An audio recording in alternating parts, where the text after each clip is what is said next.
Got the number one pick in the NHL draft with the men that can't seem to stump. Do something dumb, that's an observation. CLT make them need to run. Call them every trash, CMT for short. Wonder if we best once you peep the score.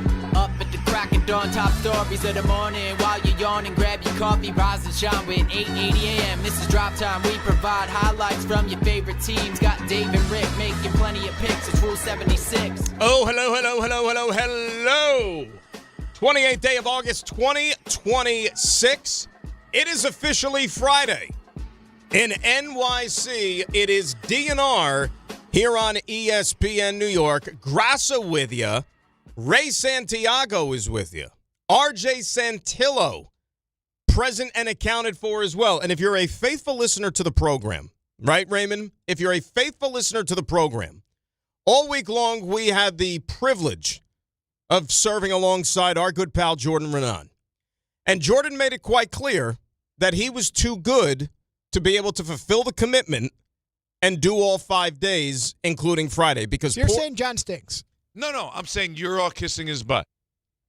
Because poor Jordan, had a Jets-Giants game that he had to cover tonight. Not like anybody else has to be there as well. But nevertheless, Jordan made it clear, I'm too important, I'm too good for the Friday show. I need my beauty sleep after the Sweet 16 last night, which we were getting pictures of, which kind of like salt in the wound. But nevertheless, so we are pleased, we are privileged, we are overjoyed to be joined this morning by our friend, somebody who is committed to finishing the job, somebody who wants to be here on a Friday, and it is the great, with a capital G, my friend Pat O'Keefe. That is quite How about an that? introduction. Quite an introduction. It's great to see you, by the way. It's great to see you. Every day, first of all, is Friday in my world, so no problem coming into work today. Point well taken. I heard a lot of talk about days of the week yesterday, and how it was Jordan's Friday, mentioned more than a few times. I did appreciate you dropping in there. It's not like anybody else has to cover or broadcast that Giants-Jets game tonight, because I know at least one person who's got to do that. Yep.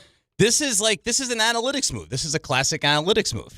They pulled the starter after 6 innings. He was on a pitch count. And, I'll try to be, Brent Hedrick? Maybe I'll be a little Fernando Cruz instead. We'll see how the show goes today. Well, we want the UCL to be intact, from a Fernando Cruz standpoint. And we don't want to overwork either like Brent Hedrick, because that could rear its ugly head once you get to September. That's what I mean? We're here. It's inevitable. But nevertheless, it's great to see you. How's your summer been going? Obviously, after the big Knicks championship, which, now is, almost 2.5 months old, right? Yeah. Champagne is dry finally? Old. Finally. Yeah. Yeah, it took a while to get dry. It was quite a run. I could tell you one guy who wouldn't have taken the flags down, by the way. I was just gonna bring that up. Guy. So what are your thoughts on this, okay? So in the office here, as you see, that was actually, they put him up before the actual championship. It was during the playoff run, right? It was during the run. So it was during the run. They got very, festive in the Knicks spirit. Rightfully so. We're the home of the Knicks here, right? Makes sense. So they adorn the walls pretty much all in the office, those little column things right when you walk in on the big walls out of the elevator, these orange and blue flags, on string, pot them up all over, get a little Knicks spirit going. And it was great. And then they finished it off by winning a championship, and the flag stayed up. Even months after they won the championship, until this week. Really? To where one of the people that work in the office here, Alana, came in one day and she said, because I was talking to her, and she said, I personally just got tired of looking at them. So then it was her duty. She was like, I'm just going to take them all down. It's old news already. Raymond had a problem with that. Yeah.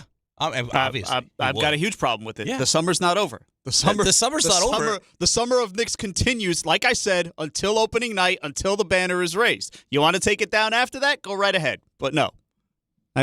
And listen, I got to be kind to Alana, because she did me a major solid this past week. Ray wouldn't be here. Ray wouldn't be in the building if not for Alana. I literally would not be in the building if it wasn't for her. He'd be climbing through the windows. but all that goodwill is undone. Oh, look at this! Look at ECM right now. Kmart's rocking the Knicks shirt right now. Come on, look, it does not stop. We're not doing this. Here's what I said to Raymond. And by the way, when it was happening, because it became a thing, I was like, you know what? Good for Alana. It's about time. Because I thought it kind of maybe the flags overstayed their welcome a little bit. They do. And the reason why, and I said this to Raymond, if you talk to all the greats, whether it's Jordan, whether it's Brady, people who are just, all they know is winning. And you ask them, What's your favorite championship? You know what their answer is? The next one? The next one. Yeah. And that's why I said to Raymond, they might be the champs. The banner maybe is not even up yet. They maybe have not gotten their rings yet. But you already have to be thinking about next season. I think that's the appropriate response thinking about next season. But again, that's for opening night. I would also offer that I would think that Jalen Brunson and Josh Hart and Karl Anthony Towns are thinking about the next one. Absolutely. I don't know how that impacts Ray's enjoyment at his place of work every day, coming in and getting to see those orange and blue flags. There's a 50-50 chance. Jalen Brunson, maybe Leon Rose, somebody from the Knicks reached out to Alana and said, I heard about these flags. It's maybe sending the wrong message. Can we take them down? Like, we want our guys to already press that button and think about next year. I don't think that's true. You didn't think that happened? They start coming for the OG cutout in there, we're going to have problems. No, that's not going anywhere. This is a nice addition. This was not here the last time I was here. Yes. OG's staying. We got to get – how come we can't get OG in here? Like, that's what we – like the real God, OG. Wouldn't that be great? Is that possible? There's no flexibility there? It would have potential to be the funniest segment you've ever had. It has potential for that. He has his moments. He has his moments where he can open up. It's been the summer of OG. It really has. Right? Well, it's been the summer of all of them. Really. Yes, but the rest of them to be expected. OG really is kind of leaning into this a little bit. Oh, 100%. Which I love. OG's personality has truly shined. He's got obviously he's got Skechers endorsements that he's doing these commercials. I saw he had an appearance in Times Square last week for some, what the hell's the name of the water? I drink it sometimes. It's the giant bottle of water. The Smart Water. It's one of those things. Not Smart Water, but another one. I can't even remember. The one with the plus sign on it, right? Correct. Yeah. Why am I drawing a blank? Not Equinox, is it? No, not Equinox. I'll get it in a second. Yeah, but whatever. OG, I mean, he's out there. He's doing his thing. Alvarado last night. Team Puerto Rico balling out, I saw, right? That popped up on the old timeline. Alvarado was one of the guys who, immediately came to mind. It was it's enjoying the summer. Oh. I don't think that guy ever stopped, for a second. Not for a second. He would have been on top of the list of those to enjoy the summer after New that Yorker, championship. Puerto Rican. I mean, he takes the Larry O to the Puerto Rican Day Parade. Come on. Yep. He's been everywhere. But you know this. Everywhere. Essentia is the one you think of. Essentia, that's it. So, thank you. You know this team as well as anybody. You know what they're made of. You know the fiber, the DNA. Despite the fact that they're, and rightfully so, enjoying the spoils of a championship, I don't think you have to worry even for a millisecond about this team still being with big heads and full of themselves when the season tips off in late October or October, whenever it is. No, I don't think so either. Obviously, it starts with the captain of the team, and clearly that's not his MO, right? He's all business. And he's always, even during the season, during the postseason, he never changes who he is. Hart doesn't change who he is. Cat, I think over the time in New York, we've seen a shift to the more serious side from Karl Anthony Towns, which obviously manifested itself on the court last year. So I completely agree. That's what I think is really unique about this group. They have that ability to enjoy themselves, but also know when it's time and to kind of shift back into title defense mode. Absolutely. Raymond, there isn't we know that the hockey one came out. NBA didn't put out national TV things yet, or did they? They had a bunch of national games. I think they did. Hang on. Maybe they got that. The Knicks have the max. The Knicks have the max. What's the max? 15? No, I think it's more. Well, than that. no, 15 is the max for, I think, exclusives. Right. And then you have non-exclusive nationals on top of that. I want to say it's something like 34. I think I saw the number 34. It's them in Philadelphia, right? Like Philadelphia's got the max. That's the max, and it's them, and then I think San Antonio's right Did behind. Did Philadelphia get anybody new additions to the team this summer? Is that why? Allegedly. It may be the reason they're playing on opening night. You think so? Maybe, possibly. That might be the reason. Dean Wade? Yeah, it's Dean Wade. That Brunson stopper. Remember that once upon a time? 34. Allegedly. Games. Just like, who was the Jordan stopper years ago? Gerald Wilkins? Wasn't he a Jordan stopper at one point Gerald after Wilkins. He left the Knicks? Gerald Wilkins. That was probably the most enjoyable part of the run. Every series had, they've got a Brunson stopper. Every series. Correct me if I'm wrong. San Antonio did not. I mean, Castle was supposed to be. Castle was supposed to be that guy. but yeah. Didn't happen. The only thing that stopped him was the Larry O. That's when he stopped in his tracks when it came time to... Again, his ankle stepped on was about the only thing that could have stopped him. Exactly. Remember that game one when he hobbled off? Yes. Remember that? And we're like, is this really how it's going to go down? Absolutely. And they were building this thing up. Well, it was fun. Nice run to the championship because you're expecting the worst, right? Because they looked great in the beginning of game one. 100%. I'm like, oh, my God, they haven't played in 2 weeks. They look great. And then he's hobbling back to the locker room with the training staff, and you're like, of course this is how it's going to end. Jeez. See, even at that point, that was like 4 games from the end. That was still what popped into my head. Raymond, you know what? I changed my mind. I want the flags back up. That's all it took? That's all it took. Wow. Pat's getting me. He's taking me right back to that point again. I think Alana made a mistake. I think we have to, if she still has the flags, I think the flags have to go up again until the start of the season. Yeah, it may be too late in the week for that. We can put him in the studio. I appreciate it. We can even put him in the studio. Jordan's not available to put them up today, is he? Okay. If they're available, no, of course not. If they're available, if they're out there, I'll get right on it during this commercial break. I'll put them all back up right now. Where's Raymond? He's putting the flags back up because the Knicks won a championship 2.5 months ago. And it'll be here before you know it, too, the new season. But it's great to have you. We're going to have some fun today, naturally. It's a Friday, so I don't have to tell you or anybody else what that means. It's the Friday roast. Now, do you have a roast already stored up? Is there something that's been eating away at you over the last few days that you just need to, let it all out? Oh, yeah. Yeah. Absolutely. So he's ready. Pat came prepared. Friday, I'm here. I got something that's bothering me, and you people are going to hear about it. That's all you can ask for. Yeah. Ray, what about you? Are you roast ready today? Oh, I think so. It's not a lot, I can tell you that. Alana won't be getting roasted. It's not that. RJ, we haven't heard from RJ this morning. Good morning. Hi, nice to be with you. Hi, how are you? Oh, great. RJ's Niners wrapped up the preseason last week. Have you heard about the Niners this week? They've been in the news. They've been in the news They cycle. have. Yes, RJ likes that team. I know. I've heard. What'd they do? They're doing a merch apparel crossover, with the Yankees. Right? Like yeah, good opportunity there. It's a Niners-Yankees collab, and I saw a prominent member of the organization was sporting the new look the other day. Yeah. The prototype. Looks good on him. You wear that shirt, you get a free bowl of soup.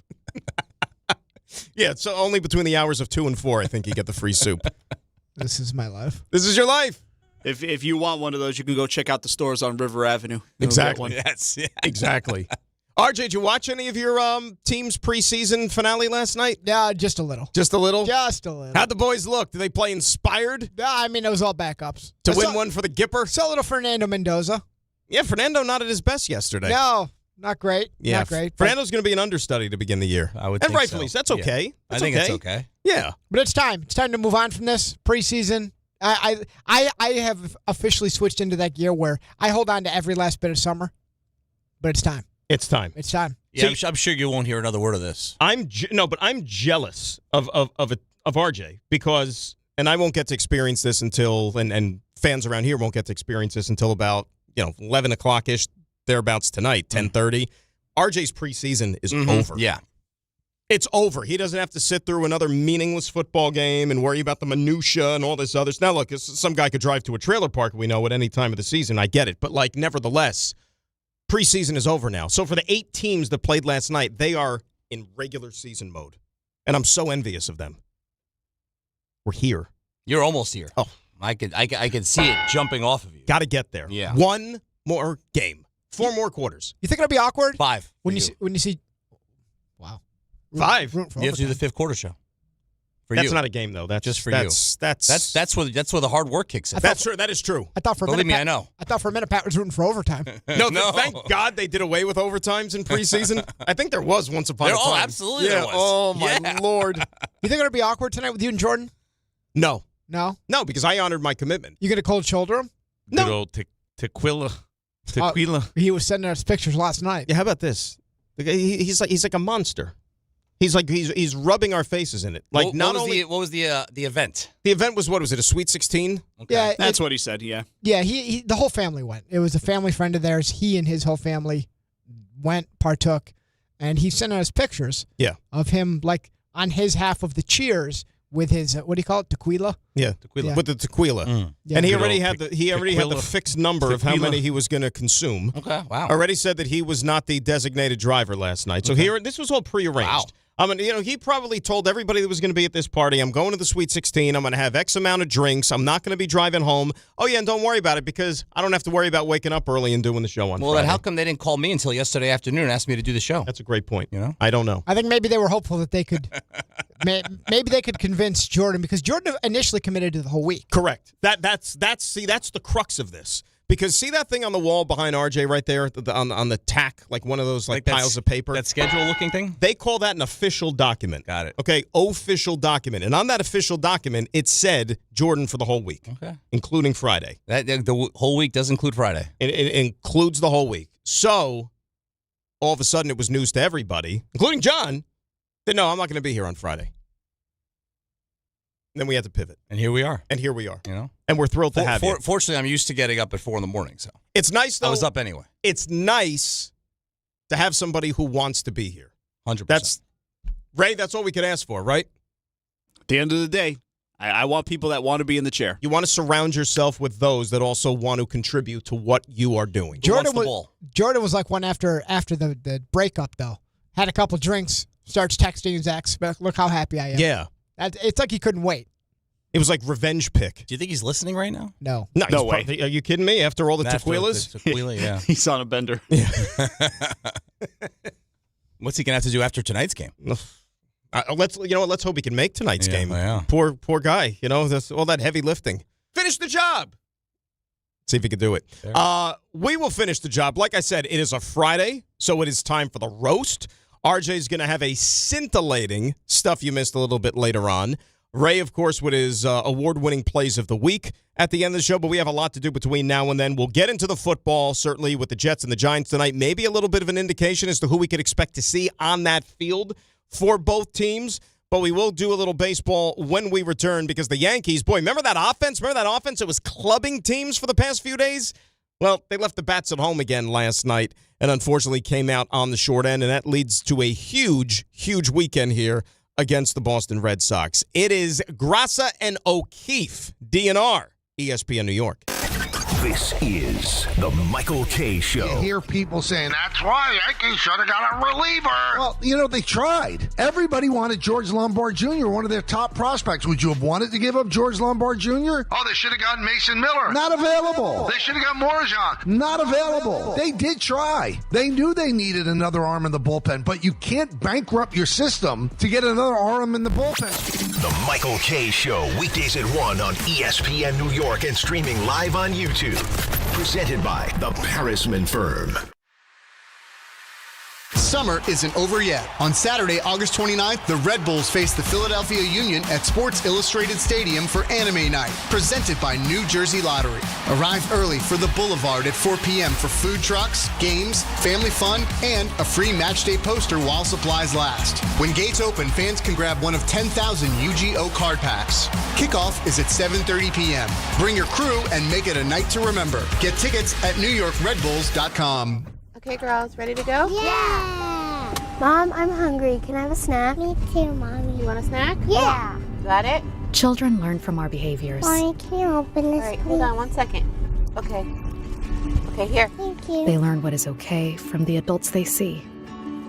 Mommy, are you on your phone? If you're a distracted driver, chances are they will be too. What kind of driver are you raising? Funded by the Governor's Traffic Safety Committee. Hey guys, it's Peter Rosenberg. And listen, you know me. I'm always honest about what's going on with my life. And recently, I've just been dealing with some nagging pain that I finally decided I wasn't going to ignore anymore. So I ran into my guy, Dr. Jay Shah at Samwell Pain. Decided to set a meeting. And after we talked, I understood why so many people recommend him. He's Ivy League trained, all right? He's the real deal. He's double board certified, and he takes a non-surgical approach to helping people get back to living their lives. If pain is keeping you from enjoying your summer, don't just live with it. Go check out Samwell Pain. Visit SamwellPain.com. Trust me. Calling hard seltzer lovers. Searching for the tastiest seltzer? Look no further. Neutral Vodka Seltzer is absolutely delicious. Made with real vodka and real juice, Neutral keeps it tasty with every sip. With flavors like peach, orange, strawberry, and pineapple, there's something for everyone. Neutral. Keep it tasty. Enjoy responsibly. Copyright 2026 Anheuser-Busch. Neutral flavored vodka and carbonation. 4.5% alcohol by volume. St. Louis, Missouri. Shohei Ohtani's interpreter was fired today. Ippei Mitsuhara ran up gambling debts to a Southern California bookmaking operation. The inside story of the biggest scandal in modern baseball. He was absolutely bananas, the amount of bets he was making. I've never seen anything like it. From 30 for 30 podcasts, this is The Betrayal of Shohei Ohtani. Presented by Gusto. New episodes available now. Listen wherever you get your podcasts. This is the story of the one who keeps multiple buildings running smoothly day after day. Plumbing that flows, HVAC that hums, cleaning supplies that keep surfaces sparkling. That's why she counts on Grainger. With easy reordering online and 24/7 support, Grainger helps her keep the products she needs on hand. So shelves stay stocked and buildings stay ready. Call 1-800-GRAINGER, click Grainger.com, or just stop by. Grainger, for the ones who get it done.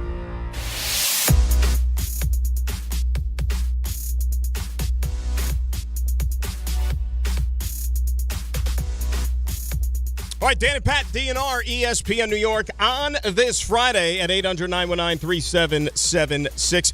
So the Yankees, last night, tough day at the old ball yard as the bats just could not get going, and they lose a rubber match to the Houston Astros, 5-1. Really just not a lot of – and look, eventually these things are going to even themselves out, right, because they had been swinging the bats so well. What was it, 24 runs in the previous 3 games. And then last night they reverted back to, unfortunately, a version of the Yankees we've seen a lot this summer where you couldn't manufacture a hit with runners in scoring position. Okay, you lose a game. And I guess the thing that's disappointing to me, right, having that type of performance last night, Pat, against that team, Houston Astros starting pitching, to me, is among the worst in baseball. So I get it. You can't win every game, but it still came at a time where, given the opponent, you don't want to see that. I think we're seeing a lot of what this team probably is this week. And we haven't even seen the second half of the week yet. We know the Red Sox are coming in tonight for a 4-game series. There's 2 teams in the American League that the Yankees just, for the most part, cannot beat. Yeah. And it doesn't matter the type of game. It doesn't matter the scenario. The Astros are a team that is not afraid of the Yankees at all. I mean, the first game of the series, you said the bats were going. Yankees had, multiple opportunities to win that game, and the bullpen gave it up. We talked about Brent Hedrick before. It looks like a little fatigue gives up the game. The Yankees lose a game where they score, 7 runs that game? And they score 7 the next night. And then last night, again, different type of game. Yankees, can't get anything going off of Hayden Wesneski. There you go. The immortal Hayden Wesneski. He is now. So... And then now we see it this weekend, right? The Red Sox are coming in. They're, 2 games now behind the Yankees. I think it's super important. I heard you guys talking about this yesterday. I think it's super important for that series, that wild card series, to be in the Bronx. To get that first wild card. Yeah, I mean, listen, the division would be nice. It's a long shot. I wouldn't rule it out yet, especially because the Yankees closed the season with Tampa. But most likely it's going to be Yankees-Red Sox in that best-of-3 wild card, which it was last year when it went the full 3 games. All 3 games are at one ballpark. And if you're the Yankees and you have to go to Fenway for those 3 games, that is not a good scenario. Well, remember, they're trying to win the division, right? So by virtue of trying to win the division, even if you come up just short, because Tampa, they can win their games and you could be playing well, but they play well, you're not going to catch them. By virtue of that, then you also make progress towards locking down that top wild card. So I don't think that's a problem. But with this Red Sox series coming in, we were talking about it before the show. The 8 most important games the Yankees have left on that schedule, the 4 against Tampa, 4 against the Red Sox, these are half of them coming up this weekend. Mm-hmm. And you get both of them in your ballpark, right? So that, to me, is a positive. Even though you've been a better team on the road, you still want to be in front of your fans. This is a crucial 4 games for this team because, let's face it, if they lose this series to the Red Sox, which means either 3 out of 4 or God forbid they get swept 4 games, they're either going to be tied with them or they're going to be a third-place team in the American League East. But the pitching matchups this weekend, even though we don't know definitively if Fried is going to return on Saturday, you would like to think the pitching is lined up this weekend for the Yankees to go out there and have some success. And it was the Yankees that really gave the Red Sox life this year. When they went up to Fenway in late June. That's when it started, yeah. It really did. I mean, the Reds, they had fired their manager. They were in upheaval. They were like a week away from probably tearing it down to some extent. And ever since then, the Yankees they were playing well at the time. They take their eye off the ball those 4 games in Fenway. The bats are silent. They've pretty much, other than like these last 3 games, been silent since then. And that really kind of allowed that gave the Red Sox life, and that allowed the Red Sox dominated the Yankees last regular season. They almost beat them in the wild card series. If it wasn't for Jazz scoring from first base on a single and Cam Schlittler having a dominant performance in Game 3, the Yankees would have lost that series, which they never should have lost. So the Red Sox are not the team you want to see if you're the Yankees. They're the team you're most likely going to see. And if you're a Yankee fan, that can't make you feel good. Definitely not. And look, this schedule, I don't care about what the strength of schedule says on, Tankathon and all that stuff. There's going to be some tricky spots for this team the rest of the season. Obviously, aside from Boston and Tampa Bay, you got to go out west twice. Okay? San Diego's playing good baseball. You got to go visit them. Arizona's fighting for their lives. You got to go play them in September. You still got a Subway Series, circled around 9/11 that weekend. Obviously the Mets have a little pep in their step now, the way that they've been playing here. And aside from Tampa Bay, and who the hell knows that final weekend against Baltimore, what's going to lie in store there? What if the Orioles still have a pulse? Remember, the American League stinks. Yep. You could still be in contention for that third wild card if you're the Orioles. So Yanks are going to have their work cut out for them here for the remaining now 29 games left in the season. I thought Cole was okay. You know what I mean? To me, he put the Yankees in a position to win a baseball game last night. It's not his fault that the bats just decided to do nothing.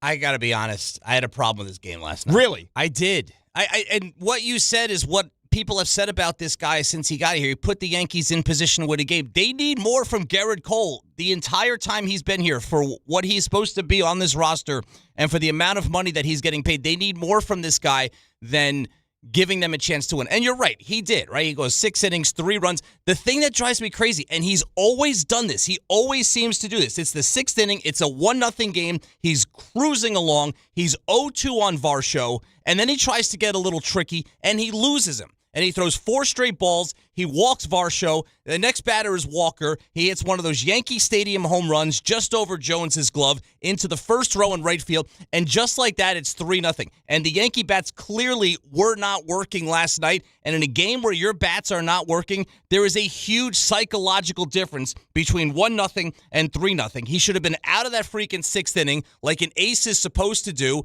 And he didn't get the job done. And it just drives me crazy. He does stupid stuff like that.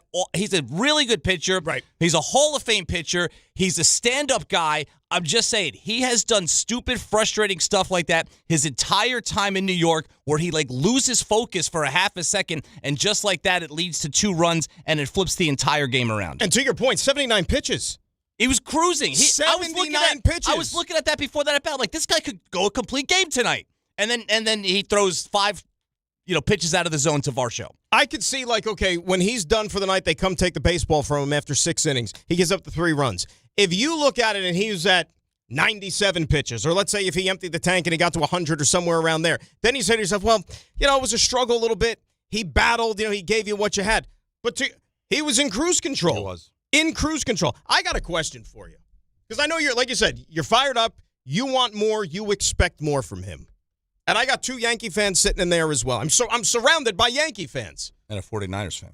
And a 49ers fan. A 49ers and a Yankee, right, who's also a Yankees fan apparently too. Not the only one. Right now. Oh, dear. Right now. You talking about me or Jed? Jed, not you. Okay. You're not riding around with that kind of cash. You're a smart guy. You're a cashless guy. Right now, 29 games left in the season. Playoffs on the horizon. Yeah. Garrett Cole, guy with the most accomplished resume on this Yankees staff. When you look at Yankees starting pitching, where do you rank him in the circle of trust? 2. Fried was not good in the playoffs last year. Correct. He was tired. Plus, he's got the arm issues this year, which you don't know how that's going to sort itself out later in the season. Yeah. So 2. Cole's 2. And he's a strong 2 for me, like a solid 2. It's not really much. It's Schlittler, it's Cole, it's Fried. And so, it's Rodon. Game 7 of the World Series, all things being equal, Garrett Cole, who has pitched in the most big games of anybody on this staff, you're still giving the ball to Schlittler, Absolutely. not Garrett Cole. Absolutely. Okay. Yes. Raymond, concur? Schlittler's already proven he can handle it in a big spot. Did that a year ago, right? So, the way he's pitched this year, yeah, I think I'm giving it to Cam. RJ? So here'd be my only concern. Is that if you're talking Game 7, I don't know how the schedule breaks down. I don't know what the rest situation is. All things being equal, let's say everybody's rested. Let's say the last 7 days have been rained out. There was a plague or something. An earthquake. A biblical flood. How about that? Wow. Like yesterday in parts of Jersey. Earthquake and a flood. Yeah, both. Wow. Yeah. Tough beat. God was PO'd, really angry. So I really want to say Cole. I really do, because he put a stretch together where he was special, like recently. But you smell what I'm cooking, right? That's why I asked the question. Yeah, but I think given the year he's had, it's tough not to go with Cam Stillner. It's really tough. Because, I mean, it looks like he's going to win the... We'll see how it plays out. It looks like he's going to win the Cy Young. Him or Cease? It's 1-2, right? I think it's him. I think he's it's going to really win. close. Unless he Cease has great strikeout. Unless he falls off here in this last month. So how do you not go with the guy that I agree with you. projects to win the Cy Young? And I agree with you, by the way. That's the answer, clearly. I guess what I was kind of aiming for was, I know that he's currently on the shelf, so maybe it's too much of a hypothetical, but Max Fried's also won a World Series. You know what I'm saying? Like, he's pitched in his fair share of postseason games. Like you said, he wasn't great in the Toronto series in the postseason last year, but, you know, there was a time in the last couple of years where you thought that Max Fried was the best pitcher the Yankees had during stretches.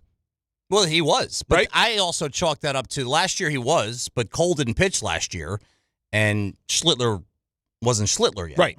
But he's a baby. Fried was terrific last year, but I think he got, he's not a big guy. He got tired at the end of the year. We're seeing it again now. This is his second stint on the IL with some arm issues. So, he's not the most durable guy. And because of that, because of the Toronto series where he wasn't good and he needed to be good last year, I don't have my confidence in him is not where it is, certainly in Schlittler, and not where it is in Cole. Where does the Yankee fan stand on Garrett Cole and how he projects moving forward, not just down the stretch, but in a postseason role for this team in terms of the level of trust you have in what you've seen from his performance of late? 800-919-3776.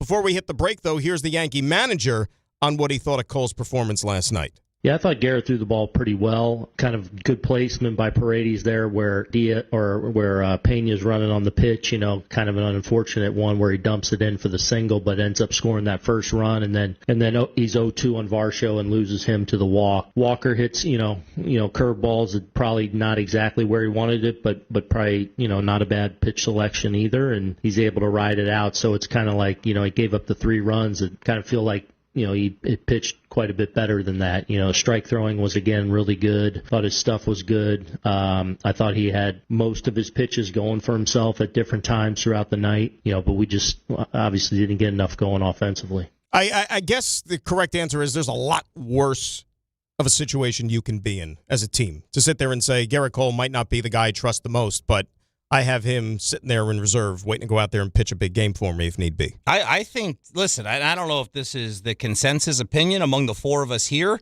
I think the Yankees have a good chance to go to the World Series this year. I really do. I think Judge is going to come back, and we'll see what we get from him. But as far as the pitching goes, I think that in a playoff series is the separator for the Yankees right now. Well, if they do go to the World Series, it's going to be on the strength of their starting pitching. Yeah, 1,000%. That's how they're set up. And as frustrating as the offense is, it's still been good enough for them to have the second best record in the American League. I think the second best run differential in the American League, and their pitching staff, which it has been the strength of this team, or is supposed to be the strength of this team. I don't think you've had those 4 guys together for more than a week or two this whole season. All right, Yankee calls when we return at 800-919-3776, and another update on the most important Yankee and when we might see him back in pinstripes on the field helping this team win baseball games. It is Dan, it is Pat, it is DNR right here on ESPN New York. Good Karma Sports is proud to be an equal opportunity employer, providing equal employment, development, and advancement opportunities to all teammates and applicants. To learn more about careers with Good Karma Sports, please send an email to talentacquisition@goodkarmasports.com. That's talentacquisition@goodkarmasports.com. Hey, it's Michael K. Not sleeping? Well, it could be your mattress. At PC Richard & Son, they don't just sell you a mattress. Their experts use a 4-step mattress fitting process so that your new bed fits you perfectly. They guarantee it. And in-home delivery on any mattress $399 and up, it's free. Come in for a complimentary mattress consultation and get a free travel neck pillow, no purchase required. So do what I do and get to PC Richard & Son today for your new mattress. Free delivery excludes Manhattan. The U.S. Open Tennis Championships are underway, and you can still get in on the excitement. Grab a $30 grounds pass for the Finals Fan Fest, September 12th and 13th in Louis Armstrong Stadium. Experience celebrity arrivals and star-studded viewing parties, hosted by actress and comedian Yvonne Orji and The Bachelor's Joey Grazadeh, plus live DJ sets from Tinks, Lucas, and Summer House's Kyle Cook. Get tickets now at usopen.org. Download to see if you qualify. Not all customers will qualify. Transfer fees may apply. No Albert subscription required. Albert is not a bank. Albert Instant Loans are issued by FinWise Bank, member FDIC. Not an actual client. Terms apply. Kylie, what's wrong? I just got hit with a car repair bill. I'm behind on rent, and I feel like I can never save any money. Have you tried the Albert app? Albert is your financial assistant, helping you find ways to save and create custom budgets to actually grow your money. Plus, you can get up to $10,000 for big expenses, or advance up to $1,000 fast when you need cash right away. Albert can get me up to $10,000? Exactly. Albert spots you in a pinch and helps you grow your money in the long run. I'm downloading Albert right now. Download the Albert app and use promo code BUILD to borrow up to $10,000 for whatever you need. The Albert app helps you budget better and save more money so you reach your financial goals faster. Download the Albert app right now and use promo code BUILD to borrow up to $10,000. Use code BUILD to borrow up to $10,000. Reese Davis here. When the pressure's on, you find out who's ready and who's not. Same goes for the job site. The work doesn't slow down when conditions get tough, and you need tools that can finish strong. That's why DeWalt tests its tools under real-world conditions that push even the best to their limit. Only then does a tool earn the DeWalt badge. They're built to perform again and again, like they did on the first use. DeWalt, guaranteed tough. Available at the Home Depot. How doers get more done.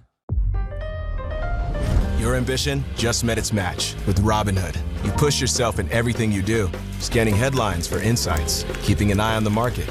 Robinhood puts you in control of your money, all on one platform. You expect more from yourself. Expect more from your money. Get started today at Robinhood.com/yourmoney. Again, that's Robinhood.com/yourmoney.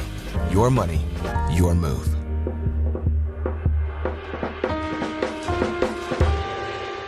Congratulations, New York. The Knicks did it. Through battle after battle, they dominated to become this year's NBA champions. Day in and day out, the hard work paid off, and you were there every step of the way. Enjoy the crown. Own it, because this year is your year. A part of your legacy that will never be forgotten.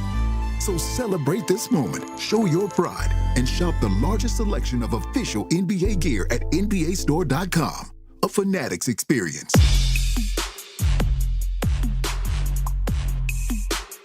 All right, big news for New York sports fans. This show, DNR, along with Don, Hahn, and Rosenberg, guess what? They're coming to MSG Networks, and it starts on Tuesday, September the 8th. Catch our morning and afternoon shows simulcasted across MSG Networks television and digital platforms.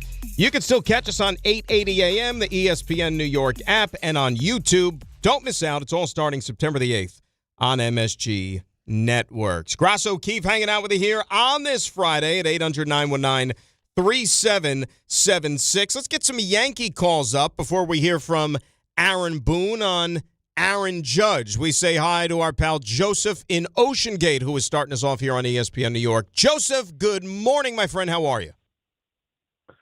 Good morning. Dan, you did a great job this week, man, as always. Pat, thanks for filling in this morning for Jordan. I know I called with some analogies this week with based on Jordan, and today it's like he performed the world's best ACL repair surgery, and then he just forgot to close up the wound and just left. That's how I feel about Jordan's performance this week. So he left the wound exposed tonight, after he did the surgery, like he forgot to stitch it back up again. Yeah, exactly. I mean, I don't know why. Well, I guess I do know. Like, I can't stand the Astros, and I always think that they're just cheating just because of what they did and what their history and everything. But they they always seem to have our number with certain games, bigger, obviously in the playoffs and stuff. But it stinks that Cole's out there, gives you a really good performance, and they they scored 24 runs in 3 games, and then last night they just put up 1. So I know you're not always going to score a lot, but it's maybe we should try to get like a little bit of 3, 4, 5 runs a game maybe, and help out the pitching staff. But I guess Giants are just for the preseason tonight. Just want no injuries. Everybody get out there safe and healthy and everything, and let's get ready for the regular season. So, Dan, have a great weekend. Pete, have a great weekend. 65 or sooner, and I'll talk to you later. Joe, appreciate you, buddy. And exactly, that's the theme for the for the game tonight when it comes to the Jets or Giants. Just get to that clock to 000s. And hopefully get out of there in one piece with no significant injuries. The thing about the Astros that's funny, look, and I understand, Yankee fans hate the Astros because of past history. I get it. I totally understand it. They're not very good, though, this year. No. And obviously the week began with, off-the-field turmoil. Like, we were on the air earlier in the week, and I understand people around here may not care about the Astros, but I love baseball and, covered the entire sport for a long time. So when you see a team that, is in the conversation for first place in their own division, fire their general manager with a month left in the season, that does kind of raise eyebrows. I just did, because the Astros won for a long period of time there, right? I never really fully grasped just, I guess, how insane that the owner is. Because he's, like I said, off his rocker with some of the moves that they've made over the last handful of years. I mean, moving on from a general manager after you win a World Series, for starters, and now you fire this general manager, or I get his contract was up at the end of the year and they weren't going to bring him back, but somehow, some way, Pat. The timing is interesting, though. The timing is interesting, and here they are, a 500 record, as average could be, with god-awful starting pitching, and they're in first place in their own division. Minus 44 run differential. How's that possible? And I think that's the frustrating thing for Yankee fans, for fans like Joe. You look at its Astros team with that 500 record, and they do the things that the Yankees don't do. How many of their runs in this 3-game series came on 2-out hits? I think like 80% of their runs came on 2-out hits. Their 3 most important runs last night came with 2 outs, where you're a pitch away from getting out of the inning unscathed, and just like that, they put a number up on the board. They are clearly not as talented as the Yankees. I mean, right now, I would say they have a better lineup, the top half anyway. Their pitching staff, like you said, is nowhere near what the Yankees have. There's no conceivable reason why they should be better than the Yankees, but they do the things that historically, and I'm talking about over the last 5 to 10 years, the Yankees in big spots have been unable to do. Get that big hit, especially with 2 outs. 1,000%. And, the other thing, and we're going to get to Aaron Judge here in just a second, when you look at the struggles that this team has had this year against left-handed pitching, and obviously losing somebody like Aaron Judge, Giancarlo Stanton, for example, it's going to take its toll. Right now, and I know the Red Sox have not announced the 4th starter for the weekend when it comes to the doubleheader and stuff like that. Yankees are going to be facing 3 lefties that we know this weekend. Now, these aren't exactly, it's not like you're going up against, Johan Santana and Randy Johnson in their prime, but still, that could be a little bit of a problem that they're presented with in this series that is, I think it's safe to say, pretty damn important when you're talking about what's at stake right now on a team that's right on your heels, just 2 games back from you. It's a huge series, and it always seems to be that way. All right, the Red Sox or the Astros, and those are the 2 teams I focus on because I think those are the 2 teams that over the last 10 years Yankees fans have the most problems with. They're the 2 teams that have given the Yankees the most trouble. And things seem to line up that way more often than not when the Yankees are facing one of those 2 teams. But the Yankees do have their pitching lined up this weekend as well. Obviously, Cole won't pitch in the series, but you have Schlittler tonight. You have Rodon on Saturday. Maybe you get Max Fried on Saturday night. That hasn't been announced yet. So, listen, the Yankees are a better team on paper than the Astros, and they just lost 2 out of 3 at home. The Yankees are a better team on paper than the Red Sox, and we'll see how they do this weekend. And I say that knowing that Judge is not playing right now. Those Yankees are still better than both of those teams. The team, and again, I'm under the impression, and I think that the guys agree with me here, and we'll talk about this in a bit, but I don't sweat the rest of this American League. I don't. I think there's 3 teams you worry about, big picture: Yankees, Rays, Red Sox. Absolutely. That is it. The teams in the 2 other divisions, forget it. But one of those teams, the Guardians, they're the one that's now getting hot, as they tend to do this time of year. But I still don't think that they're a threat in any sort of way. I'm just pointing out the fact that they're playing really, really good baseball, and they're on the heels of the White Sox to maybe even overtake them for first place in the Central Division. We got news on the Aaron Judge front yesterday. Okay, first and foremost, let's hear from Aaron Boone on the recent batting practice session that number 99 had. Yeah, so, his first day, I think, hit the other day. Yeah. He was facing an overhand. Casey was throwing to him. And I was just walking out to batting practice on the field and our pregame stuff, and I stopped and watched half a dozen swings or so. I was like, that's Aaron Judge right there. So it was encouraging. Okay, so Aaron Boone knows who Aaron Judge is just by seeing him swing a bat. What about the manager on the plan to ramp him up? Just knowing that he's feeling good, too. The biggest thing now is, again, not so much even the injury as it is the building the body up to handle the rigors again. Because, again, being down for a month and a half of not doing much of anything other than riding a bike.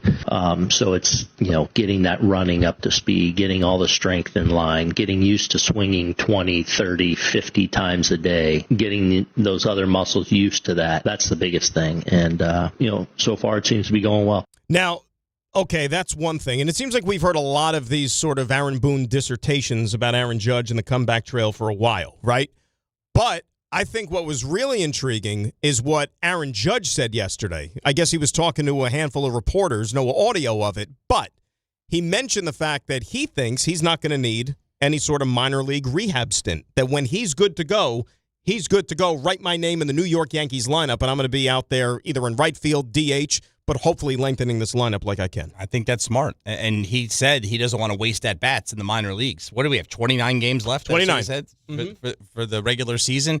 He needs the entire season arguably hinges on whether or not this guy comes back. And to that point, I just want to go back to the first clip you played of Boone. And I know the last thing people need is like more ammo to pile on Aaron Boone. And he's not going anywhere, so I'm not trying to start anything. Did you not think it was odd that, like, he happened to just run into Aaron Judge? Yeah. That wasn't like on his calendar. That wasn't on his Outlook calendar. Judge hitting BP, let me go out and watch. You would have thought that would maybe a little bit more of a priority. Let me see every single swing, how he responds, considering, this is the most important player on your team. I thought that might have been more of a priority. You're not wrong, and that's an excellent point by you, by the way. That's why you're here and fresh as a daisy on Friday. No, I think it's a good observation there. Now, it'll be interesting because if he's not going to take any sort of swings in the minor leagues and he's just going to be a part of this club, if you kind of try to farm out the rest of the season, making Aaron Judge as healthy and as productive as possible. Look, there's going to have to be days where they have to get him off his feet, right? They're going to try to bring, you know how it is, sports science nowadays and, recovery. They're going to make sure they don't do anything to put this guy in harm's way. I was looking at the remaining schedule. They only have 4 more built-in off days the rest of the season. But it's 2 doubleheaders, including this Saturday. And then you have the one, of course, later in the season against the Tampa Bay Rays. So 4 days off, 2 sets of doubleheaders, even though Judge is not going to factor in this weekend. So if you want to say, okay, 1 doubleheader the rest of the way. And 25 games because you lop off before this weekend. Think about the roster gymnastics and the lineup gymnastics that Aaron Boone is going to have to perform because, Jordan and I were talking about it the last few days. Like, you think about the glut of guys now that you have available. Some really, in a perfect world, are best suited to be a DH. But now you're bringing back a injured superstar that you want to feature him as the DH on some occasions because you don't want him in the outfield to kind of preserve him a little bit. Yeah, you're going to have to bite the bullet because your next 2 best hitters after Judge are both, first and foremost, DHs in Rice and Garcia. And lefties. So, all right, you want to move Rice to first base to keep his bat in the lineup, fine. So then where does Garcia go? Exactly. That's a problem. Can he play the outfield? Nope. I'm not putting him in the outfield. I'm not putting him at second base. I mean, honestly, the way Garcia's hitting right now, I would actually jump him ahead of Rice in the pecking order. And by the way, you put a gun to my head, I can have one guy at first base. Luis Garcia's glove at first is better than Ben Rice's. I agree with that. And Luis Garcia, by the way, is nowhere, I'm not saying he's the second coming of Keith Hernandez. Right. He's competent. But Ben Rice has had his struggles at first base with the glove. Yeah. But you hope that's temporary, though. I mean, if Judge is able to play in the play, maybe it's not true. Maybe it won't happen. But if Judge is able to play in the playoffs, it's going to make a huge difference whether or not he can play right field as well. It would. I'll tell you something. Like, we haven't even allowed ourselves to think along those lines. But could you imagine if Judge really is fighting it out there in right field, like, for whatever reason? And I don't think this is going to happen because that's why they've been, like, super, super cautious with him. But could you imagine if he can't play the field and he's got a DH? What is that going to do to the rest of this lineup? Think about how many guys now you basically may not even have a spot for. right? Yeah, absolutely. You're going to have to figure something out. You can't go into the playoffs with either your second or your third best hitter on the bench because there's not a spot for them in the lineup. And the other part is this. What if Judge struggles? Which, A, he has done in the playoffs in the past, and B, he's also coming back from 3.5 months off, so he's going to need time to get back up to speed. What if he's struggling? Are you going to take him out of the lineup? He worked his rear end off. You can't take Judge out of the lineup. What's the conversation going to be like? Because, look, Yankee fans, every chance they get, some of them, every chance they get, they want to throw in your face that Judge is not clutch in the postseason. Okay? Forget about the fact that he's got 3 MVPs. He's an all-time great already. They're going to point out the fact that they haven't won a World Series yet with him. He's, an inferior October performer compared to 162 games in the regular season. Does he get any sort of built-in grace this year if he struggles in the playoffs because of the amount of time he spent on the shelf? I think he does. I agree, too. But do you think that that's going to fly with Yankee fans? I think what's worse for Judge, and it seems like he's coming back in some shape or form. I thought of this a couple of weeks ago, and it was still unclear. What would have been worse for him is if the Yankees made a run and won the World Series, and he was never able to make it back. That would have been... I don't know if he would have been able to recover from that with the Judge narrative in the minds of those Yankee fans who you just brought up. Yeah, I just could never see that happening. I mean, look, oddities take place in sports and life. Schlittler, Cole, and Fried. Right. This Yankees team is set up to make a run with or without Judge. Obviously, it's much more difficult without Judge's bat, but it's not inconceivable, especially getting through the American League. And the bullpen is going to get a glut of fresh arms, too, by the time the playoffs roll around. Because they're all going to be these starting pitchers who you don't have any room for, which are going to go out of the bullpen. Schmidt coming back. Weathers, Schmidt, Luis Heel, if he factors into it, all pitching out of the bullpen. Will Warren's going to have to be shifted to the bullpen, you know what I'm saying? Because there's not going to be spots for him to start. But what do you... do you think that that's an actual thing, right? Like, Raymond, you hear all the stuff about Aaron Judge and, he's never won the big one. He doesn't show up in the postseason. Does a Yankee fan look at it a little bit more realistic if that should happen again this year and say, well, the guy missed 3.5 months. Like, he clearly wasn't himself. Let's give him a pass. I think that's how the Yankee fan should look at it if that does happen, but will they? That's a different question altogether because the Yankee fan is impatient. The Yankee fan, especially, as other guys were having moments in the past were, kind of giving Judge the hard time as that was happening. I mean, Judge didn't have those moments last year. He had a couple in the World Series run, but still, the averages were not great. And I think you have to consider, A, he's missed a lot of time. B, it's a significant injury. C, he's going to need some time to ramp up for actual major league pitching. So I don't know what you can realistically expect from him. And I don't know that he should be subject to that criticism if it doesn't go well, when he returns. Now, to be clear, I don't think he should be. I think he could be. Not only should there be some grace given to him, he deserves credit because he's clearly, if he was okay to come back, he would have been back by now. So whenever he comes back, he's coming back early because of the situation where this team is and the chance that they have in the postseason. He's not going to be coming back 100%. When you look at his numbers, I just had to call up his numbers, and they're almost staggering. You forget. I mean, the guy's career, RJ, career OPS is 1022. Jeez. Career. That's not his MVP seasons. So even if you have a little bit of a lull, career 1022. So I think there will be people that get on him if it goes really poorly. Because, the old Jeterism. If I'm healthy enough to be out there, I'm healthy. Don't ask about the injuries. I think he will always be held against that because he's chasing legends at this point. But here's what the Yankee offense looks like without him. So since June 1st, which is essentially, what was his last game played? May 31st. May 31st. So there you go. So there you go. They are 28th in runs scored. They are 30th in batting average. They are 28th in OPS, and they are 29th in runs created plus. Wow. They're bad at everything offensively. Is that good or no? So even Judge yesterday said, basically, I'm just kind of summarizing here what you said. Hey, if I'm out there, it's better than nothing. Minor league pitching is not going to ramp me up in a way where it's going to drastically change why I waste those at bats. So, are you willing to take a shot on Judge At the same time, I think we all are, you can't then get annoyed because he has very limited time to ramp back up, to face legitimate pitching, to get comfortable, the nuances of going back into the field, because that's what the Yankees expect of him, right? They'll mix in some DH days. So I think we can't play this both ways if you're a Yankee fan. You either want him back and you're willing to live with what happens, or going into it, you say, well, you know what, if you're not going to give us everything and be 100% of Aaron Judge, then maybe it's not a great idea. No, he needs to come back. First of all, he deserves to come back. He does. It's his team. He's earned that right to come back. He deserves every chance he can to get a run at a championship. Every single one. So you said what his career OPS was 1022? 1022. There's one guy in all of Major League Baseball this year that has a higher than 1022 OPS. And that's just one season, and it's Yordan Alvarez.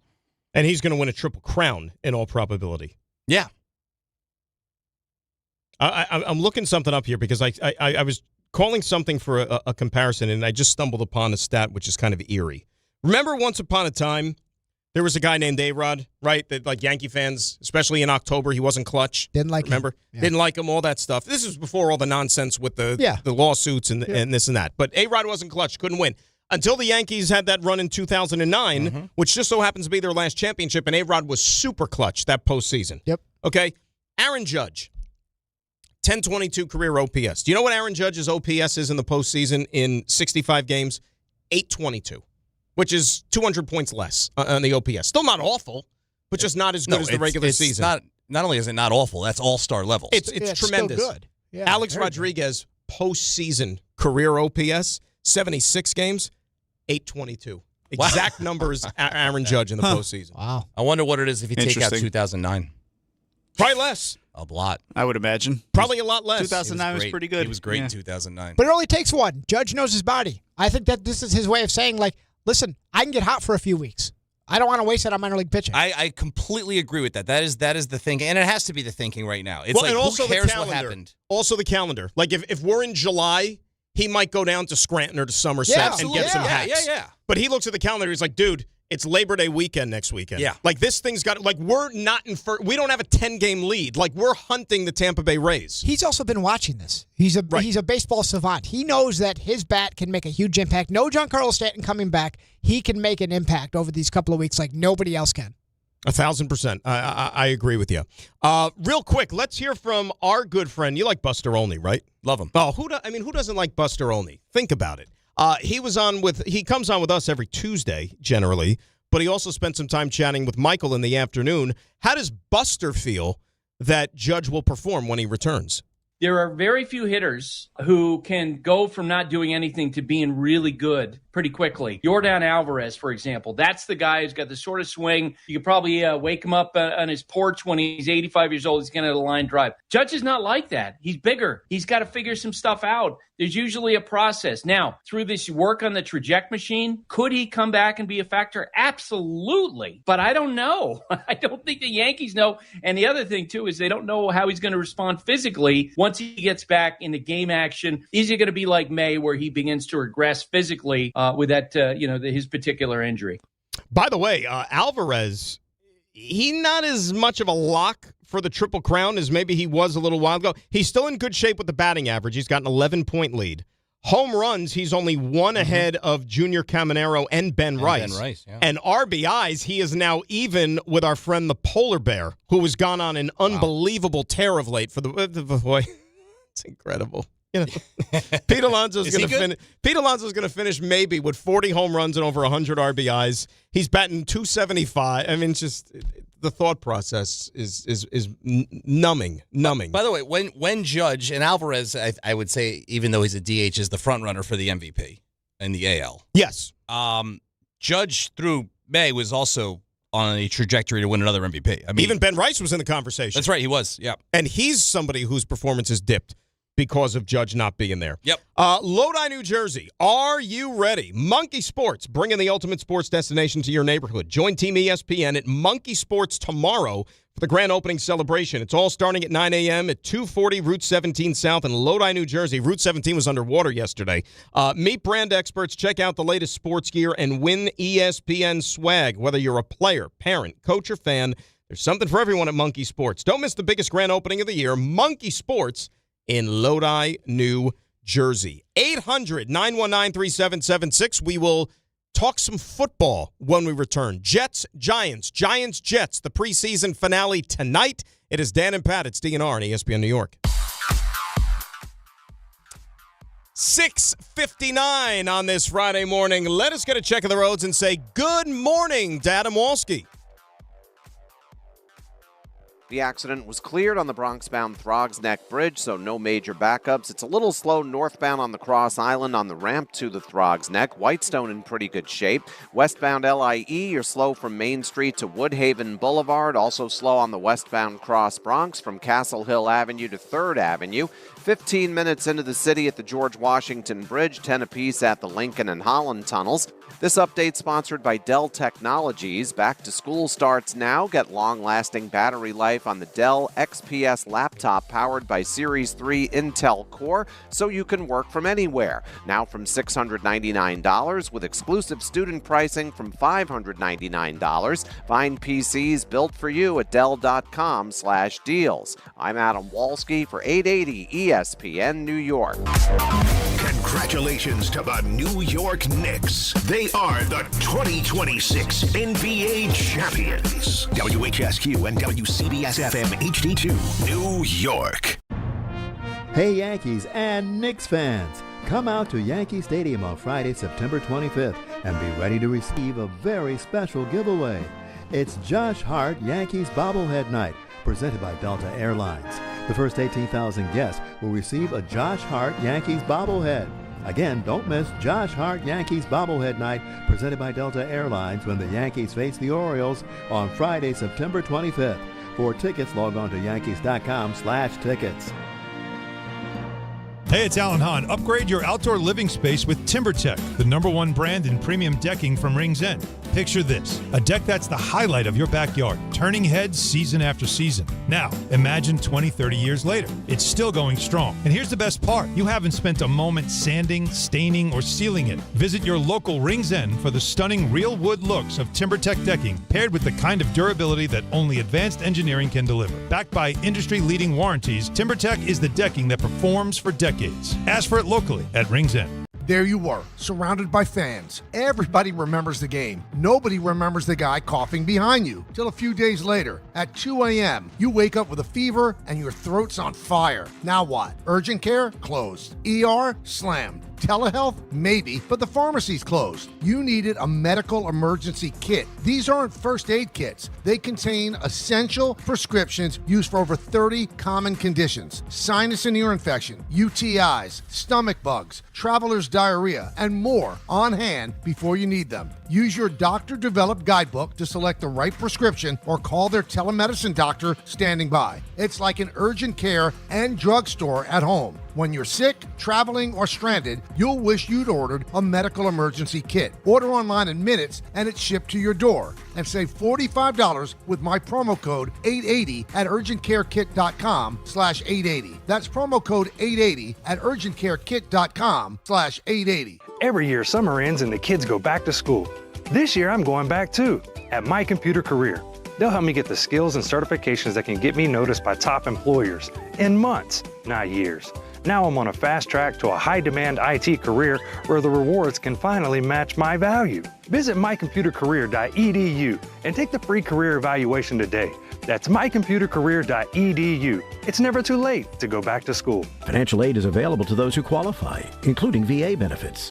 It's Rich Eisen for Pella Windows and Doors. Sometimes teams take a timeout to regroup and call the right play. When it comes to your home, Pella Windows and Doors always has the winning game plan. They do it every day, and that's why your neighbors trust them. Visit Pella.com/Eisen today. Right now, Pella Windows and Doors of New Jersey is offering buy one, get one, 40% off windows and doors, and no payments, no interest for 24 months. Some restrictions may apply. See local showroom for details. Offer ends August 31st, 2026. ESPN New York and MSG Network are joining forces. Big news, Jazz Hands! Start your mornings with DiPietro and Rothenberg, live on the MSG Network.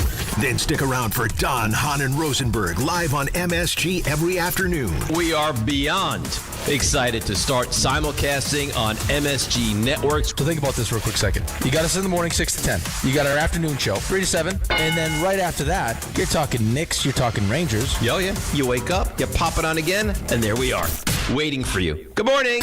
ESPN New York and MSG Network, together like never before. It all starts Tuesday, September 8th. This is DiPietro and Rothenberg. You think it'll be awkward tonight with you and Jordan? No, because I honored my commitment to Quilla. He was sending us pictures last night. Yeah, how about this? Of him on his half of the cheers with his... Tequila. He probably told everybody that was going to be at this party, I'm going to have X amount of drinks. I'm not going to be driving home. Oh, yeah, and don't worry about it because I don't have to worry about waking up early and doing the show on Well, Friday. Then how come they didn't call me until yesterday afternoon and ask me to do the show? That's a great point. This is DiPietro and Rothenberg. Fine, I'll just be quiet. On ESPN New York. And streaming live on YouTube. Oh, that is right. A little what you missed in hour number 1. You can go back on the ESPN New York app and check out the YouTube channel as well. ESPN New York. Grassa and O'Keefe hanging out with you here on DNR at 800-919-3776. A lot of baseball as the Yanks turn the page from a disappointing 3 games against the Astros and now get set to welcome in the big bad Boston Red Sox for 4 double dip mañana in the Bronx. Let's say hi to our buddy Richard in Manhattan, who's up next here on ESPN New York. Good morning, Richard. How are you? Hi, guys. Fellas, this is unbelievable. The Yankees jump-started Boston. They were dead in the waters, worst record at home before the Yankees played them exactly 2 months ago, 9 weeks ago. Now we got the biggest 4 games ever for a regular season in a while that I remember. These are huge, and like you guys said, they have to beat Boston, and losing 2 out of 3 to Houston makes 3 out of 4 the minimum. 3 out of 4. A split would be awful. 3 out of 4, and really they should sweep Boston. That's how important the series is. I don't remember a Yankee regular season series, especially a month before the end of the season. This is huge, tremendous.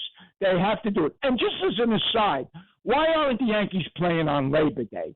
Jesus, that's terrible. There's something that's got to be done about that. They have all those off days after the All-Star game and all. They got to be able to finagle a way to get that game on Labor Day. That's terrible. But I'm looking forward this weekend to the Yankee-Boston. It's going to be tremendous. It's like a playoff. All these games are like playoff games. Well, that's the thing. That's what we got to realize.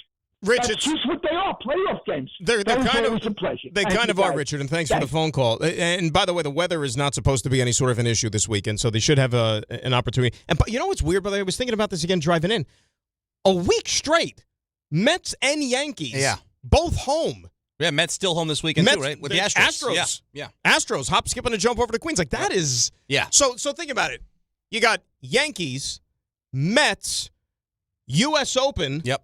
Because technically the U.S. Open starts on Sunday, but they've had fan week, so everybody's going throughout. I mean, what a traffic nightmare on that side of the Hudson River. And then on the East River if you cross over. And not to mention the biggest sporting event of all, Giants-Jets tonight. And Giants-Jets tonight. 1,000%. Yeah. So if you are venturing, and you're getting away for the weekend, one of the last couple of weekends of the summer, absolutely. See, I don't, is it a big series? Yes. But it's still 4 out of 162. Plus, there's so many safeguards now. Right. Built. I mean, the fact that 6 out of 15, what was that, 40%?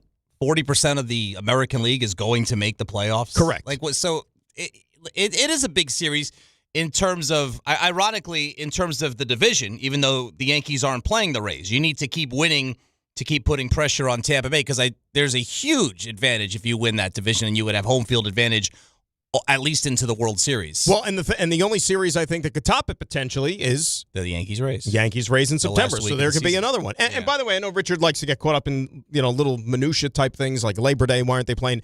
If you look at baseball, the way that it's structured with the schedule, off days are Mondays and Thursdays, right? Those usually, if it's a 3-game series, it begins on Monday. You get a getaway day, and then you get off on a Thursday.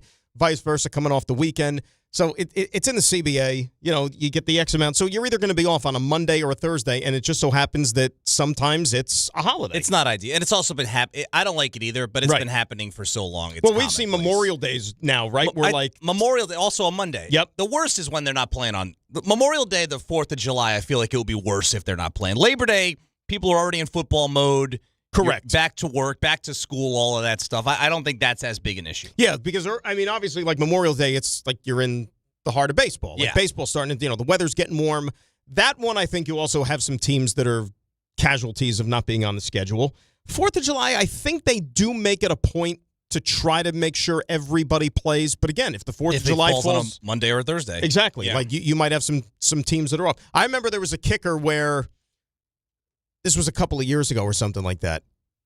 It was either the Blue Jays were off on the 4th of July or the Blue Jays were hosting it. I think it might have been the Mets were on the road in Toronto to play on the 4th of July. Right. You're like, why is Canada home on the 4th of July? Right. The one team they have. Like, they should be on the road. Yes. But whatever, that's the schedule. It is. It is what it is. And by the way, did you see the proposal that the Major League Baseball put forward as far as free agency is concerned? In general or leading into this uncertain offseason? Uncertain offseason. No. Major League Baseball made a pitch, okay, because remember, one of the issues that a lot of fans have about free agency with baseball is that there's way too many lulls. Oh, yes, I did see this. Right? Yes. So, like, for example, free agency starts, how many days after the World Series ends, whatever. And we could go through like November, December into the winter meetings where like not a lot happens. And then once you get through the holidays, you might have like zero movement until we get to February and start of free agency, start of spring training. And you say like, well, why isn't there moves? Why, like basketball free agency is so exciting. NFL is so exciting. Like baseball, it's like, please wake me when something happens. So here's what Major League Baseball proposed. They proposed a 3-week free agent signing window in December. So they want free agency to officially begin on the Monday of the winter meetings. Because also the last couple of years with the winter meetings, like nothing is happening. Normally that's when like all the hustle and bustle and it's like, oh, wow, guess what? Things are happening every 5 minutes. They want it to begin on the Monday winter meetings, and that's in early December. Then that window would close on December 21st. It would then reopen the first Monday in February. So essentially baseball's saying nothing in November, nothing pretty much the first half of December, nothing at all in January. So it's almost like if baseball is inactive for much of the winter and in hibernation, there's an excuse because this is what we want to have in place. And the Players Association were like, are you freaking kidding me? Right. Like, what sense does that make, though? It doesn't. It doesn't make the NBA doesn't stipulate that you have to have free agency the day. It's just the way it's done. You have salary cap space. By the way, it all ties back to the fact that you have salary cap space, which you need to fill up, or you're kind of left holding the bag, which, if I'm not mistaken, Major League Baseball does not currently have a salary cap. Correct. So it's not as vital for Major League Baseball to operate this way. That's why, among many other reasons, they operate differently. The NBA doesn't mandate that all free agents or 90% of free agents have to be signed in that first week of July.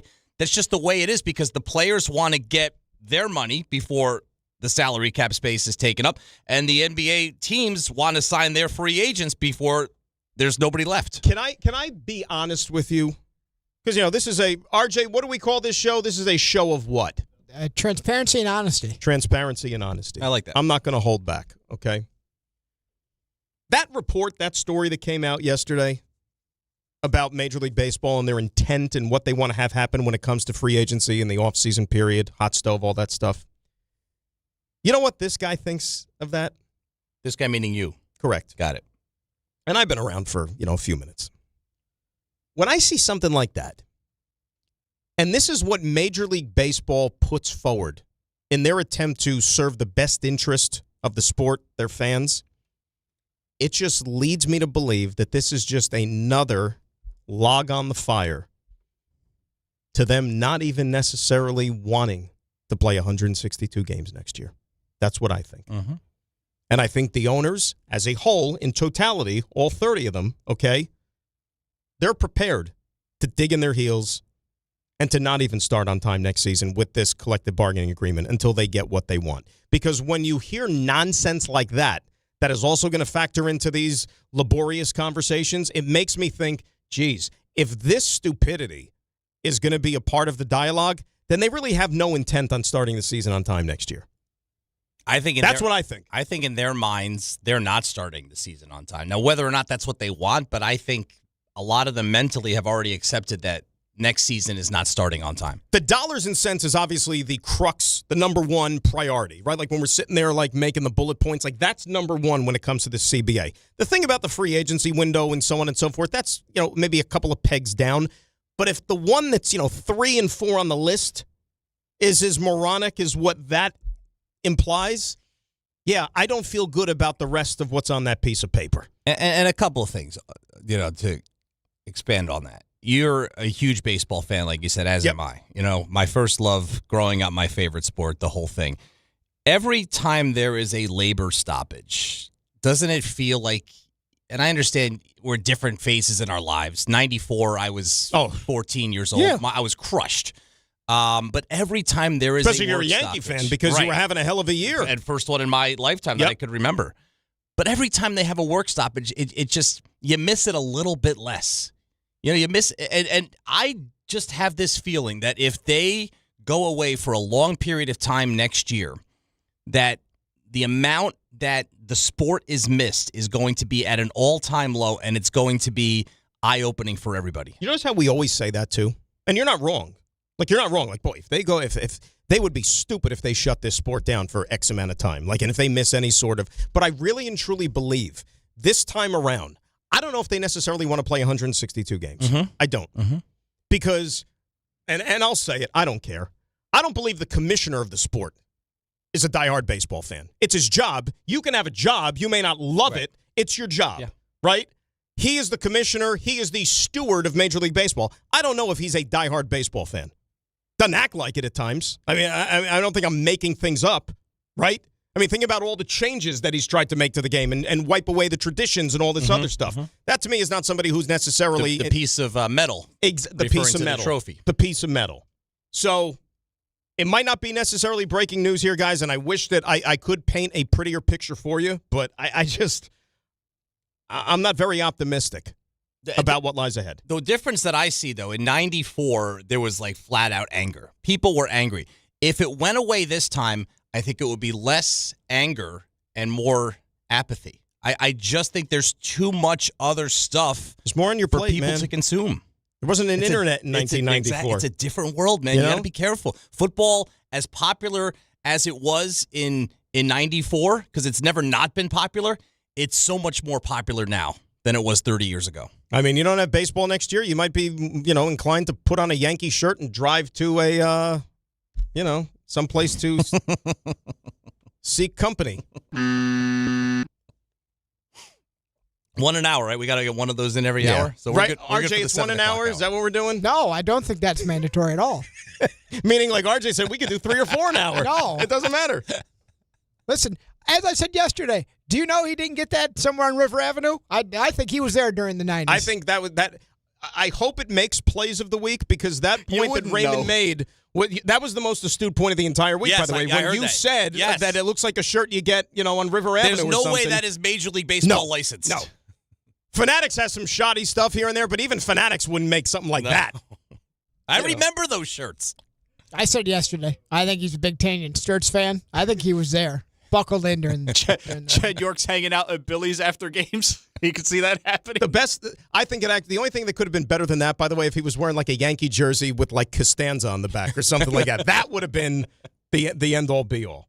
It's time right now for your weekend weather report, and that's brought to you by Neutral. You know what? Temperatures low 80s all weekend. Very comfortable. Little bit of cloud cover just to spare you. 30% chance of rain on Sunday, but nothing too drastic. So I think overall you have a nice Saturday, Sunday if you're going to be going to one of these baseball games or wherever you might be on the last summer weekend in the month of August. And that was your weekend weather report brought to you by Neutral. Keep it tasty with Neutral Vodka Seltzer. It's made with real vodka and real fruit juice. Enjoy it responsibly. We've got the roast coming up a little bit later on this hour. But when we come back, we have reached the end of the preseason road for the Giants and the Jets. We are about 12 hours and 10 minutes away from the beginning of the end of the preseason. We talk that next. It is Dan and Pat, Grass and O'Keefe here on ESPN New York. They built this station from the ground up. And now, for one afternoon, they're back together. Michael Kay and Don LaGreca, the two longest tenured voices in ESPN New York history, reunite for a special 2-hour broadcast celebrating 25 years of ESPN New York. 25 years. Two legends. One conversation you won't want to miss. Thursday, September 3rd from 1 to 3 p.m. right here on ESPN New York and streaming live on the ESPN New York YouTube channel. Hi, thanks for calling Uline. Wait, did the phone even ring? Nope. Okay, so you answered before the ring. But now you're going to put me on hold, right? We don't do that here. We're real people answering the phone, ready to help with your order when you are. Uline has thousands of quality products for your business and warehouse needs, always in stock, ready to ship same day, and backed by Uline's legendary 24/7 customer service. Uline, we warehouse for you. 1877 Cars for Kids. KARS Cars for Kids. 1877 Cars for Kids. Donate your car today. Call 877 Cars for Kids to reach a friendly live agent. Donation is super easy, and your car can be picked up as soon as tomorrow. Call us now or go to carsforkids.org. 7 Cars for Kids. Donate your car today. Did you know you can donate real estate too? This is the story of the one. As a maintenance engineer at a beverage manufacturing plant, he starts his day knowing every line is ready to run because Grainger delivers the industrial-grade products he needs to keep mixers, conveyors, and packaging equipment moving. With Grainger's vast selection of bearings, belts, and motors, he keeps operations running smoothly, so nothing grinds to a halt. Call 1-800-GRAINGER, click Grainger.com, or just stop by. Grainger, for the ones who get it done. Less than 4 in 10 kids aged 6 through 12 are playing sports regularly. 4 in 10 kids? Let it sink in. Just 4 in 10 kids. ESPN is building a nationwide coalition powered by Disney called Take Back Sports, with the purpose of training more coaches, expanding access, and creating community-driven sports programming that puts kids and fun first. We're working on that story. We hope you'll join us. Visit takebacksports.org to learn more. When you tell someone what team you cheer for, do they apologize? Does your first childhood memory involve crying on a Jumbotron? Then you may be a fan of a BST or bad sports team. Luckily, when you bundle your home and auto insurance with Progressive, you're protected from things like fire damage caused by violently unplugging the TV. Or an accidental overhand left to the drywall. Visit Progressive.com today. Progressive Casualty Insurance Company, affiliates, and other insurers. Covered subject to policy terms. Not available in all states or situations. Hey, it's Kirk Herbstreit. When it's game time, you need a good playbook, especially in the kitchen. Because when a crowd wants wings, fresh pizza, and mouthwatering sliders, you better have options in your kitchen. With Frigidaire range, you get over 15 cooking modes, including stone-baked pizza, air fry, and air sous vide. Your game time MVP combo built right into your oven. Available at the Home Depot. How doers get more done. This is Carlin on ESPN New York. Dan Graziano, ESPN NFL insider, joining us. You were particularly high on the possibility of the Jets offense being much better this year. There's reason for Jets fans to believe they'll get more out of Geno Smith than the Raiders did. I think Garrett Wilson, Breece Hall, they have weapons. I don't think it's far-fetched to think that the Jets might have a kind of a cool offense. Chris Carlin, weekdays at 10 a.m. on ESPN New York and streaming live on YouTube.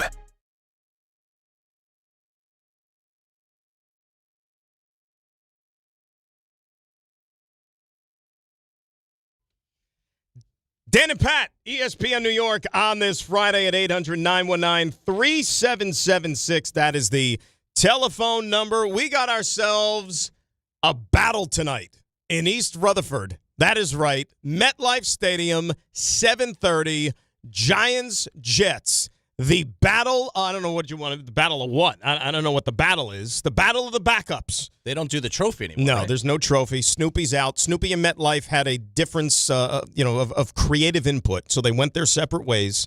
And so now it's just, bragging rights game, whatever you want to call it. But can you even get bragging rights when it's primarily going to be backups playing? No. Right? I don't think so. No, listen, I mean, obviously it's important to a handful of people who are playing for their jobs and their careers and their livelihoods, and there will be people like that out there tonight. But for the most part, it's just it's a necessary evil. It's another ticket gate that the season ticket holders have to pay. And it's an opportunity, most importantly, for John Harbaugh to add to his sterling career preseason win-loss record. That is true. He does take pride in it. And it's not like he's one of these coaches that throws the starters out there and plays them more than they should. You know what I'm saying? It's never a case like that. They just, found ways to win games in the month of August while he was the coach of the Baltimore Ravens. And so far, so good here with the football Giants. But it's more about getting guys ready to be their best year for the regular season. And guys in particular, like Jordan and I talked about it a lot during the week. You look at the Giants, and I think clearly, the Odell Beckham Jr. storyline has picked up some steam. Mm-hmm. Unfortunately, with Austin going down for that injury. Now this presents him with an opportunity to somehow, some way make this team. And if you would have asked me a month ago, what were his chances of sticking around past the preseason, I was at probably, 30%? Like, not great. The way he was buried on the depth chart. Yeah. And now he's got a chance. Yeah. And that's a guy that you're probably going to see out there tonight getting some run to kind of validate the organization's faith that at this stage of his career, he is somebody that's worthy of keeping on this roster. And for better or worse, and unfortunately it's largely because of injuries, but him making this roster, if it does happen, and like you said, it looks like it will, it's going to be legit. Because, yes, I thought it was a long shot that he would have made the roster also. And my initial thought was, well, if he does make the roster, it's going to be largely ceremonial, maybe not earned. I mean, he got some, you don't want to call it injury luck when your teammate gets hurt, but it certainly helped his case to make the roster. But he's also played well enough to be in the mix, which is interesting. I mean, it's interesting. Yeah, I don't know that I've seen a scenario like this in a long time where a guy at his status and the long and winding career that he has to kind of end back up here, especially, maybe in basketball or baseball where it's easier to stash somebody at the end of the roster. Football, you need every single one of those roster spots. So if he's making the team, it's because they need to get something out of him. And not only that, there's two different correlations, right? Because you have, do you make the 53 to where you stick around, but then are you worthy of a spot, 40, whatever it is on game day to dress? Because the thing about Odell, if you're a wide receiver on most teams, that's, all right, sometimes even like, the fourth or the fifth guy on the depth chart. If you don't play special teams, like your chances of dressing on Sunday might be compromised. He doesn't play special teams. You know what I mean? So it's not like he's a gunner or anything like that. Like he's just a wide receiver. So do you justify getting that guy up on Sundays if that's the only thing he's going to do for you? So, and the other thing that I think is pretty evident, given where he was in his career and where he's at his career, obviously there wasn't, I think, a robust amount of interest around the league in bringing him in. Like, I don't think the Tennessee Titans were going to, give him a shot and see if he's got any football left, or the Arizona Cardinals. Mm-hmm. It's because he has the relationship with the Giants, and that the majority of the fan base were welcoming of it and would have said, you know what, any chance this guy has of going out there, we'll bring out the old Odell jerseys, we'll cheer, we'll root him on. So I do think that sentimental factor has played into this a little bit. Yeah, it's helped, but the Giants held up their end of the bargain when they brought him into training camp. He had to do everything else, and so far he has. Like we said, he got into training camp because of the sentimental factor and the fact that he was once a highly productive player on the Giants, but he's not going to make the roster because of those reasons. He's getting on the roster if he does because of what he can still do. And what about this, and that's one thing, and, we don't know necessarily. Like Jordan was saying yesterday that he thinks there's a chance that we might see Jackson Dart and maybe the starters for a little bit tonight, whatever a little bit is. If it's one series, if it's a quarter, who the heck knows? We'll get to the Jets in just a little bit here, but you and I haven't had a chance to talk. Like, over-under for the Giants is 7.5 this year. How do you feel about that number? I think the number's accurate. I think the Giants are going to be, and listen, I think most, like, 3/4 of the league is usually in that 7 to 9 win range, and that's where I put the Giants. I think 9 is high. I would put the Giants maybe in like the 6 to 8 win range. I kind of look at them and their schedule, obviously the new coach, and hopefully, a full season of Jackson Dart, which is not a certainty, we know. I have them kind of pegged at 8 and 9. So by that math, I would go with the over of 7.5. RJ, who was the person that was like way, because we were talking about this the other day, and it escapes my mind right now. Who was the person that was like way, not like some yo-yo like Dave, but like that was going to be my first guess. Yeah, no, but like really, the Giants could win the division. The Giants, this, like, who was that? So I don't know who said division, but there was wasn't there somebody who said that they could? Somebody said 10 wins, I think. Yeah, but where was that? Where was that coming from? Well, where are the 10 wins coming from? That's a problem. It's challenging with the schedule. So there's a couple different people that have ventured there. I can throw one of them on your page, and there will certainly be a name that you recognize here. Yes, that was the one.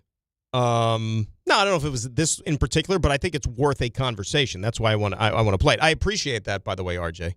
There's been a couple different ones. Greeny, I think, has dipped his toe in the water, but the one I was alluding to was yes, and this is from a couple weeks ago, right? Yes, like this wasn't like just yesterday. Yeah, no, this one's been in the pattern for a while. This is from. This has been July in the 30th. archive, July 30th. Okay. Yeah. So there you go. We were still in the last month. Jordan Rogers, brother of Aaron, and our pal Adam Schefter on Get Up, very, very, very, very sunny and optimistic about the football Giants. Just look at who they were last year without Malik Neighbors, right? He missed all of Jackson Dart's time last year. They were in 7 one-score games, and they lost all those. And that was without their best receiver. That was without Cam Scadaboo for 9 games. They add Isaiah Likely at tight end. The weapons around Jackson Dart in year 2 are so much better. They were a top 15 offense with Jackson Dart last year, 22 points per game. They're a top 10 offense with Malik Neighbors, with Isaiah Likely, a group of veteran receivers that kind of round that room out with a healthy Cam Scadaboo. This is a team that will be top 10 on offense and make a playoff run with healthy pieces on offense. You didn't even mention that they hired John Harbaugh to coach this team. Yeah. You didn't even mention that. So if there are 7 one-score games, and if, and this is the big if Jackson Dart and Cam Scadaboo and Malik Neighbors stay healthy, if those guys are healthy, this team will go to the playoffs. Yes. The 7 one-score games last year, they had a 1-6 record. But see, here's the thing, and I love the Monday morning quarterback and the hindsight. You could sit there and say, 1-6 in one-score games. You know what? You got a better coach. You're going to be able to win your share of those games. Well, what if you don't? Like, what happened? Like, how do we know that the result would have been different? How do you know that you're going to be in those situations again for the upcoming season? I'm just playing the other side of it here because the schedule looks different. And let's not forget also, even though I am as big a proponent for John Harbaugh being here, and I think that is the most significant acquisition more than any player that the Giants organization has brought in years. Okay? That's how much I think of this guy as a head coach. Didn't his Baltimore Ravens teams also have problems holding leads late, especially last couple of years? A lot of fourth quarter leads blown in Baltimore. Yep. So that's also a thing. Now, if you're going to tell me... Including one to the Giants a couple of years ago. Including one to the Giants. Yeah. Exactly. Where Lamar kind of like lost his mind there at the end of the 6 game. minutes, yeah. So if you're going to tell me that just because, he's getting out of Maryland and he's breathing in different air by being up here in the Northeast, you think he's going to look at games clearly down the stretch in the fourth quarter as to the decisions he's going to make and so on and so forth? Personnel packages? I don't know. But I do think it's an absolute plus that he is now running this organization. I do. I think, and I have something in mind. I'm admittedly a Giants fan, so obviously you and I are coming at it from different things. So I'm curious to hear. I think the question to ask is not how many wins the Giants are going to have, or do you have the over or do you have the under? I'd like to know, what would you consider a successful season for the Giants this year? I would, if you want to go back to like Jordan's argument, to where he said, and he's right, the last 2 years they've won 7 games combined. Total, yeah. Okay, so if we look at the Jets and say I don't think there's a number, which I think applies, is it unfair if we put a number on the Giants? No, because I think because you're bringing in Harbaugh, you're giving him the keys to the castle for a reason. That being said, I think if you're the Giants, given the expectations you have with this coach, I think 7, 8 around there would be successful. You think so? Yes. 7, 8. I agree with 8. I think 7, 2 is, you got to, as Don likes to say, let me see what it looks like. Right. Right? It's true, and it's fair. That's fair. It is. I mean, are you in 2 or 3 of those 10 losses? That makes a difference. But how do you think Giants fans are going to, we talked last hour about Aaron Judge and the irrational nature of some Yankees fans and the expectations for him, especially in the postseason. I get the sense that there's something similar going on with Giants fans. I get the sense that if the Giants come out and go 7-10 this first year, which, by the way, in one season would equal the win total from the last 2 years combined. Correct. I get the sense that there will be some disappointment if that's the result this year from Giants fans. I think a little bit. But you could also say a lot of your most important players are young players. Your quarterback is in his second year. It's not like this is a win-now team. It's not like, for example, like what the Jets did when they brought in Aaron Rodgers. And that was a team that was kind of like, okay, you got the hired gun. You have maybe a 2-year window. You got to take advantage of it. That's not the case with the Giants, right? You have a second-year quarterback. You have all this young talent you drafted in the last couple of years. Like, they're not going anywhere. You're building something with this coach. It takes some time to imprint your philosophy. You could make all these changes behind the scenes, but you got to go out there and play ball because that's the only way you know if it works and if it's having any sort of effect. I think it's unrealistic to expect miracles in just 1 year. I agree. Yeah. And let's rewind to Brian Daboll's first year, Raymond, right? Everybody, coach of the year in the NFL. They won a playoff game. Daniel Jones became a winning quarterback.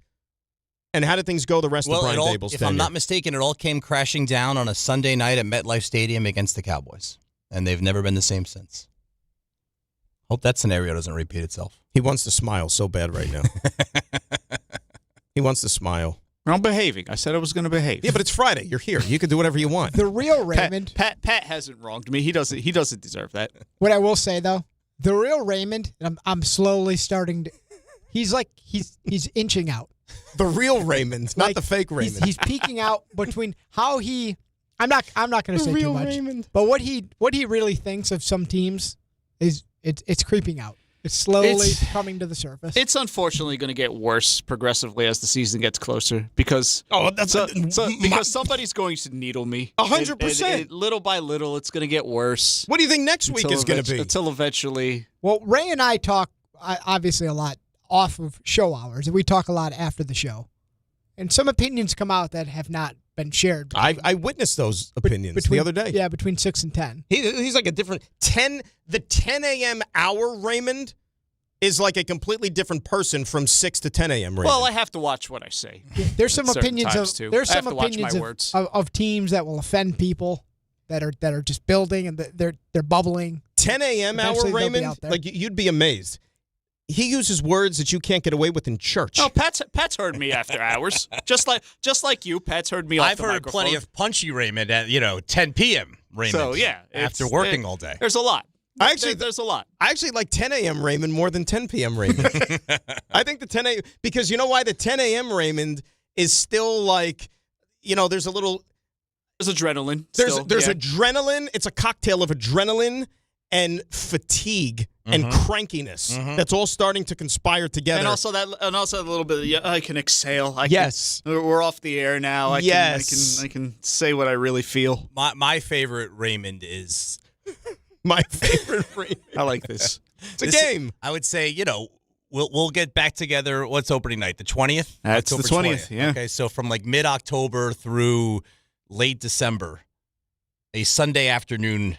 Sunday evening Raymond. That's my favorite Raymond. The intensity. It can be good or bad. If we're working a Knicks or a Rangers game on those days and the Cowboys happen to be playing, the intensity is just at another level. My favorite ones are the Sundays where there's a doubleheader at the Garden. Doubleheader at the Garden. And the Cowboys. I get a nice 1 o'clock Rangers, a 7 o'clock Knicks, and a Cowboys game smashed in between there. Yep. Just like you want to see me mentally exhausted by 11 p.m. That'll do it. That runs the gamut. It does. The Sundays at the Garden, like the full day. When he writes his memoir one day, I think it's going to be called Sundays at the Garden. That's the title of the story. Sundays at MSG. Raymond. 800-919-3776. Let's get a quick break in here. By the way, the roast is coming up. We are inching ever so close, so light up those lines. We're about 15 or 20 minutes away from the Friday Roast. It is Dan and Pat here on ESPN New York. Prizes, flyaways, even cash money. You want it? We've got it. Find a list of all contests and official rules by visiting ESPNNewYorkContests.com. That's ESPNNewYorkContests.com. Hey, it's Michael K. Not sleeping? Well, it could be your mattress. At PC Richard & Son, they don't just sell you a mattress. Their experts use a 4-step mattress fitting process so that your new bed fits you perfectly. They guarantee it. And in-home delivery on any mattress $399 and up, it's free. Come in for a complimentary mattress consultation and get a free travel neck pillow, no purchase required. So do what I do and get to PC Richard & Son today for your new mattress. Free delivery excludes Manhattan.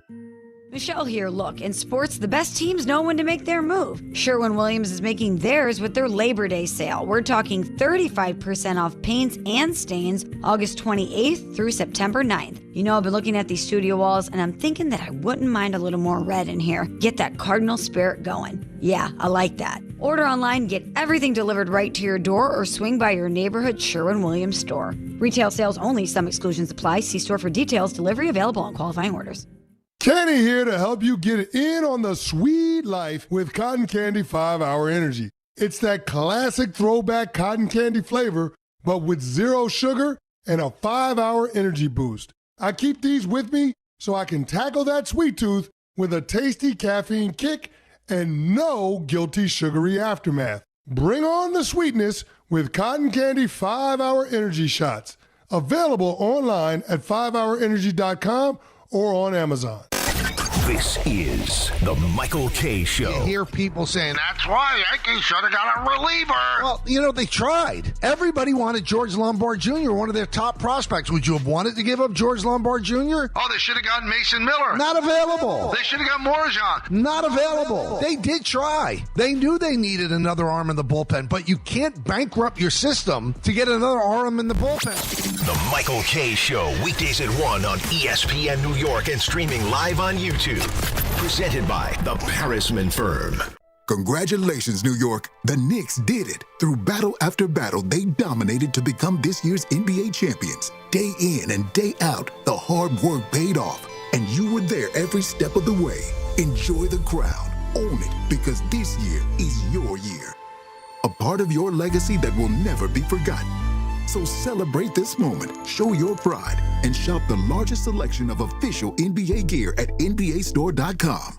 A Fanatics experience. ESPN New York and MSG Network are joining forces. Big news, Jazz hands. Start your mornings with DiPietro and Rothenberg, live on the MSG Network. Then stick around for Don, Hahn, and Rosenberg, live on MSG every afternoon. We are beyond excited to start simulcasting on MSG Networks. So think about this for a quick second. You got us in the morning 6 to 10. You got our afternoon show 3 to 7. And then right after that, you're talking Knicks, you're talking Rangers. Oh, yeah. You wake up, you pop it on again, and there we are, waiting for you. Good morning. ESPN New York and MSG Network, together like never before. It all starts Tuesday, September 8th.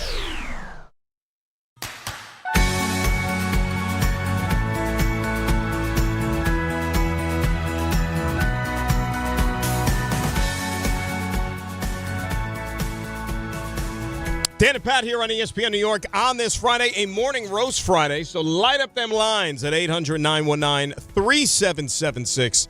That is the telephone number. As far as the Jets situation for tonight's game is concerned, there's been a couple of reports floating around there that Geno Smith is going to get the night off, which I guess it's hard to argue. You know what I mean? He got his cameo in the game last week in Pittsburgh. Had the one drive. He was perfect. Took them right down the field. Put the ball in the end zone. Guy's a, 15-year veteran or whatever it is. I think that, he knows what he's doing at this point. I don't know if he benefits from any sort of reps.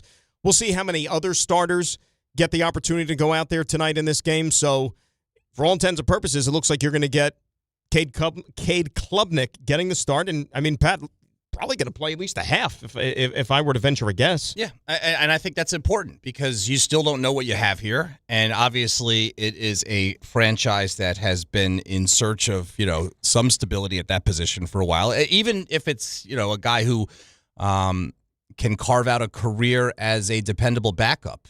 I think that would be good value for where they got him last spring. But the Geno Smith thing, I agree. Like, I don't think you need to see anything. I think Geno, I think Geno's going to be fine. I think the Jets' offensive line is good. I think it has the potential to be better than good.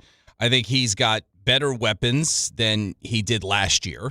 And I think he definitely is going to have, I shouldn't say I think, he's definitely going to have much more competent coaching. The arm didn't go anywhere last year.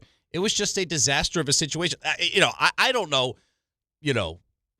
I'm not sold on the head coach, and I don't know where the team as a whole is going to finish up. But if I'm like listing my concerns for the Jets this season, as long as Geno Smith is protected, he's not a concern of mine. And they've got weapons on the offensive side of the ball. They really do. For the More first than the time, Giants, I think.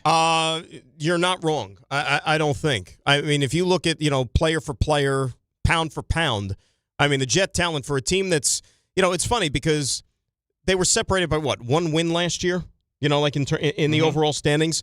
But the outlook is a lot sunnier for the Giants this upcoming season, more so because of the head coach. But I think the outlook was already sunnier because the Giants found their quarterback last year. That too, right? The head coach and the quarterback, and now which the are head coach obviously is taking it up another level. The two most important positions and jobs, if you will, when it comes to a football team. But if you project it out to the skill position, talent, defense, so on and so forth, the talent is very comparable for both teams. It really and truly is. Yeah. So it'll be interesting to see how that plays out. But with Klubnik, look, that's going to be one of the talking points here because God forbid something happens. It's funny because the Geno Smith narrative has taken on a life of its own, right? Because a lot of people are still down on him, thinking that he doesn't have any good football left. They weren't necessarily locked into the Raiders last year, start to finish, where there was a lot wrong with that program. A lot wrong.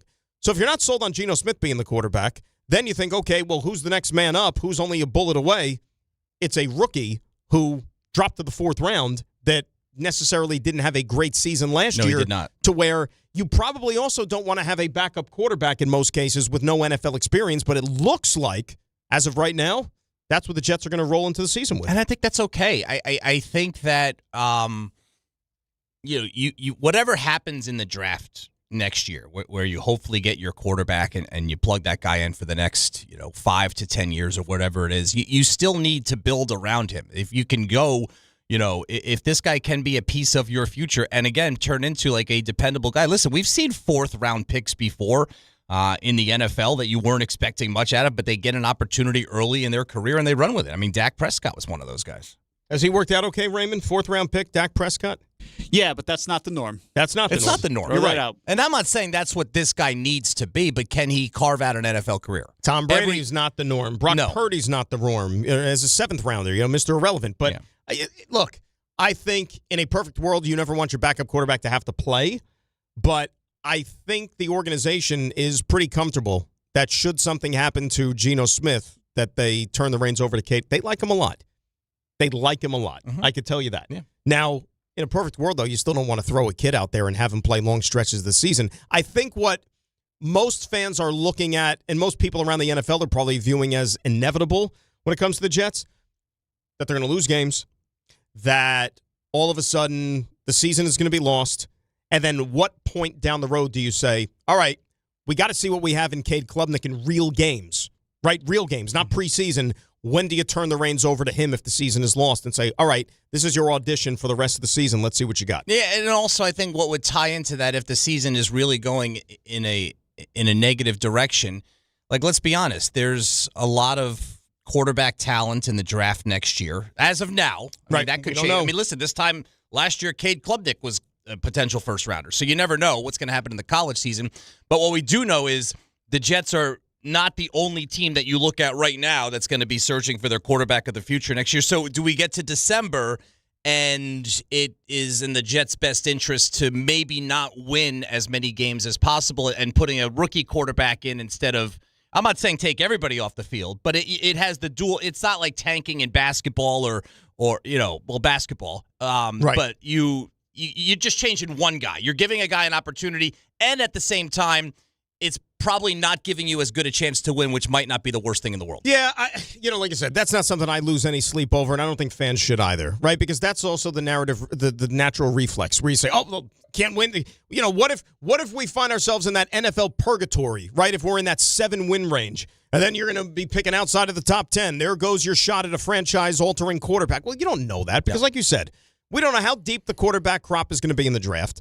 You mentioned, did anybody know who Fernando Mendoza was at this time last year? No. Nobody, right? And look, Dolphins figure to be really bad. Mm-hmm. They're going to need a franchise quarterback. The Arizona Cardinals, the forecast is not that great for them unless you're telling me that, the kid they took this year is going to be the future in waiting. They might need a quarterback. Other teams might be picking near the top of the draft. Same thing. So you can't allow yourself to just consume your mind with, we can't win too many games because that's going to put us out of contention. Here's what I do know. You got 3 first-round picks. Mm-hmm. And I've been bullish in saying I actually think that Indianapolis Colts pick for the first round is going to be worth its weight in gold next year. I really and truly do. The Colts, I think, are in for a long season. That could benefit the Jets more than anything. Go try to win games. Go out. Why would you punt the season away?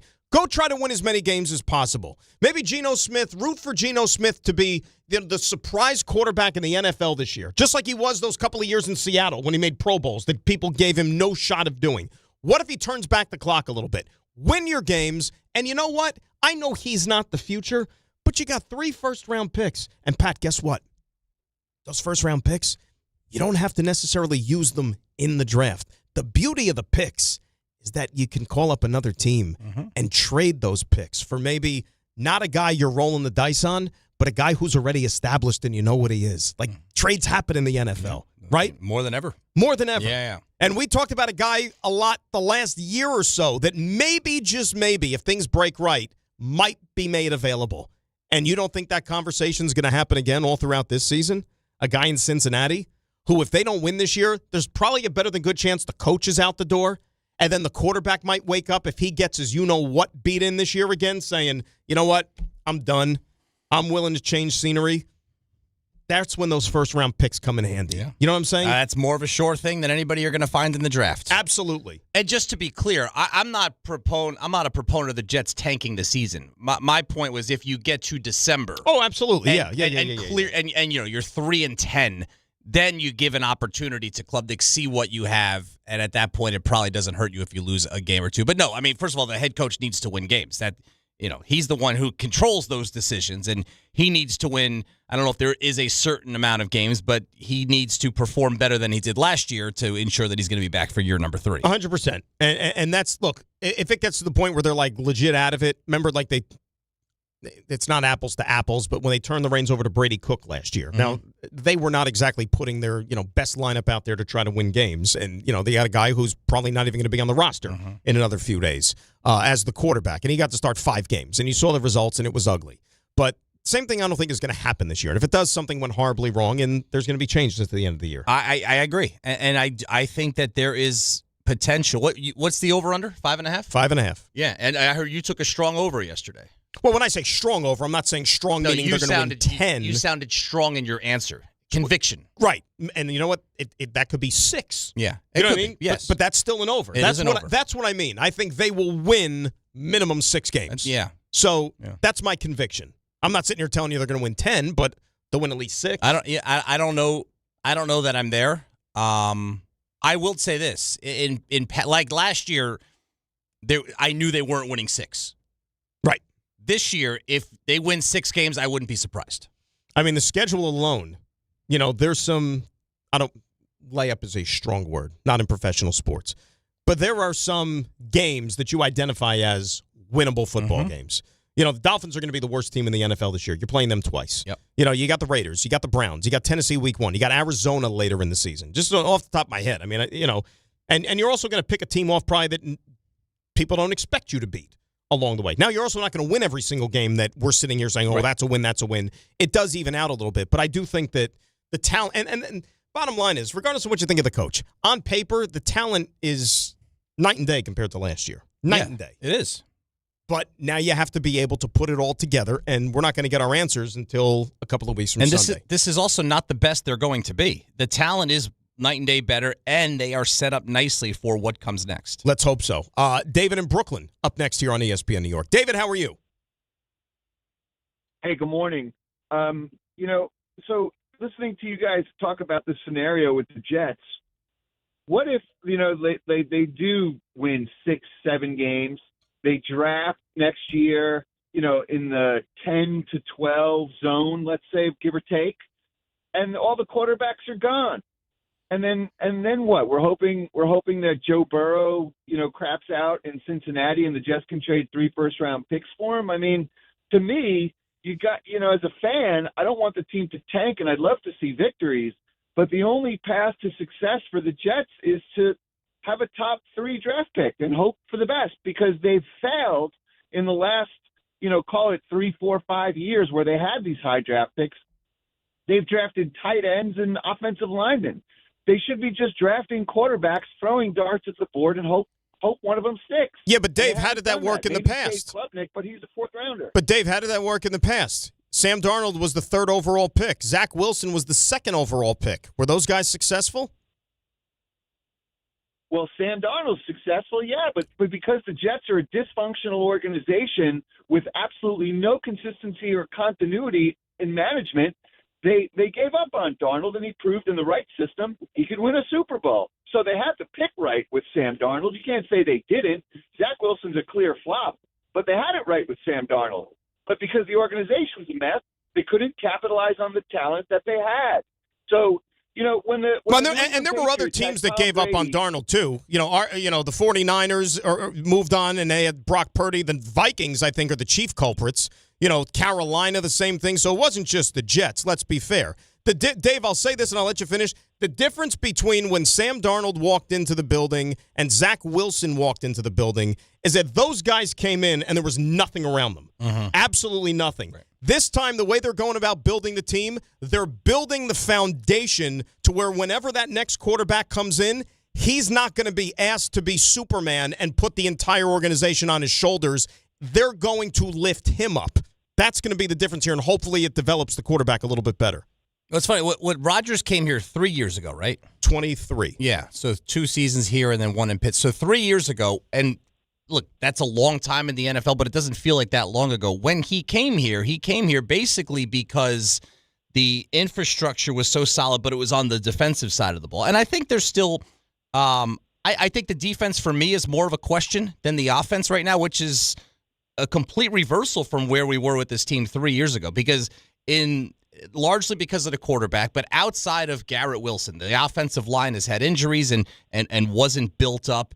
There were just the offensive side of the ball the last couple of years has been a wasteland, and it is far from that now. And it really, in my mind, starts with what you have on that offensive line. 100, and that's the foundation. And David, thanks a lot for the phone call. But I know you sound like a broken record here, but you got to go out and do it. Because there have been years, the Aaron Rodgers years, whatever, that there were some people picking him to go to the Super Bowl. Remember, they had the most talented roster they thought in the league. They were going to go to the Super Bowl. Aaron Rodgers, the quarterback, was the missing piece. You can't be worried on August 28th about not picking in the top 10. No. You can't be worried about that. And to use as his reference that you need to pick in the top 3 and just take swings at quarterbacks. What was it, what was Darnold, 2018? 2020. Twice in the last 9 years, they've done that. And both times, it was a spectacular failure. 1,000%. And let's not forget, too, when you have drafts, for example, and let's say there's a glut of quarterbacks, okay? Sometimes the first quarterback to come off the board, even the second quarterback to come off the board, it's not exactly the guy who ends up having the best career. Yeah. Right? Look at that 2018 quarterback class. Baker Mayfield, Sam Darnold, then Josh Allen came off the board. He was the 3rd. Then there was a Josh Rosen sighting. Let's not forget about him. And then, by the way, down at the end of the first round was Lamar Jackson. Right? Yeah. And he's arguably had the best career out of any of them. Right. Can I interject something? Because why are you asking permission? This is always so fascinating to me, because the fascination with we've got to pick top 3, we've got to have this. No, the most important thing you can do as a franchise to make sure you get your guy is to develop a situation where when he comes in, he doesn't have to automatically be the savior. He just has to be part of the machine, and then he develops, and then he becomes that guy. That's how Dak Prescott happened. Exactly. That's how Brock Purdy 100%. happened. Who are the most competitive teams over the last 5-10 years right now? It's the teams that had foundations that a franchise quarterback could step into and be successful. Bo Nix, Pat Mahomes stepped into a situation where it was ready for him to be ready. Joe Burrow, again, he elevated a little because he was the number one pick, but there was foundational pieces to build around. The Eagles, that's the best example because that's a roster that's loaded from top to bottom that a quarterback like Jalen Hurts who doesn't have a lot of second-round pick, by the way. Who doesn't have a lot of those things that jump out to you. Say, oh, this is a franchise guy. We got to have this guy. And then he has two great performances in a Super Bowl. One of them, he wins the Super Bowl MVP. And if the Eagles had won the other one, he probably would have won that one too. So the concern there would be, though, all great examples. And what teams? I don't know if I can remember all of them. Kansas City, Philadelphia, Denver, San Francisco. What other teams do we know? Dallas. What do all those have in common? Offensive-minded head coaches. That would be the concern. Yeah, I think that's important, too. That's important. Josh Allen didn't have an offensive-minded head coach. No, but Sean McDermott and Aaron Glenn are worlds apart to this point. You'd better have a really good offensive coordinator in that case, in which Frank Reich you think is one of them. Yeah, I mean, you're giving a lot of credit to Jason Garrett here. Yeah. Jason Garrett to what the Jets are doing. Josh Allen got his offensive coordinator fired, by the way. I don't want to say he got him fired, but they did fire him. It's funny because Dak Prescott's offensive coordinator was Kellen Moore. You remember, he took his job first. Before Kellen Moore was still the backup quarterback, broke his ankle in training camp. Then Romo breaks his back, and that's how Dak Prescott ended up starting. Right, but we're also we're talking about situations though where they're underachieving because they won 7, 8, 9 games. Like if the Jets got to 8 wins, I mean. Well, look at the draft. Look at the draft from a couple of years ago. Quarterbacks went 1, 2, 3 off the board. 1, 2, 3. Which draft was this? 24. Okay. Caleb Williams, Jaden Daniels, Drake May.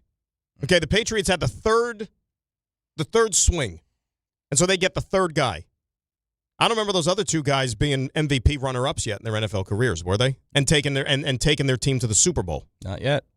Say whatever you want. They went into the Patriots getting there last year, and all the breaks they got in the easy schedule, blah, blah, blah, blah, blah. Bottom line is he took a team to the Super Bowl, and he was the MVP runner-up in his first full year as a starting quarterback. Yeah.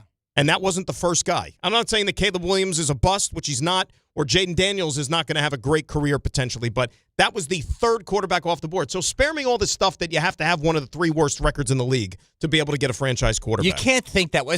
I hate that mentality in sports, but football, football is not designed to think that way. It's not. I mean, the average career is, if you last 4 years, you've had a great career. Like, the players can't shift their mindset to that. The coaches can't. You think this head coach, and again, I'll just say it, I don't think he's a good head coach. But the fact is he is a head coach, and he needs to win games. And I could be proven wrong.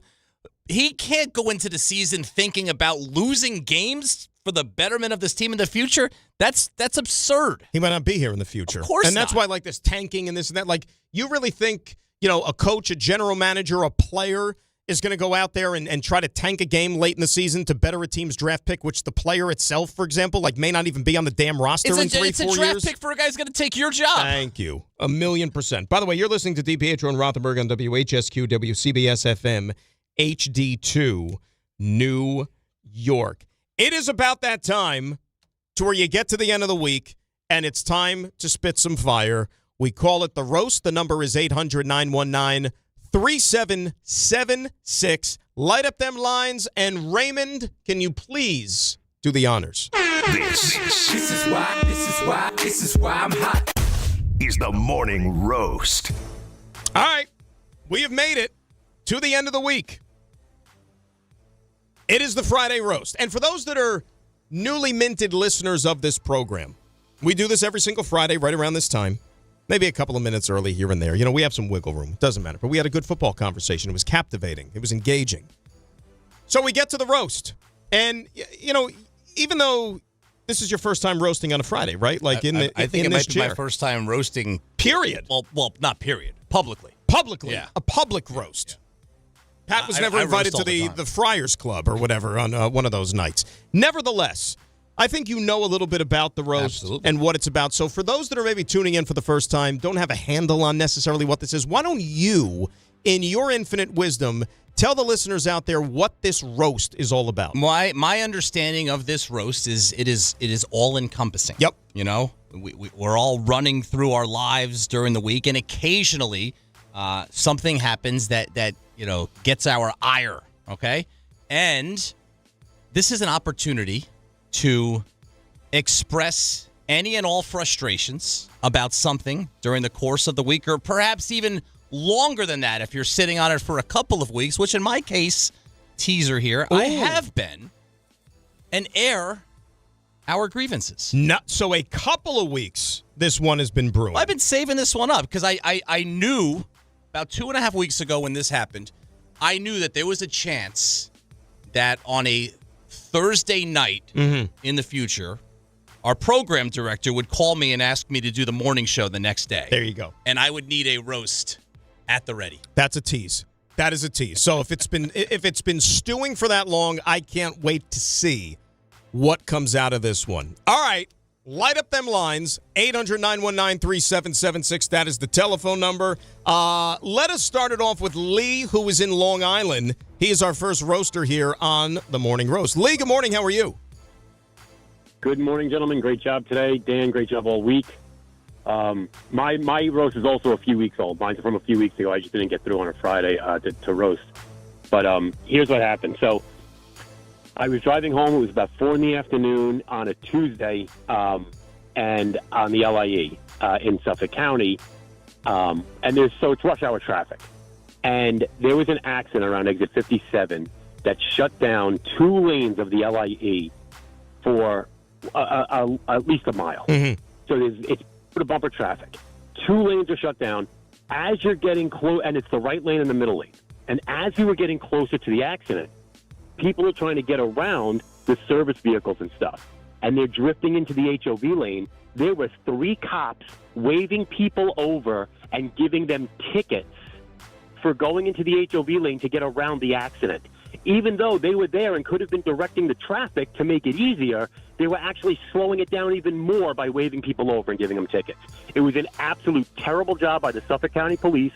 I could not believe, because, the HOV lane is not federal law. Right. You can suspend what the HOV lane is to get around an accident safely. They could have been safely directing traffic. Instead, they were ticketing people who were trying to get around an accident after they shut down the right 2 lanes. Can I ask you a question? What time of the month was this, Lee? It was the summer. It was a few weeks ago. No. I mean, was it like late in the month, early in the month? Do you remember, like middle of the month? Oh, you think they were padding their quotas? That's my point. It was. Yeah. Actually, you know what? It was late July. So yeah, there you go. You think they were just bad? That makes it even worse. If I would have gotten a ticket, I would have been at court the next day screaming. There you go. Lee, I feel you, man. That's a good one. I appreciate the phone call. Raymond, I don't want to give anything away, but our friend Lee's roast right there might be eerily similar to one of the people on this show and what they're going to complain about in just a little while. How about that? Interesting. How about that? Unless I have, ESP and I can read your minds, I think you know which way I'm leaning as to where this is going. Let's say hi to... We're going to go out to Sayreville, is it Sayville or Sayreville, Dan? Sayville. Sayville. I'm sorry. Big difference. Yes, they're 2 different states. Dan is in Sayville. He's up next. Dan, good morning. How are you? Hey, good morning, guys. Yep, it's out here in Sayville, and I want for my Friday roast. I'm going to be to preface it off. I have a 1-year-old baby daughter. Me and my wife will be out in public, at a restaurant, at a store.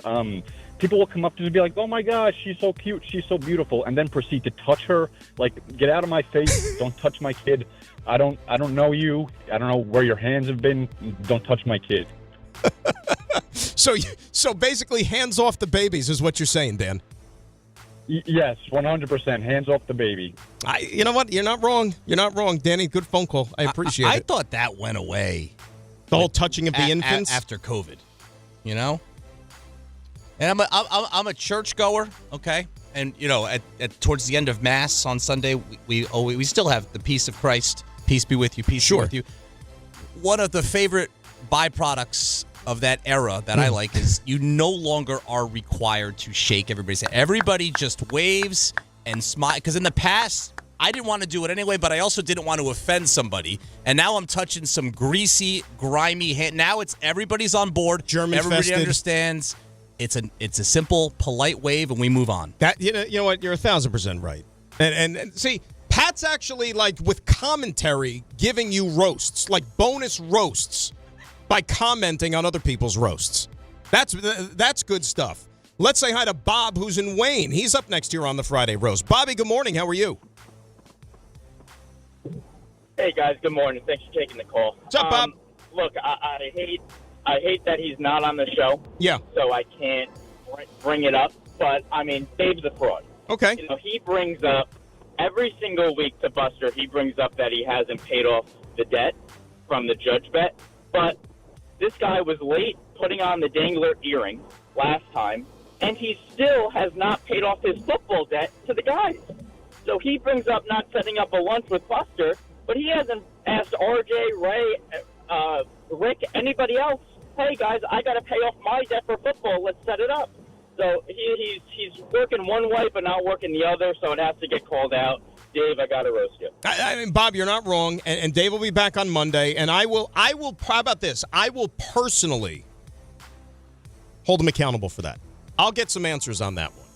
Now, RJ, refresh my memory for a second. Not paying off the bet, is that from this past season? There's been a chronic problem. Well, I know the earring thing went on way too long. It almost went on as long as the case of wine or the bottle of wine or whatever it is. It was paid off at the Beach Bash. Right. So this year's payoff was supposed to be at the pregame party that we do in the parking lot of Citi Field, but for logistical reasons, and if you've been out to Citi Field this year, you know what I'm talking about. Right. It wasn't possible to do. Mm-hmm.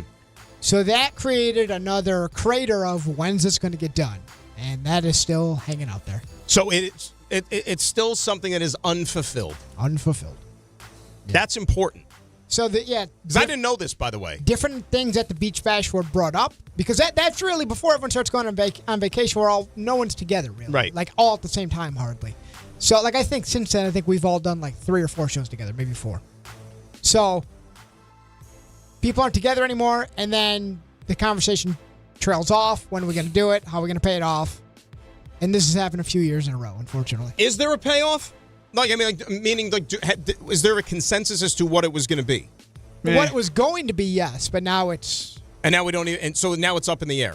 Yeah, because it was kind of dependent on, like, having an audience, things like that, so now it's not. He's not going to be running naked down the street or something like that. No, that was a past one. At one point, he was supposed to do a calendar shoot. A mostly nude calendar shoot. We talking the Roman calendar? Or are we talking... Well, originally, it was going to be... It was going to be on a billboard. But... That was shot down. Wasn't there some yo-yo excuse about like his wife's workplace of employment frowned down on this or something? Yeah, there's some. I mean, come on, what are we doing? Honor the bet. You know, like, come on. But the problem is you lose when you always have to kind of like come to a second, like throw your second pitch. Yeah. It takes us a long time to agree on something to do. Just get it over with. It's almost like you got to get like a root canal or a tooth pulled or something. Just get it over with instead of like parlaying this thing. Rip off the Band-Aid. So the tough part is he would tell you, and I guess he's not completely wrong, it's not my fault that Citi Field's under construction. We couldn't have the pregame party. You can, they did lose a lot of parking, by the way. Are you guys going to have the pregame party next year? I mean, the hope is. Well, they're still doing construction next year. Well, but I don't know. There won't be a Mets game. That's a fair point too. I'm sure you could go to Citi Field's parking lot and just have a party, but there won't be a game to go into. At that point, maybe they'd love to have us. Yeah, it's like, no hey, baseball. come on! There'll be plenty of room. Be nice to see some sign of life in the parking lot. Tell you what, maybe we'll have the pregame party in the stadium. We could rent out we can have our own, hell, the Sasso softball game might be at Citi Field next year. Have your pick. Citi Field, Yankee Stadium, it don't matter. Greg Buttle playing right field. I ain't playing right field. Get out of here. 800-919-3776. That is the telephone number. Now, let's go to our friend Pat here, because you've been chomping at the bit. Like I said, you've made great comments off of other people's roasts, giving almost like additional roasts, like bonus roasts. I'm here to analyze. I want to hear now, and everybody wants to hear There's a lot of buildup. Official roast that Pat is going to provide here on this Friday. I hope this isn't a letdown. No, there's no letdown. I keep finding out this place is full of Little League parents. Okay. Michael K. Yes. Little League parent. Dave, obviously, for a long time, Little League parent. I Sure. think his kids are older now. Rick is a Little League parent. Yeah. Huh? And I'm a Little League parent. And I had the great pleasure of the last 5 years of being a Little League coach as well. In fact, when I walked in this morning, I think it was RJ who said, or was it you, that I look like a Little League coach? No, that was RJ. Thank you. Yeah, it was RJ. So we had my son's baseball team a couple of weeks ago had their grand finale of this team that has been together since they were 8 years old. We went to Cooperstown, New York. Field of Dreams. It is an awesome complex. I've heard it described as like Disneyland for baseball fans, and it really is. You know, they really tie into all of the nostalgia and the old-time baseball feel. This is Cooperstown. Yeah. And you have to wear your pants like the knickers and pull your socks up, and they do a really, really terrific job. Every week, it's very well run. You churn in about 100 different teams every week, and you get all kinds from all over the country. And some of these Little League coaches that I observed really do think they are the second coming of Buck Showalter, and it's hilarious. So I happen to be watching this one game while we're waiting for our game to play, and it's between a team that was okay and like this like top team from like California that I think ended up winning the tournament. All right, and the team is giving them a run for their money. It's like 6-3. It's in the fourth inning. They have first and third, 2 outs. Like this other team from California, they've won all their other games like 25-0. All right? Now they're up like 6-3 against this like little town team. And they're a little worried now. It's late in the game. It's the fourth inning. First and third, 2 outs. The cleanup hitter comes up. Yeah. And this cleanup hitter, big kid, biggest kid in the lineup. One of the parents told me he had like a 1,500 OPS. They keep track of that, by the way, now for 12-year-olds. Like a 1,500 OPS. That's better than Aaron Judge, better than Yordan Alvarez. So I watching this coach coaching third base, and he puts on the seal sign for his runner from first base to take off to second and then get caught in a rundown so that the runner from third can score. And they successfully implement the play. He gets caught in a rundown, the runner from third scores, they tag him out, and the inning ends. And now it's 6-4. And the best hitter in the lineup is walking back to the dugout. He just had the bat taken out of his hands by his head coach. And I'm watching his coach, and he's like puffing his chest out. He thinks he just cracked the code of life. He's like, I just stole a run from these guys. And I'm just watching. Like, these guys from California are going to explode any minute. Do you think one extra run at this point, you just took yourself out of a big inning. Do you think one extra run at this point is going to make a difference? And sure enough, the game turned at that moment. It ended up being like 11-6. They never got that close again. It just took all the wind out of their sails, but it was the celebration of the coach thinking that he had just figured something out and outsmarted this team from California that I just wanted to address today. So he gave up a run he gave up an out to score a run, but yet then they wouldn't score another run the rest of the game. He just wanted to look like he was slick He just Rick. wanted to make it look, yes, exactly. That he's smarter than you are when it comes to baseball. Exactly right. And it was unfortunate. Are you allowed to steal in Little League? Like, I thought you couldn't steal until the catcher had the ball in his mitt already. That was my understanding. No, this you could steal, because this is like... So as soon as the pitcher releases the ball, you can steal. You can lead at this level. It's not actual Little League rules. Oh. There's Little League, and then there's... this. It's the same age, but there's two different... One plays... Interesting. They play different distances. This is the distance they play on the Little League World Series that we watch on TV. Gotcha. Yeah. Because, Little League, like, you had to have your foot on the bag. No. And you couldn't go until the ball was already received by the catcher. The bases and the mound are a little further apart, so you can lead, drop third strike, all that stuff. And apparently you can get into an intentional rundown and take the bat out of the hands of your best hitter. I wonder how popular that coach is, like with the parents, the teams, the fan base or whatever, given the fact that he's resorting to these shenanigans. And it's not necessarily leading to wins more than anything else. Hard to say. Like I said, you go to this tournament, teams, coaches, players, fans all over the country, you get all kinds. I don't get it. I don't get it. 800-919-3776, the telephone number you want to be a part of the roast. Let's say hi to our good buddy. He is Artie. He is in Brooklyn. He wants to fire away on the roast. Hello, Art. How are you? it's bad enough that I have to watch the Jets at MetLife. Now I go to Bruno Mars, and I'm trying to outsmart, just like that coach, trying to outsmart the system. And I take my wife and her friends, load them up in the car, and go to a restaurant with a shuttle. I don't want to say the name, but I think most Jet fans know. I think we know the restaurant. I think we know. They changed the system. What's the system? It's no longer just the car and the driver. They look in the car, they see 6 people, and they charge me more than the freaking parking at the lot. I mean, then I never experienced this part. I gotta take me, 5 drunk ladies, through a tunnel. They said lot B is through the tunnel. I get out of the tunnel, it's lot D, as in Dave. I go back, then I go again through the tunnel. Again they're drunk. Lot B. Guess what's waiting for me at Lot B? Guess what? An hour line to get into one bus. Come on. All right. Art. What night did you go to Bruno Mars? The 2 days ago. Oh my God! It was the best concert ever. Wednesday. Did you go? You go Tuesday or Wednesday? I went Wednesday. I was there Wednesday night. I was there Wednesday night. I cannot believe how 70,000 girls knew every freaking lyric from every song. It was amazing. Yeah. All right. Good stuff, buddy. Amazing. Yeah, he put on a good show. He put on a really good show. Can I interject? I don't know if he knows. Yeah, Bruno Mars is kind of a big deal to many. I just noticed something else. Can I be honest with you? I didn't know that. Well, I'll let you. Yeah. I was shocked that he sold out 4 nights at MetLife. I didn't think he had it in him. I didn't realize he was still at that level. Yeah, that's what I mean. I was shocked. I picked up on something that Dan just said, though. Yeah. Am I to understand that you went out on Wednesday night to MetLife Stadium, of all places? I could have used this as easy and ammo yesterday the concert, and didn't. And then you actually got out of bed on Thursday morning and hosted a 4-hour morning show? That is a valid point there, sir. Yeah. My goodness. Iron Man here.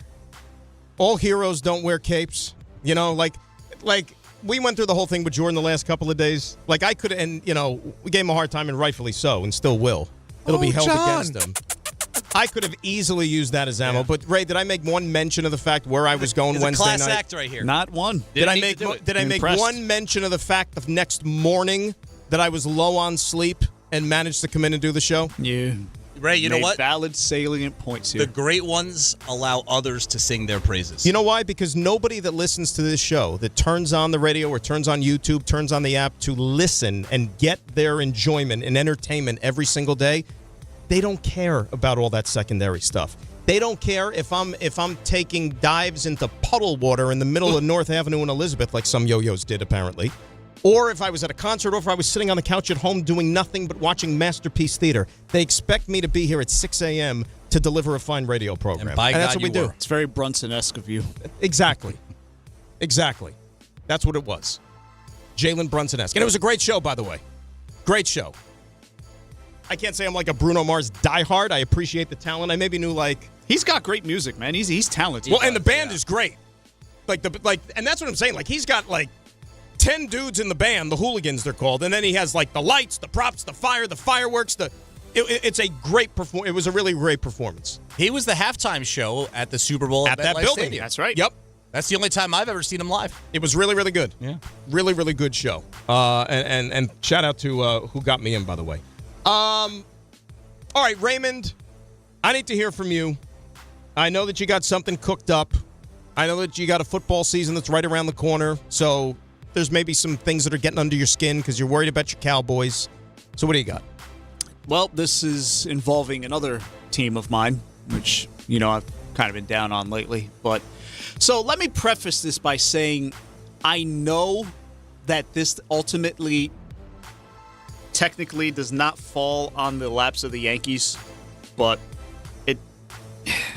there's an obligation here. So a lot of people have their complaints about the new Yankee Stadium. Many of those complaints stem from the fact that it's simply not the old place. and that the old place had to be torn down to make the new one. Wasn't renovated, but whatever. So, as we all know, in the place of the old stadium, they redid Macombs Dam Park. They called it Heritage Field at the time. Now I believe it's called Elston Howard Field. Yes.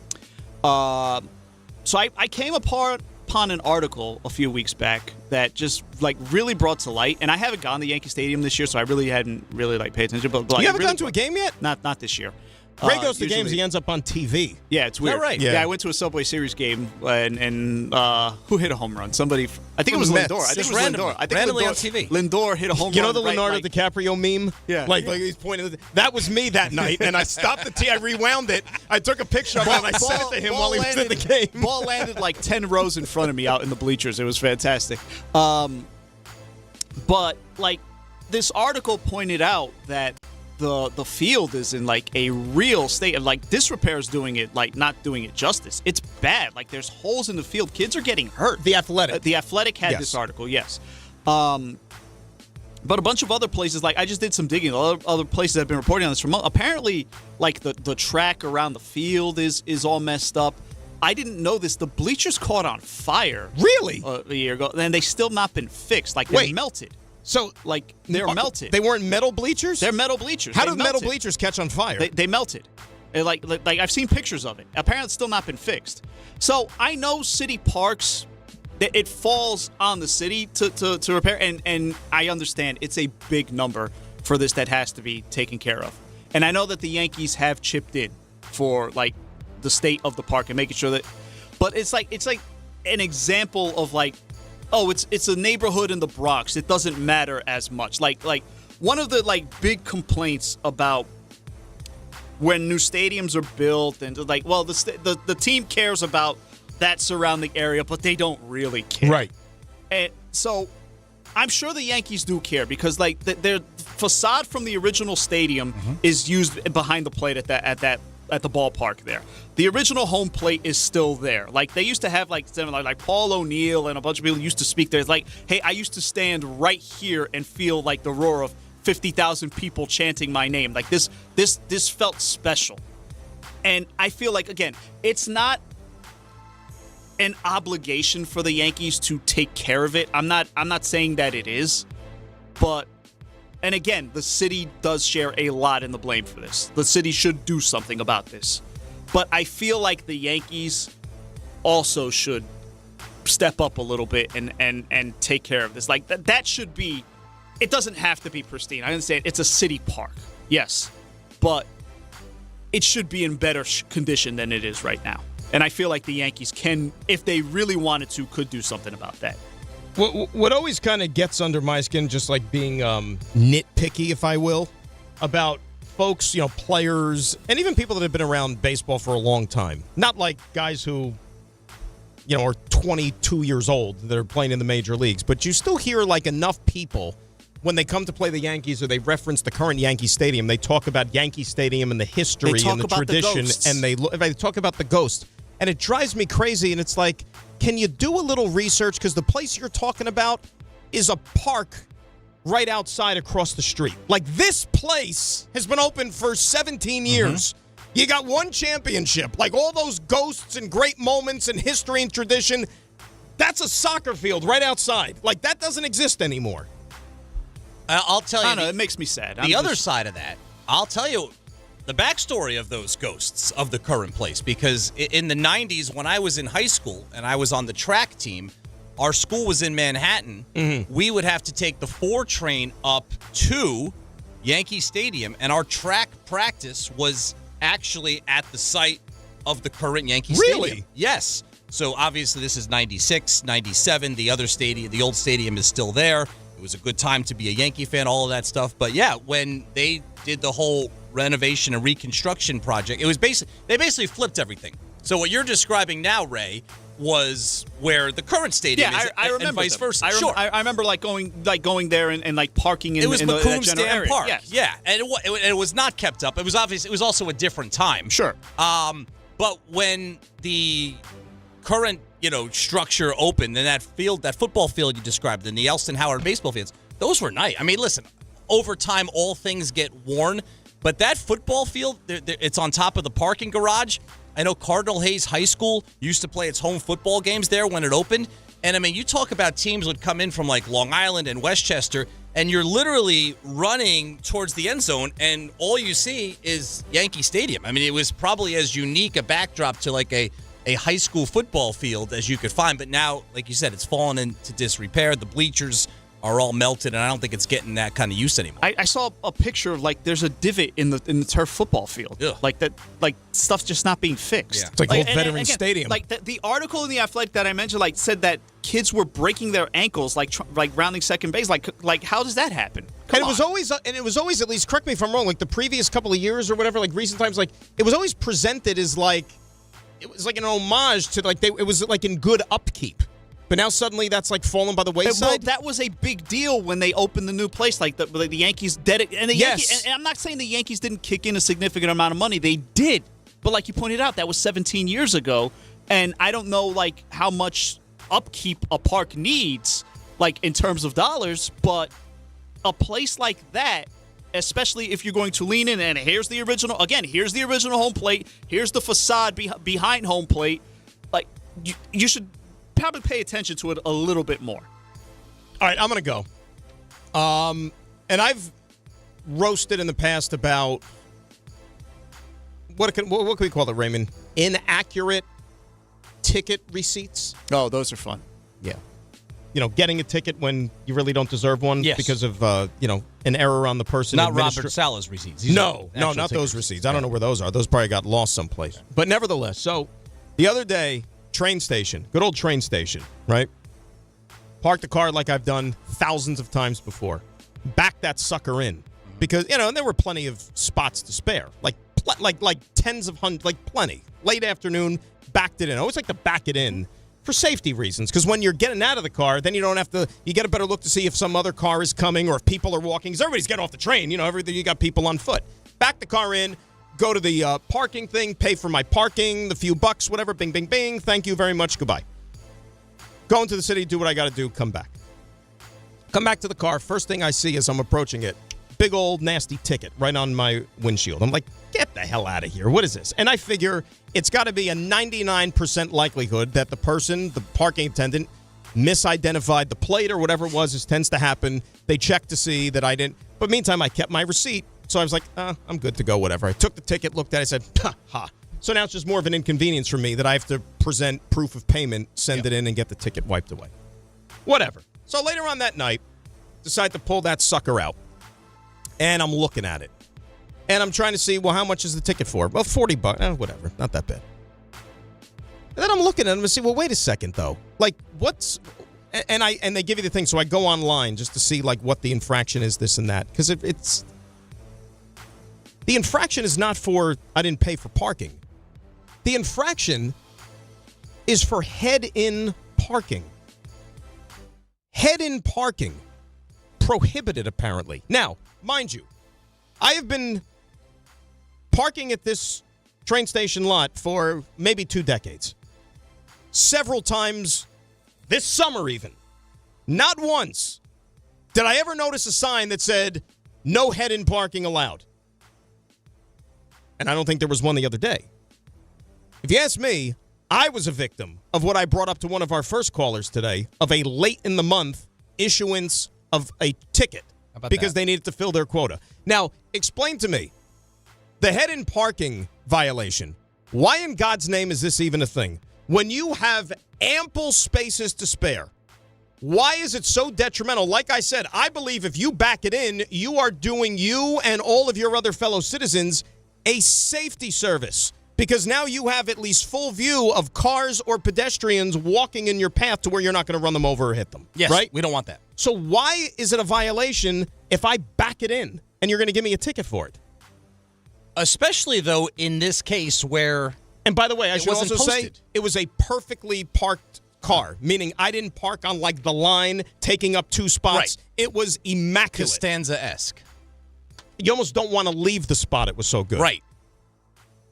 And no signs. No signs. Listen, you're speaking to a very big proponent of backing in for the same exact reasons. Thank you. You know, I think it's worth the extra 30 seconds on the front end to save you time and make things a little safer on the back end.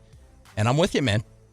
I can understand your frustration in this case, especially since you've been doing it. So what did I do? I just wanted it out of my life, and I went ahead and paid the damn ticket that night just to get it out. And I ripped it up, and I spit on it, and I flushed it down the toilet. Let me ask you a question, though. Sure. It says head-in parking is prohibited? Prohibited. But on the ticket, the violation said head-in parking as the violation. But isn't the head is the front of the car? That's correct. So backing in is actually tail-in parking. That's what I would think. That's also what I don't understand. It's kind of like the explanation is like it's not spelled out the way it should. Right. You know, a head-in parking offense occurs when a driver backs a vehicle into a parking space where signs say that it requires forward-facing head-in parking only. Like I said, millions of times I've parked in this lot. No signs. Not a once. I have backed it in to a spot virtually every single time because of the reasons that I outlined. To be transparent when I'm leaving the car or leaving the lot. Will you no longer back it in?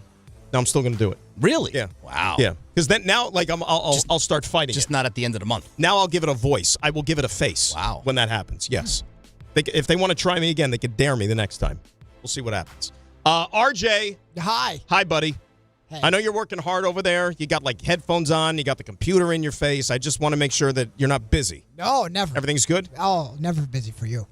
Well, not just me. For everybody. I think everybody wants to know what's been, chapping your shorts over the last few days. Could it be like some guy wearing a Yankee shirt going for a cruise or no? Is this the source of the roast or no? No. I mean, that could be, but I feel like it's all been said already. You got a man in a trailer park community, some cash in his pocket. It all went sideways. I feel like it's all been said, so I have nothing left to say. What I will say, though, is so if you've driven really anywhere, but especially in the boroughs, and then either the busiest parts of Manhattan or the boroughs, where streets they're able to have parked cars on either side. And then if you squeeze properly, you could have somebody double parked and traffic still get through. But there's not a lot of room. So think maybe car, Uber, Amazon truck. And this is for a one-way street specifically is what I'm talking about. So you got parked cars either side, and then you have two car lengths side by side that you can get by. But the car that is parked or double parked needs to really move over. And that's not even the problem here. That has happened in my instance. Great. So there's people that are passing by the parked car on the right, double parked. Yep. So there's a window to the left, and I'm going to squeeze by. And I have a little bit of room. It's tight, but it's doable. And I don't really think anything of it. You've seen it, dare I say, thousands of times. So now it's my turn. There's a few cars in a row, and I'm going to squeeze by you. You're crawling. You're going a couple miles an hour to make sure the mirrors aren't going to hit, stuff like that. So I'm the last car of this trail of, 3-4 cars. As I'm squeezing by, the person who's in the car, I assume they were waiting for somebody, they just decided, you know what? I'm going to go. Like, my business here being double parked has concluded, and it's time for me to go. Yeah.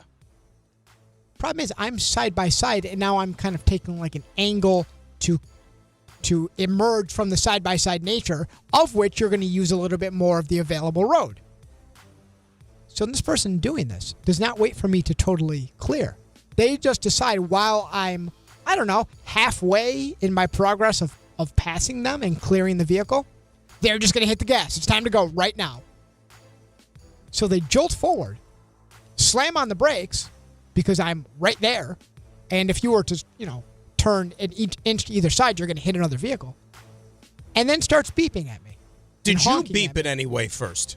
No. When you saw them about to move? As I was passing, I saw them as I was getting ready to pass. They had their head down. They're on their phone. I'm like, okay, they're just parked. Fine. No big deal. Everybody else is going around. It's my turn. No big deal. Didn't even think about it. And they start honking at me. Almost shocked to see that I would be passing them.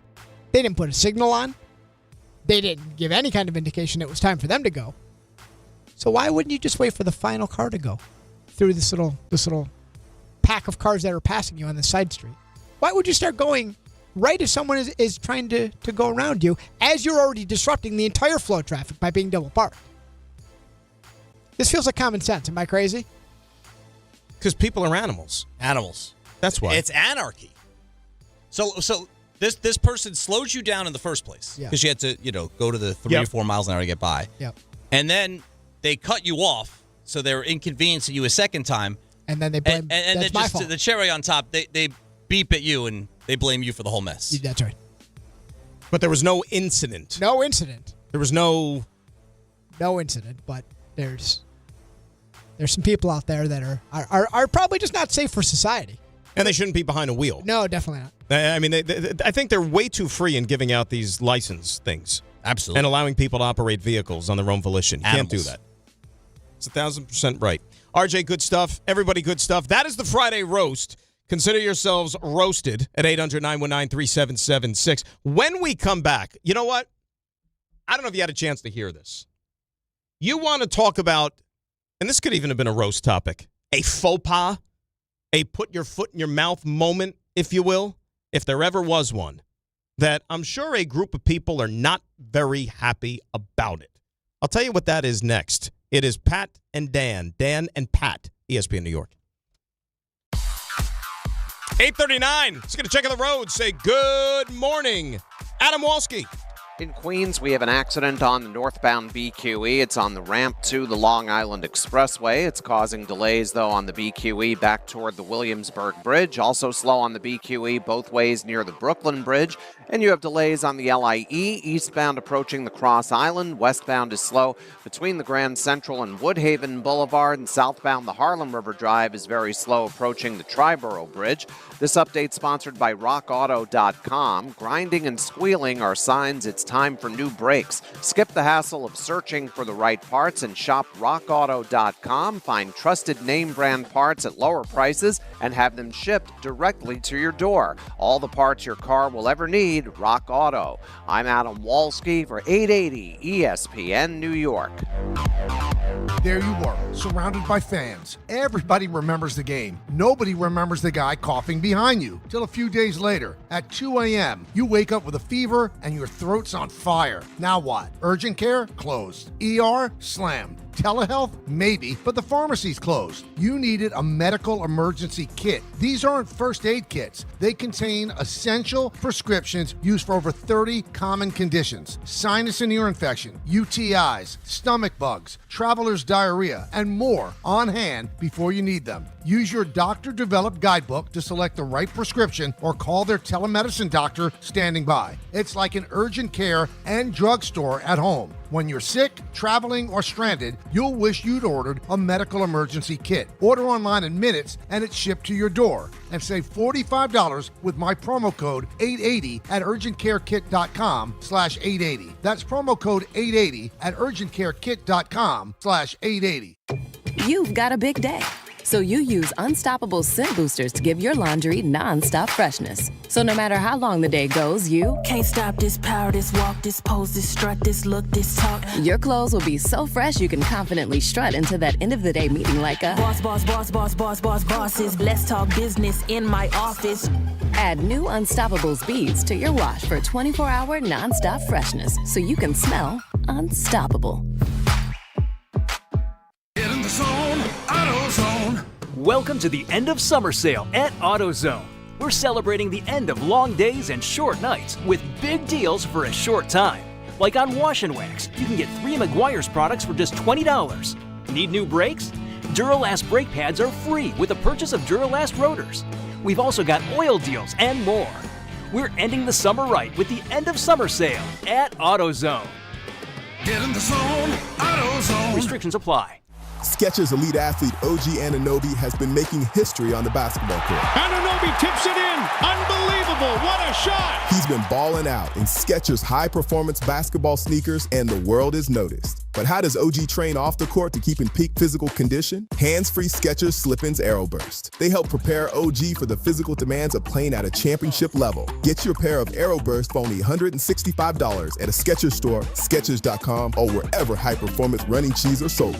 Rich Eisen here with some advice. If high-interest credit card debt is grinding you down, it might be time to call an audible with a SoFi personal loan. It consolidates your debt into one low monthly payment with no fees required. And with as soon as the same-day funding, you can make the right play fast. Call an audible on your debt today at SoFi.com/debtplay. Loans originated by SoFi Bank N.A., member FDIC. Terms and conditions apply. NMLS 696891. Fast funds terms apply at SoFi.com/debtplay.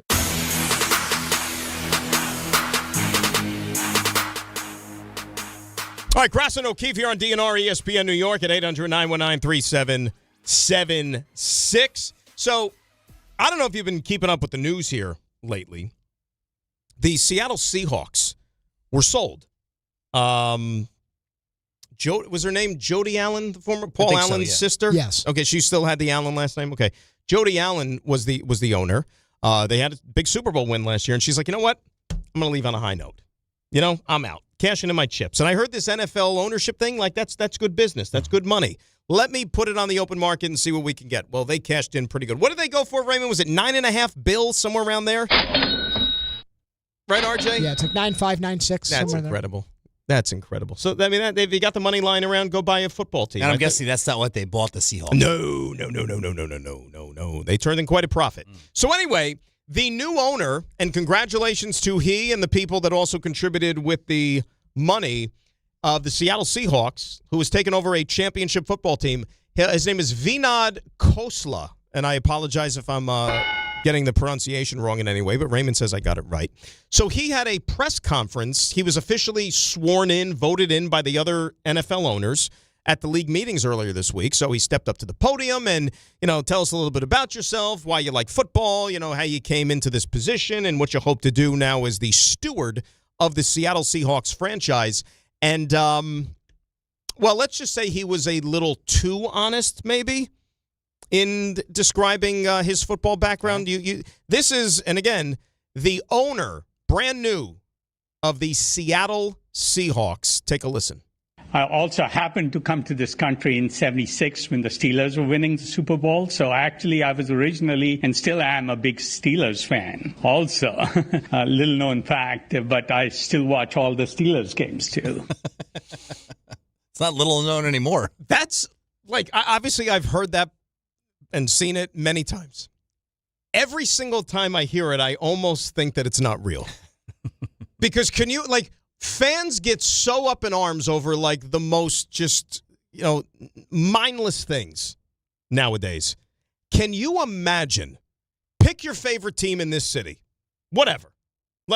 Mets, Yankees, Giants, Jets, Knicks, whoever. Can you imagine the owner of that team going up to the podium and telling the world, you know what?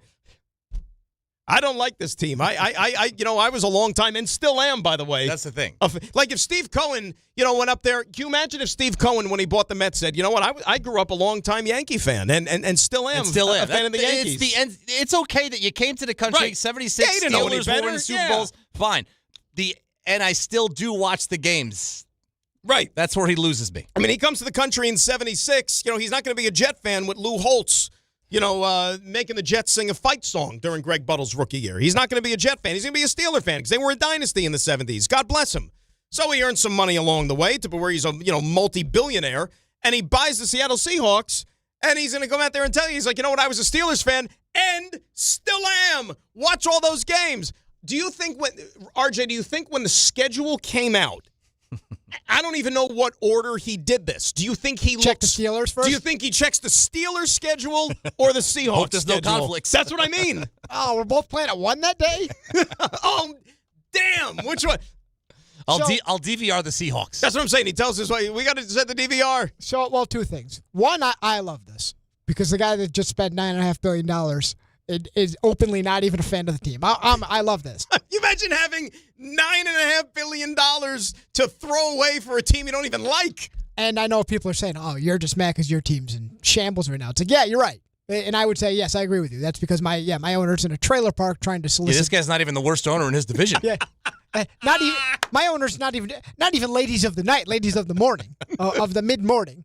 So, yeah, I got a lot of problems to worry about here. But two, and this is where I guess I'll mildly defend him, I believe he bought this for his son to inherit and run, I think. What team does his son root for? Yeah, exactly. That's a great question. I think, I'd have to double check this, I think his son actually has some, he was a minority owner. This same guy was a minority owner of the Niners. You remember? I knew it. That's what I wanted you to say. Yes. So you know how you could, the NFL allowed teams to ownership to sell off up to 10%? Yes. Something like that. Vinod was, I don't know the exact percentage, but he had stake in the Niners that he obviously had to divest. Stake in the Niners, owns the Seahawks, loves the Steelers. Loves the Steelers. He's showing up with a terrible towel with all those 12s. Imagine if the Seahawks are playing the Steelers in Seattle. He's in the stands with a towel. A big third down for the Seahawks offense. He needs the Steeler D to come up with a stop. He's up in the owner's box like this with a terrible towel trying to get the defense going. I love this. This is the greatest transaction maybe in professional sports history. It really and truly is. So, yeah, I think he bought it primarily for his son to, here you go. Pretty sweet gift. That makes it so much better. But can you imagine, if the Giants ever sold to somebody, and the new owner of the Giants, imagine it every day. Right? The Giants owner comes in and he says, "You know what? I grew up a Cowboys fan and still am a Cowboys fan." Raymond would love it. Be fantastic. You're right. He'd be like a mole. You're right. If I was in RJ's shoes right now, I'd be like, yeah. Isn't there a sick part of you that respects it in a way? You have so much money, you just bought a team. I presumably for your son to run. But I asked, and you're just like, you know what? Go Steelers. I was asking you the question off the air. Do you think that this is a case of him giving 0 Fs because he's a multi-billionaire, or do you think that this is naivete and he just didn't comprehend what he was saying? No, I think it's that. You think so? I do. I think it's the latter. I actually think it's the former. Okay. I don't know, but I think he's pretty plugged in. I think he's just not that. Well, I think a lot of it ties back to, and he's the one that spent the money. I don't think he's going to be all that involved with the day-to-day. I don't. I also just want to add one correction. Because he wants to root for the Steelers. I got busy watching the Steelers. I don't have time for this. You said this was maybe the greatest transaction ever in the NFL. I don't even think this was the most well-known transaction in the NFL this week by an owner. Not ownership transfer, at least. Right. Transaction. Did they complete the transaction? I don't believe they did. I don't think they completed the transaction. No, because he had all that cash. You're right. Who you're visiting. It was one of those situations. No one. By the way, and good thing for VNOD, see, you can win 100 times over, even when you have all that money and you've won the game of life. Seahawks, of course, open the season on Wednesday night. The Steelers don't play till Sunday at 1, so he's going to have plenty of time. You don't think he had some sway there? Yeah, absolutely. How dare you, week 1, you're going to put these teams up against each other? Calling up our buddy Mike North over at the office and saying, hey, you know what? I know we have to start the season because we won the Super Bowl, but I really care about the Steelers. Can we make sure that there's no conflicts there? Do they play each other? Wait a second. Who does the NFC West play this year? No, they play the West, AFC West. Okay. Yeah, there's no Steel. Oh, that unless it's the Rogue. RJ, no, it's not. The Rogue extra RJ, game. how great would that have been if there was a Seahawks Steelers? And by the way, remember the first Super Bowl the Seahawks were in 2005, Super Bowl 40. He was against the Steelers. Oh. So now you're a Seahawks hate fan. That team. Your first chance at a Super Bowl lost to the Steelers, and now your owner roots for the other team. And that was a controversial Super Bowl. Absolutely. We were talking about some of the controversy before, Dan and I, this morning, but they hate that. They hate that game. Text from Rick. I'll leave it at that. 800-919-3776. Quick timeout. It is Dan and Pat here on ESPN. Joke's on you, Rick. You might not even be there. Might be in jail. So joke's on you. Even better. We come back on ESPN New York. 1-877 Cards for Kids. KARS Cards for Kids. Ready to get rid of that old car? Donate it to Cars for Kids. Call 877 Cars for Kids to reach a friendly live agent. Donation is super easy, and your car can be picked up as soon as tomorrow. Call us now or go to carsforkids.org. 1-877 Cars for Kids. Donate your car today. Did you know you can donate real estate too? When care matters most, experience matters more. The Allure Group is redefining rehabilitation and long-term care across New York with 6 convenient locations. Their expert clinicians create personalized care plans to help you recover, rebuild, and get back to what matters most. From short-term rehab to long-term care, Allure is committed to comfort, dignity, and results. To learn more, visit allurecare.com. The Allure Group, where care meets compassion. There are a million reasons to love New York. Making your budget stretch isn't one of them. According to an independent study, Amazon prices average 14% lower than other retailers. Get food, fashion, furniture, and more shipped straight to your building. Plus, another study found Amazon Prescription Pass customers pay nearly 1/3 less out of pocket. Learn more at aboutamazon.com. Okay, all signed up. Easy. Now let's run payroll. What the? Hey girl, I'm you with more gusto. Nice. Who's that? New social media manager, hired and onboarded with gusto. And spoiler, we're kind of famous now. Wait, we're famous? Oh, well, I'm famous. Payroll, benefits, and HR. Designed and built for small businesses. Choose a future with gusto. Progressive presents ways to save money that aren't bundling your home and auto insurance with Progressive. Thanks again for taking me to the game, man. I can't wait to get in there. By the way, what's in the bag? Oh, I bring my own hot dog and peanuts. Saves a ton. Savvy. And what about the beach chairs? Why buy seats when you can save big and bring your own? We can't get in without tickets. Tickets? What do you think the portable TV is for? Don't save money pretending to go to the game. You could save hundreds by switching to Progressive. Get a quote at Progressive.com. Progressive Casualty Insurance Company, affiliates, and other insurers. Not available in all states or situations. Congratulations, New York. The Knicks did it. Through battle after battle, they dominated to become this year's NBA champions. Day in and day out, the hard work paid off, and you were there every step of the way. Enjoy the crown. Own it, because this year is your year. A part of your legacy that will never be forgotten. So celebrate this moment, show your pride, and shop the largest selection of official NBA gear at NBAstore.com. A Fanatics experience.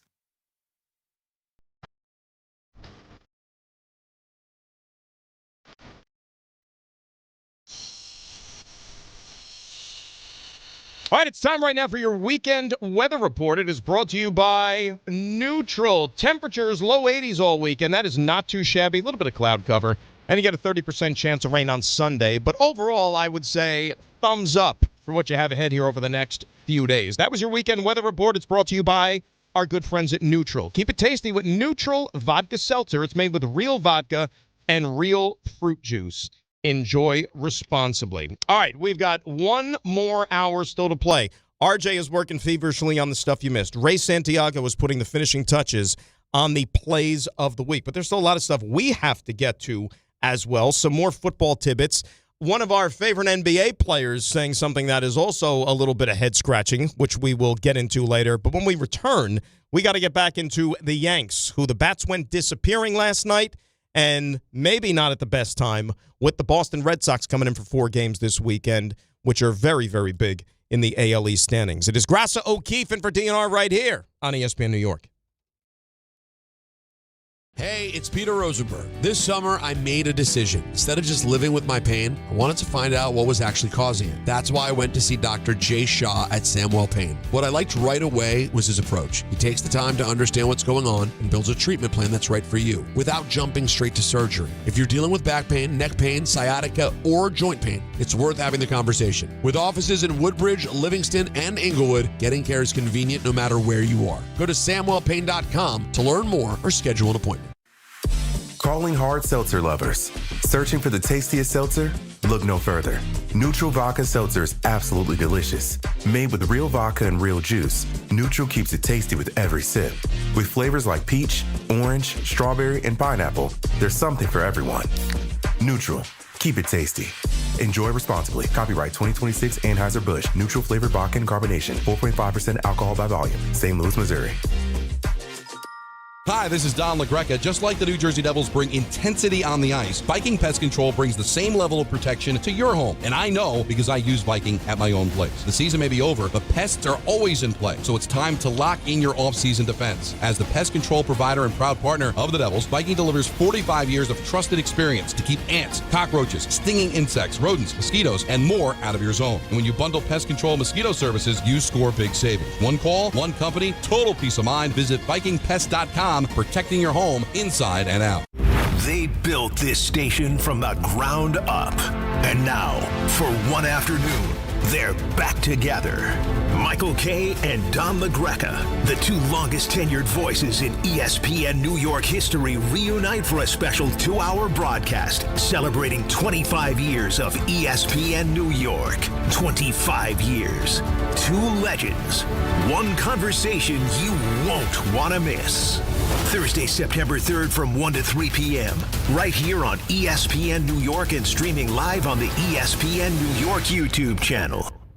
Hey, New York and New Jersey, Boost Mobile has an unlimited talk, text, and data plan that's only $25 a month forever, meaning you'll only ever pay $25 a month for the rest of your life. Who wouldn't want unlimited wireless when it only costs $25 a month forever? If you don't, you must be one of those people who enjoy overpaying for their phone plan. $25 a month forever is truly as good as it gets, so go online and switch now at boostmobile.com. After 30 gigabytes, customers may experience slower speeds. Customers will pay $25 a month as long as they remain active on the Boost Mobile Unlimited plan.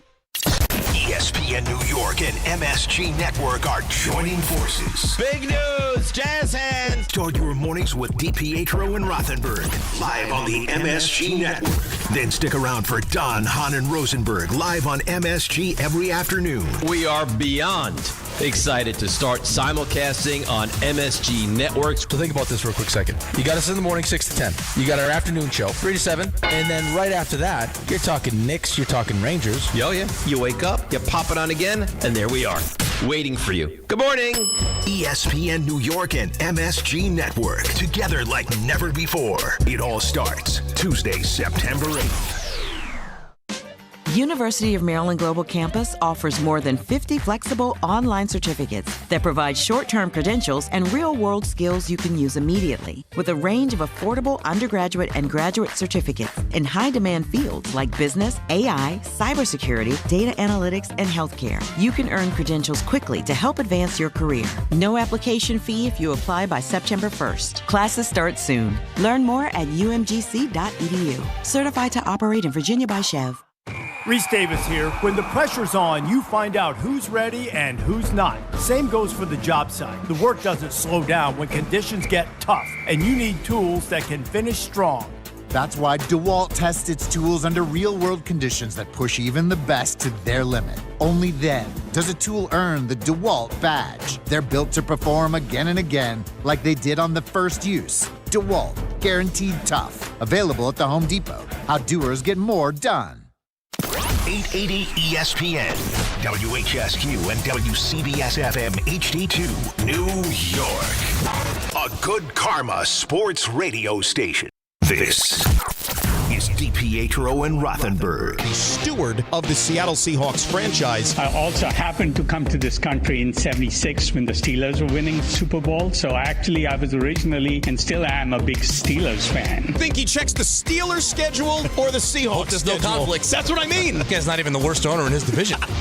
This is DiPietro and Rothenberg on ESPN New York and streaming live on YouTube.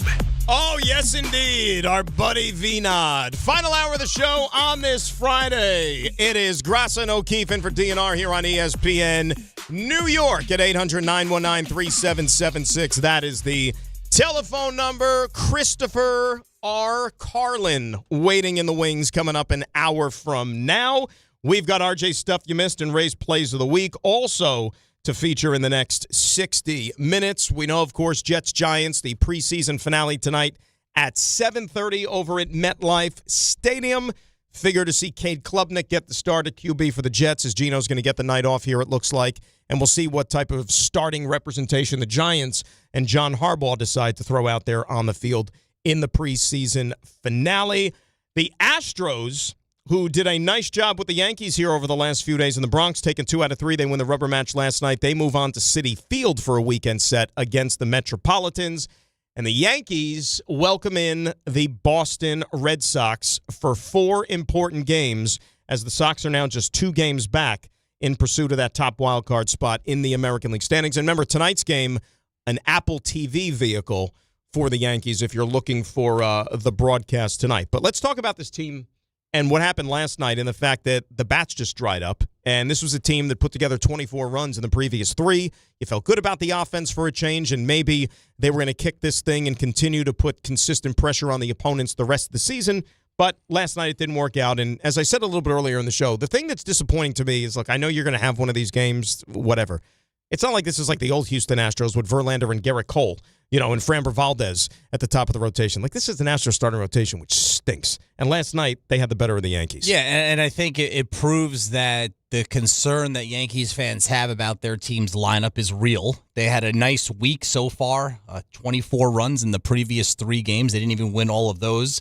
But this is a team that since the beginning of June, and RJ gave us the numbers earlier, has been among the worst 3 offenses in all of Major League Baseball, which is hard to fathom. So it underscores the importance of Aaron Judge coming back. But it also, and I know I beat up Garrett Cole a little bit earlier in the show, and he pitched well last night, right? 6 innings, 3 earned runs.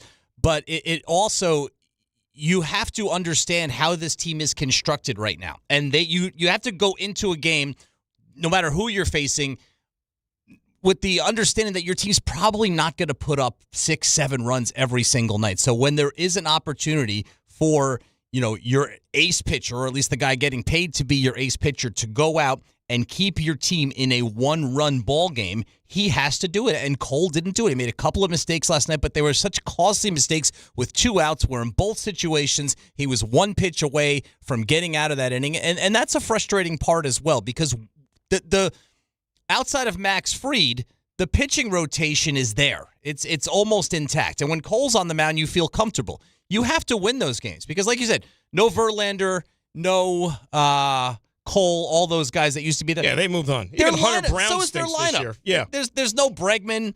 Altuve's not what he used to be unless he's playing against the Yankees. So the lineup isn't what it used to be either. No, it definitely isn't. And look, that's baseball, Susan, right? Like, even you could be the best team in the world, but that's why a 3-game series, anything can happen. You're not going to go out there and play your best. And remember, the Astros, even though they are extremely, extremely flawed, this is a team that's still trying to lock down their own playoff spot and fight off those other mediocre teams in the American League West and try to hold on to first place here. But, look, I think the takeaway from last night, and we talked about it earlier in the show, was what you saw to Garrett Cole. And normally that's a quality start, right? 6 innings, 3 runs, that's a quality start. Some people, including yourself, we talked about it, would expect a little bit more from a pitcher of his caliber, especially on a night that the bats are not firing. And you know that even with 30 games left in the season, each and every one of these bad boys certainly means something. And that's how they're going to win in the playoffs. Right. Because you also, just like you can't rely on the offense scoring 6, 7 runs a game like they did the beginning of this week, you can't sit back and say Aaron Judge is coming back and everything's going to be fine. A, we still don't know 100% that he is coming back. And B, we don't know what he's going to give you if he does come back. See, you can't.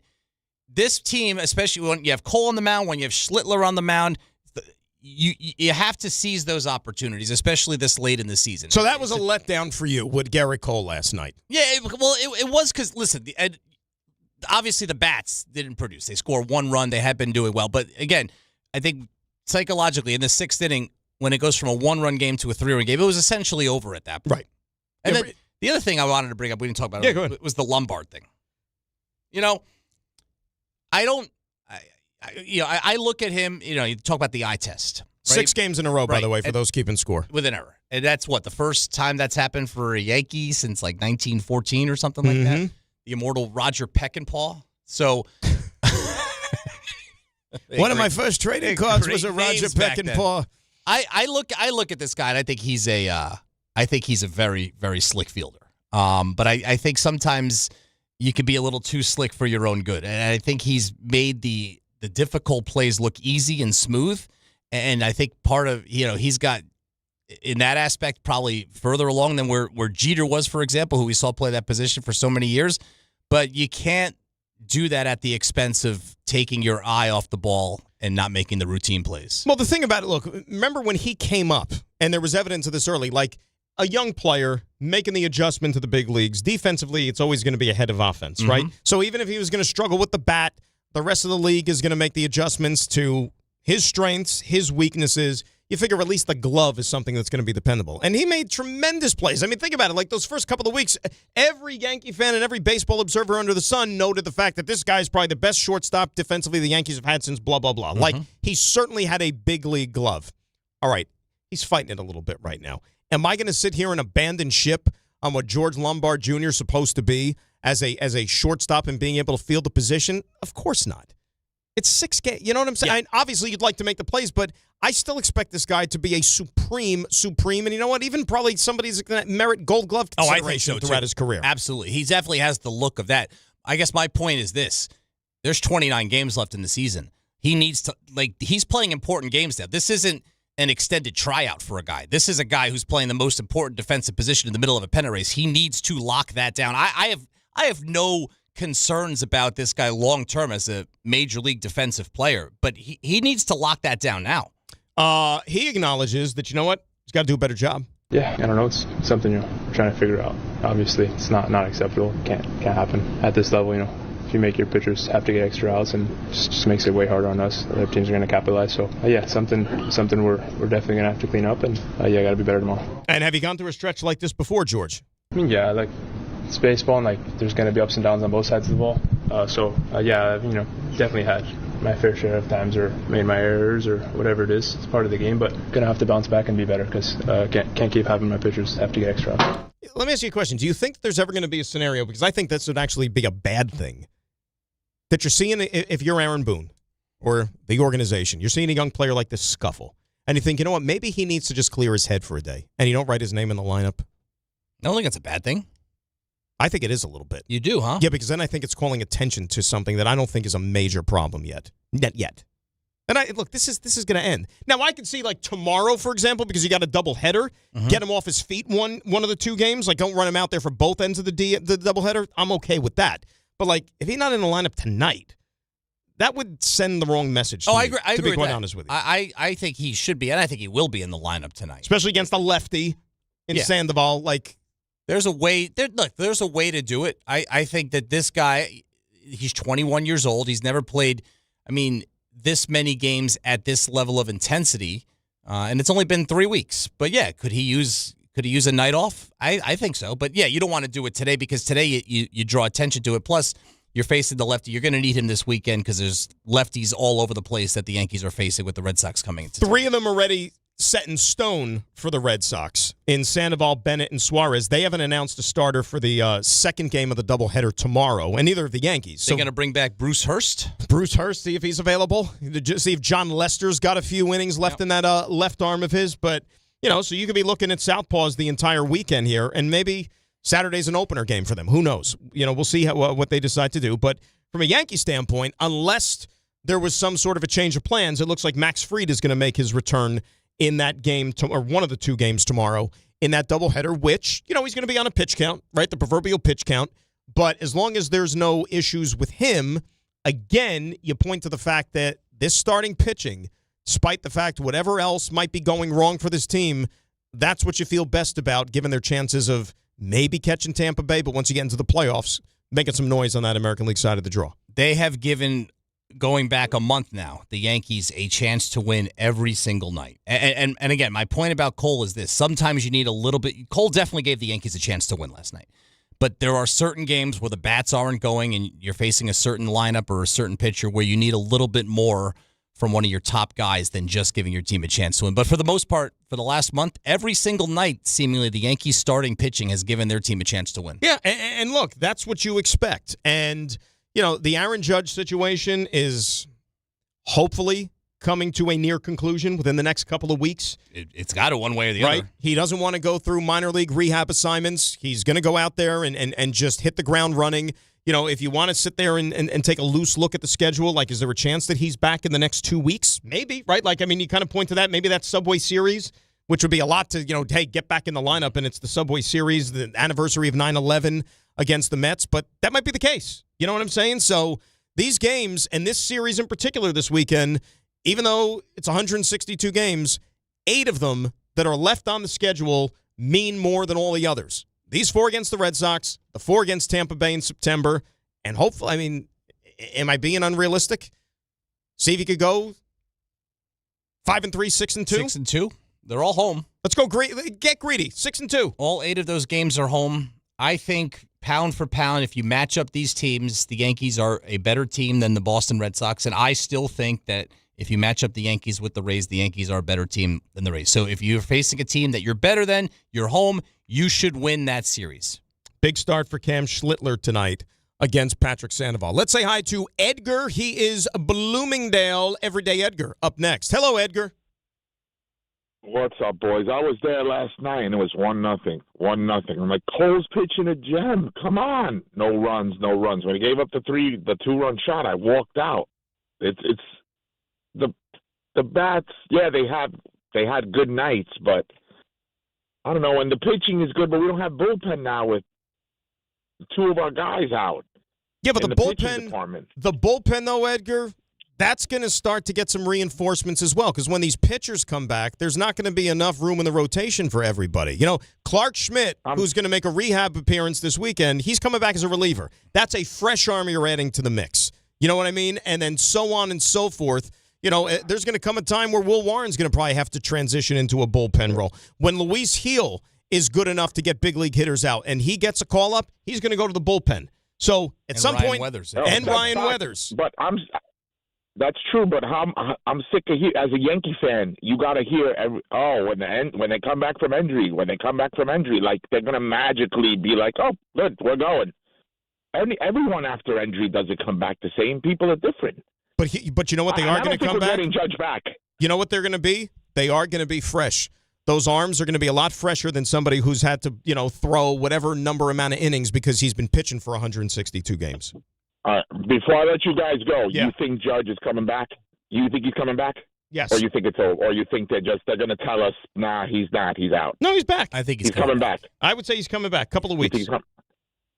You like that? I like that September 11th date. I like it. If there's a chance he gets in, I'm going to. Are the games in Yankee or City? These are the ones in the Bronx. These are the ones in the Bronx.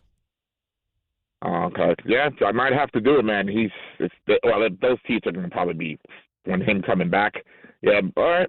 Well, let's see if we could keep hanging with Belly and whatever little we got. Luis Garcia yesterday. Awesome. Nothing yesterday. No, but you know what? He's been swinging the bat really, really well, though, Edgar, and thanks a lot for the phone call, right? I mean, Garcia is somebody who is, I think, finally started to get acclimated in his surroundings, on a multitude of levels, and that's why you're seeing the uptick in production the way he's swinging the bat. He's a really, really good hitter. He was having a great season in Washington, and 7 hits in the first 2 games of this series against UC. Yeah, he didn't do it. Baseball's not a sport, especially when you're an everyday player. It's not a sport like football where you can say, oh, he had a horrible game. I mean, 0 for 4 is a horrible game. It happens all the time in baseball. You can't look at a guy who had 7 hits in the previous 2 games. He took an 0 for last night, and you're like, oh, he did nothing last night. That's not fair to a baseball player. You could even look possibly at Judge making a return for that Colorado series, which is the one right before the Subway Series. That'd be a nice soft landing spot. Right, that's what I mean. And coming off of an off day because they go out west, and then after that Sunday game in San Diego, they're off on Monday, and then they return on Tuesday to start the homestand with the Rockies, followed by the Mets. I mean, I don't know how they would operate, but if he's not ready to play yet, and if they are targeting, let's say that homestand, would they fly him out to the West Coast with the team? It's good. You know what I mean? Like, would they, or they would just keep him back to continue the rehab, the hitting, the throwing, the running, everything he needs to do to get ready, apart from the team when they're out on the West Coast? It seems like a hell of a long way to bring a guy who's still trying to get the final stages of his rehab going if he's not going to play.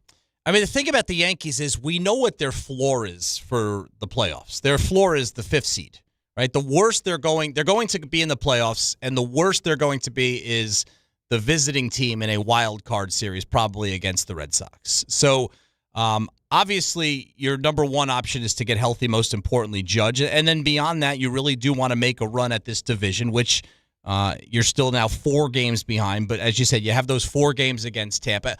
And I think after Tampa comes to the Bronx that last week, I think they finished with 3 games in Philly, which is not easy and is also going to be an important series for the Phillies. So this division race, as long as the Yankees can keep it, and I give the Yankees credit. I mean, with no Judge, Stanton hasn't done anything. Bellinger just came back and has played 4 games since he's come back. The fact that the Yankees are actually even within striking distance, and I know a lot of Yankee fans probably don't want to hear that, but I think the Yankees, for all their faults, did a decent job at least staying within striking distance of the Rays. And if you want to look at the scoreboard, out-of-town scoreboard here with Tampa Bay hosts the Padres this weekend. And San Diego's been playing a lot better baseball. They've gotten themselves back into the wild card conversation on the National League side of things. And, Tatis is swinging the bat really, really well. A guy like Jackson Merrill, they've picked up their performance here. Remember, they went and got 2 starting pitchers at the deadline.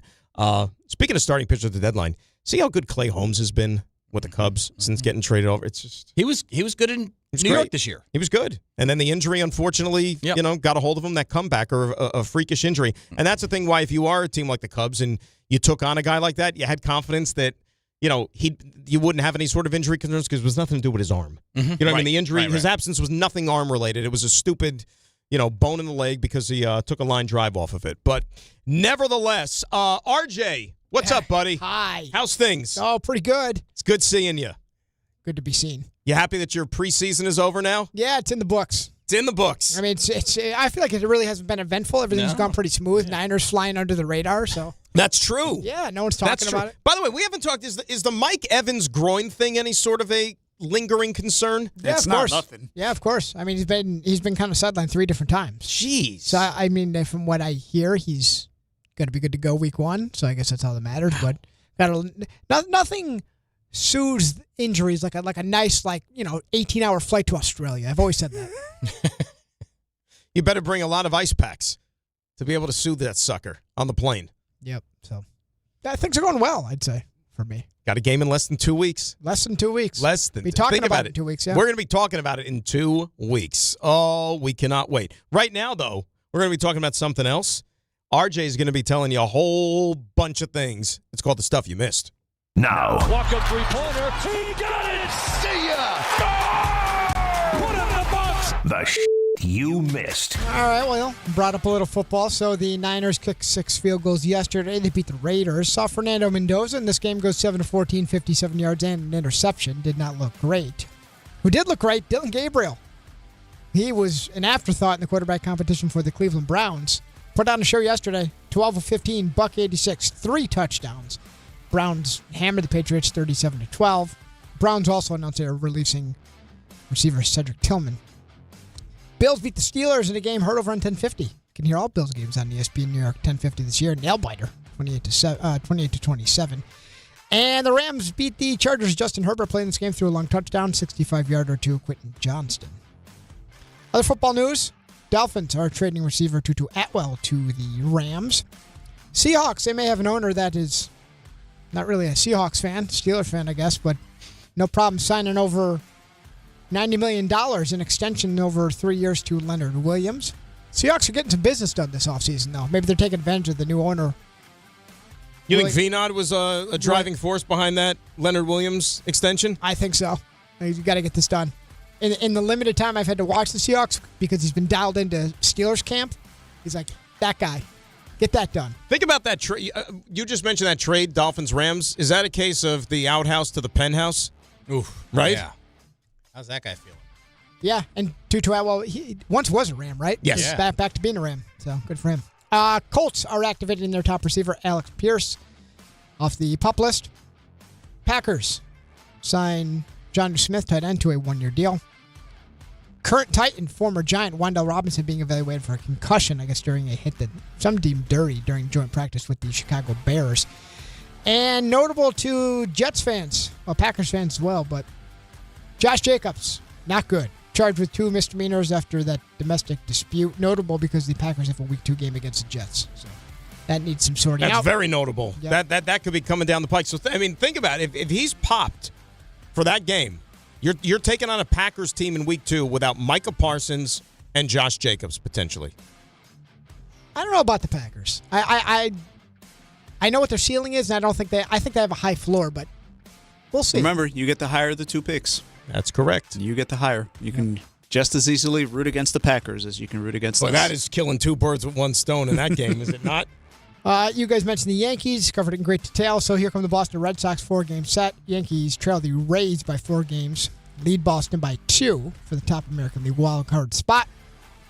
And when it comes to the Mets, not good yesterday because Jackson Chourio went 4 for 5, 2 homers, 4 ribbies, 4 runs to help Jacob Mizrowski, who was dealing with some mound issues, as was Sean Manaea, but did not have his normal velo.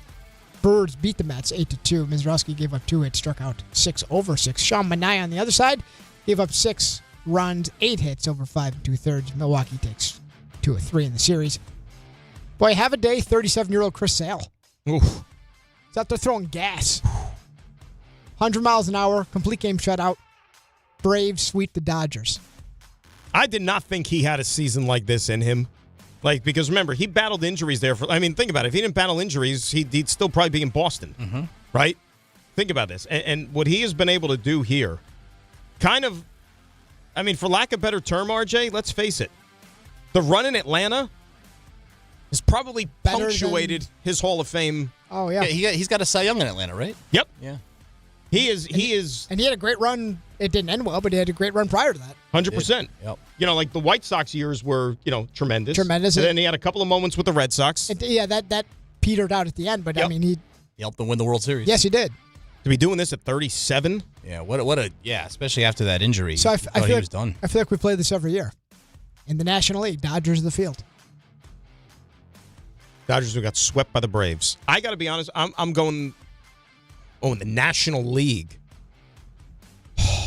You could say baseball, I guess. The field. Dodgers are not winning a championship this year. See, you think they're winning the pennant? It's not going to be Milwaukee because Milwaukee never does. I was going to ask, do we live in a world where the Brewers are going to win the World Series this year? No. Well, whoever comes out of the American League, are they going to be? They can't be favored, right? They're not going to be favored. No, but the Yankees pitching can hold up in a World Series against anyone. Correct. If they're healthy. I just have a weird feeling with the universe is finally going to be restored. All this crap with, I know your team, we make fun of them or whatever, but think about all the crap with the Dodgers that's going on with their owner and all that stuff. Eventually. Oh, he would fork over a ton of money to just be caught in a trailer park community with a lady of the morning for all the problems he's got going on. Mark Walter would love that. Was it a late morning or like a brunch? 9:30. Lady of the brunch, could you say? I think it was 9:30. Oh.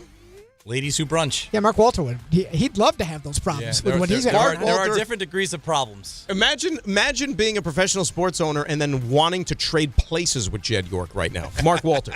He would have got to keep the Lakers. That's a great point. That is a great. You know what, RJ?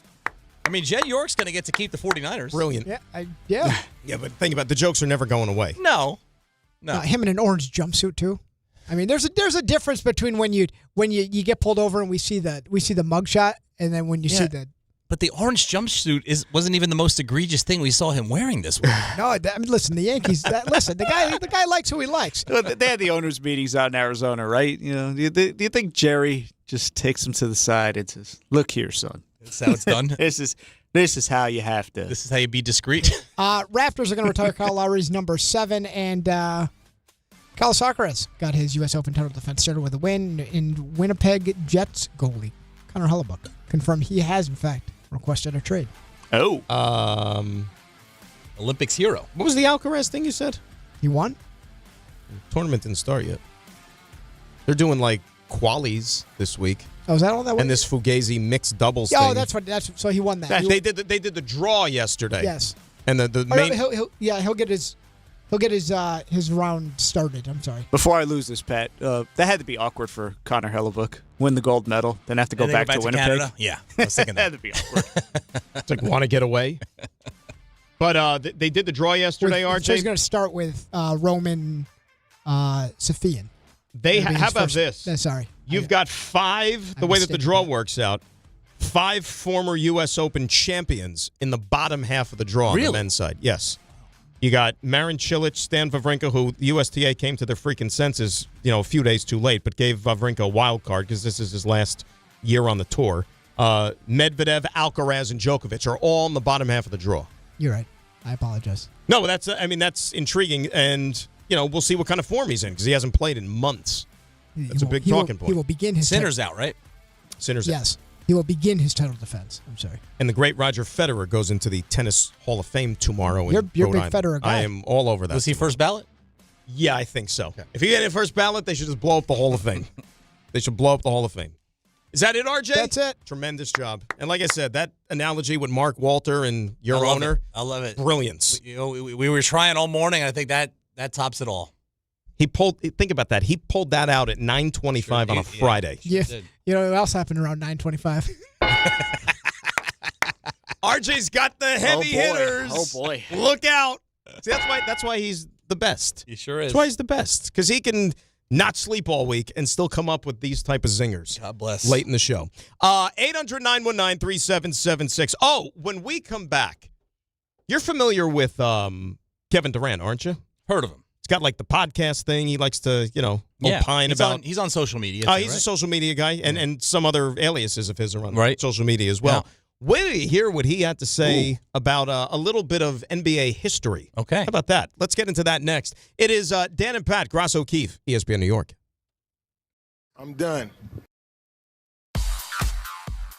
9:28 on this Friday. Let's get a check of the roads and say good morning, Adam Walski. Good morning, and we have long delays on the east side. Southbound FDR Drive at 79th Street. Accident taking out the right lane. You are backed up into the 130s. You are much better off with the West Side Highway.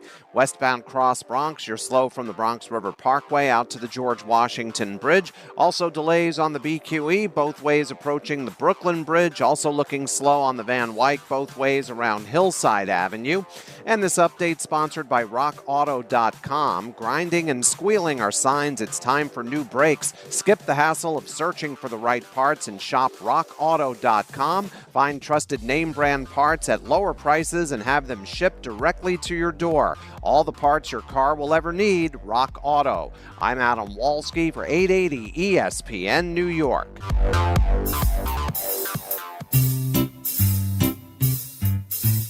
1-877 Cards for Kids. KARS Cards for Kids. 1-877 Cards for Kids. Donate your card today.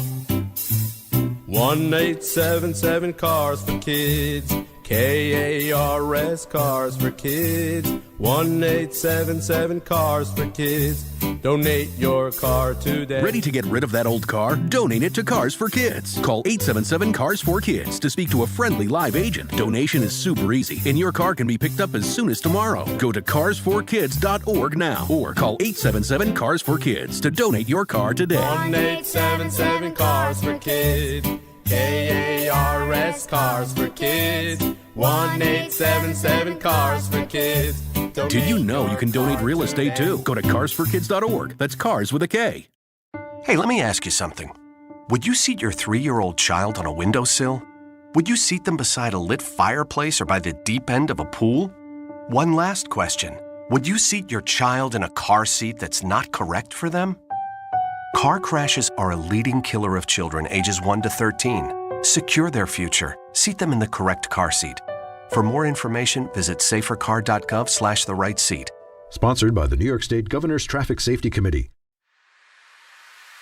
Summer isn't over yet. On Saturday, August 29th, the Red Bulls face the Philadelphia Union at Sports Illustrated Stadium for Anime Night, presented by New Jersey Lottery. Arrive early for the Boulevard at 4 p.m. for food trucks, games, family fun, and a free matchday poster while supplies last. When gates open, fans can grab one of 10,000 UGO card packs. Kickoff is at 7:30 p.m. Bring your crew and make it a night to remember. Get tickets at NewYorkRedBulls.com. Download to see if you qualify. Not all customers will qualify. Transfer fees may apply. No Albert subscription required. Albert is not a bank. Albert Instant Loans are issued by FinWise Bank, member FDIC. Not an actual client. Terms apply. Kylie, what's wrong? I just got hit with a car repair bill. I'm behind on rent, and I feel like I can never save any money. Have you tried the Albert app? Albert is your financial assistant, helping you find ways to save and create custom budgets to actually grow your money. Plus, you can get up to $10,000 for big expenses, or advance up to $1,000 fast when you need cash right away. Albert can get me up to $10,000? Exactly. easy. Albert spots you in a pinch and helps you grow your money in the long run. I'm downloading Albert right now. Download the Albert app and use promo code BUILD to borrow up to $10,000 for whatever you need. The Albert app helps you budget better and save more money so you reach your financial goals faster. Download the Albert app right now and use promo code BUILD to borrow up to $10,000. Use code BUILD to borrow up to $10,000.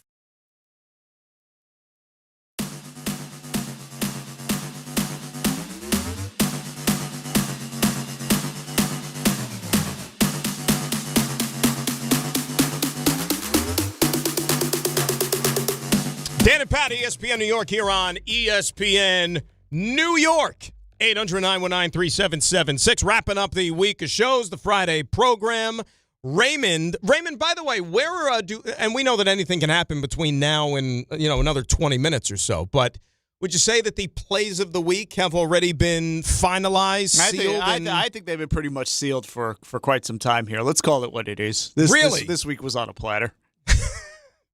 So that's not a knock on this show today, that there weren't award-winning moments. Not at all, but I don't know that there's going to be many moments that can top a... Good old tequila. There's ones that can top that. He was, and we're talking about Jordan, our buddy, who was too good to come in today. He was clearly fighting it after a while. And then yesterday, I mean, like he was, like the tank was on empty to where like he had to then order these monster, right, like breakfast sandwiches for the entire group just to be able to get to the finish line. He was throwing money at the problem because he's like, exactly. I'm going to order a massive breakfast. I need so much caffeine and fuel that it's going to be weird if I don't offer for everyone else. Well, listen, and he bought himself some grace, some leeway with me for that because it was a pretty good. It was a pretty good bagel, bacon, egg, and cheese. It did look tremendous. Did you get the name of the place, by the way, like for future? Because I think we should probably go back to the well. I did not. I'll have to ask him. Yeah, I mean, that's he easily came into the week swinging. Yeah. Like he came in with all kinds of energy, all kinds of shots to be taken across the entire show. People here, people that aren't here. And then you could see it start to slip. Mm-hmm. Tuesday, small step back, but still tons of energy. Wednesday's when you notice because Wednesday it always happens. Right. And then Thursday, you could just see the cliff approaching. And I think he knew it. We knew it. Yesterday, he's out having the time of his life last night. The cliff. Yeah, the energy cliff. Didn't get the surge on Thursday? There was no Thursday surge. Usually it does come back a little bit. Maybe it came after the sandwich. Yeah, usually it does come back a little bit. You're right, Pat. Thursday, you get a little bit of juice back. Yeah. No, for him, he went the other way. You could tell he had nothing left. So there was enough fodder for Raymond to be able to compile the whole plays of the week. Yeah. The outstanding plays of the week. And that'll be coming up in about 15 minutes or so. In the meantime, Kevin Durant, you're familiar with his exploits, right? Vaguely, yeah. He does the basketball thing, made a lot of money, moved around. Had a nice couple of years there with Warriors, winning a couple championships, MVPs in the finals, all that. He's got the whole boardroom thing, that's his side hustle there with the podcast and things like that. So on one of the latest episodes, he was talking about, and, remember, say this about KD. You can't fault him for not being a guy who hasn't moved around a lot, right? He's been on a lot of teams, moved around, and he's played on a lot of good teams as well. Like we said, championship teams. But if you had to ask him, best team he ever played on, it would probably be the team that he won those titles with, right? You would think. You'd think. Well, let's hear from KD. What do you think is the best team, like on paper, that you've ever been a part of? Just looking at straight roster, nothing else. Yeah. I would say Brooklyn. Okay. Kyrie, James. Blake Griffin. Blake was on the team. Marcus Aldridge, Paul Millsap, Patty Mills. We had the names on that team when you're just looking at straight paper. I know people were going to say the Warriors, had Steph and Clay, but I'm like, when you look at that team, though, like, at the time, Steph was an MVP, but Clay and Draymond didn't get the accolades at that time. Yeah. They was like one-time All-Star. These dudes I'm talking about had already completed their careers damn near and got all of the accolades, and on top of me, James and Kyrie, you know what I'm saying? So when you just putting accolades on the table, I would say that team. But obviously the best team I played on was the Warriors. I want to say the 2019 team was crazy, but we got hurt with Cousins at the 5. That's probably the best team. DeMarcus Cousins. That's probably the best team that I've been a part of. All right, so he tagged it, by landing the plane properly and saying, but the best team I ever played on were the Warriors. He didn't completely land the plane properly because he tagged it with the 2019 Warriors. And he cited DeMarcus Cousins as the reason why. Boogie Cousins. God, people loved Boogie Cousins. And by the way, so he's running down the laundry list of guys on those Nets teams. I mean, are we really going to sit there and talk about Paul Millsap and Blake Griffin? Those guys were shot. Do you remember LaMarcus Aldridge being on that team? I don't remember Blake Griffin being on the team until he brought it up. I do remember him being on the team. I remember Aldridge? L.A. But they were shot. Right? They were shot. But he was shot. They were all shot. He was Millsap shot. was shot before he got No, sent. but he was like L.A. was completely shot at that point. Yeah, that's what I remember. Nothing. Griffin, they got a couple moments, but he wasn't, Blake. He wasn't dunking over cars. No. How do you pick one of the teams you didn't win a title with? But not only that, the 2018 team and the 2017 team are widely thought to be not only like the best teams he ever played on, but among the best teams in the history of the sport. They only won the most games of any team in NBA history. Before he got there. No, that's right. He was the 72-9 was 73-9. 73-9. Excuse me. 73-9. That was, and then they choked that away to LeBron, and then they went and got KD. But the disrespect, it's Clay wasn't talked about like that. Seriously, he still can't get over that he was not given top billing when he was on Golden State, and he never who in their right mind thought that was going to happen. But he was also the best player, though. Let's be fair. He was Finals MVP twice. You can say what you want. He's a sensitive guy, and it bothers him that everyone views it. His titles that he's won, he latched as jumping onto a team as a sidekick to a team that knocked him out the previous year. And rightfully so. I thought he was going to say, you said sidekick. I thought you were going to go side piece because that was been in our vernacular all week long. We've been using that term a lot, yes. We've been talking about that. I have a question when it comes to Kevin Durant. You know how Rick talks about this all the time. Who are you? Why do I got to talk to you? You don't. Rick talks about how players, when they're done, and he's not done yet, Durant, but he's closer to the end than the beginning. Where's he at now? 38? 37, 38? Yeah. They want a home to go back to, a team, a city. Who is Kevin Durant's home? I think he'll always... It should be Golden State, but... I say Oklahoma City. That's kind of what came to mind. Yeah, but they don't want him. And they That's don't been a need long him. time. And now they've won? Yeah, they've won with a whole... Forget it. I think it is Golden State. It's where he won the championships, and they wanted to get him 2 years ago. A statement like that's not going to help him. And he didn't want to go back. He could have gone back there when he was in Phoenix, and he didn't want to go back. It can't be Phoenix. It can't be Houston. I think it's OKC. I mean, it should be, but I don't think OKC wants him. Like, I don't think I don't think the fans want that. Regardless of what the fans want, though, that's what I identify him as. Oh, sure, yes. Because he spent the most time there, number one. He was the MVP of the league there. MVP, you're the real MVP, all the crying and the weeping. Much more likable. And I will contend, too. You're the real MVP. The Q score way higher. The third year in Golden State where they lost to the Raptors and he got hurt with the Achilles, even with his injury, if Klay Thompson didn't get hurt, I still think they beat the Raptors. I have said that for years. I agree with that. Well, he would agree with you. That's a team he just said was their best team while he was there. That was the Cousins. Yeah, but how much would that have killed him if they won the championship and he was out? He wouldn't be saying if that was the case. Yeah, we wouldn't be saying anything different though because that Warriors team had won without him before. Who cares? And they had Boogie. Yes, they had Boogie. You know what the coolest thing I think about Durant is? Like seriously, just like testament to his longevity. He was a Seattle Supersonic. Yeah. Bring back the Sonics. Now listen, he was a big who didn't the injuries did not rob him of what made him special. You thought it was a guy. He's got to put some weight on. I loved him in college. I mean, he was only there for 5 minutes, but I remember that 1 year with Texas. Like I remember, I was like all in on them going into the tournament because they had this dude. He could have pulled a Carmelo, Kevin Durant, taken a team on his back and won a national championship. Didn't they get bounced in like the second round, if I'm not mistaken? That was a Rick Barnes special. Yeah, and then he got crushed. Remember at the combine, not being able to bench 185 pounds or something like that. Yes, you're right. And people were like, "Oh, this guy, he's going to be a bum." Yeah, but because he had long arms and he didn't have long skinny arms. Alan just texted me though, and he's right. But it's just such a different mindset than like someone like Rick. Where he just said people like that they don't care about having a home. They're not worried about that. Yeah. They're worried about what they're doing in the moment. They're worried about themselves. And It's the same thing as Vinod Khosla, that if you own the Seahawks, I'm a Steeler fan, and I still watch all their games. You get to a point in life, and a lot of it is going to be financially based. But, when you have the proverbial amount of funds, you don't care what anybody thinks. Nor should you. It's just wild, though. And the accolades. He has the accolades. Right. He is a great basketball player. And at this point in time, though, let's face it, like Ray said it, the people that think that he went ring chasing by going to, and look, the biggest problem I had at the time with him going to Golden State, and that was a huge topic back then, like that summer, is because you built up this thing with Westbrook in Oklahoma City to finally like win a championship. They had gotten to the finals, lost to LeBron in the strike-shortened season. They duke it out with Golden State. Weren't they up 3-1 in that conference final to the Warriors, if I'm not mistaken? Yeah, they were. Up They were. 3-1. Oh, yeah. Draymond kicks Serge Ibaka, his teammate, in the you-know-what.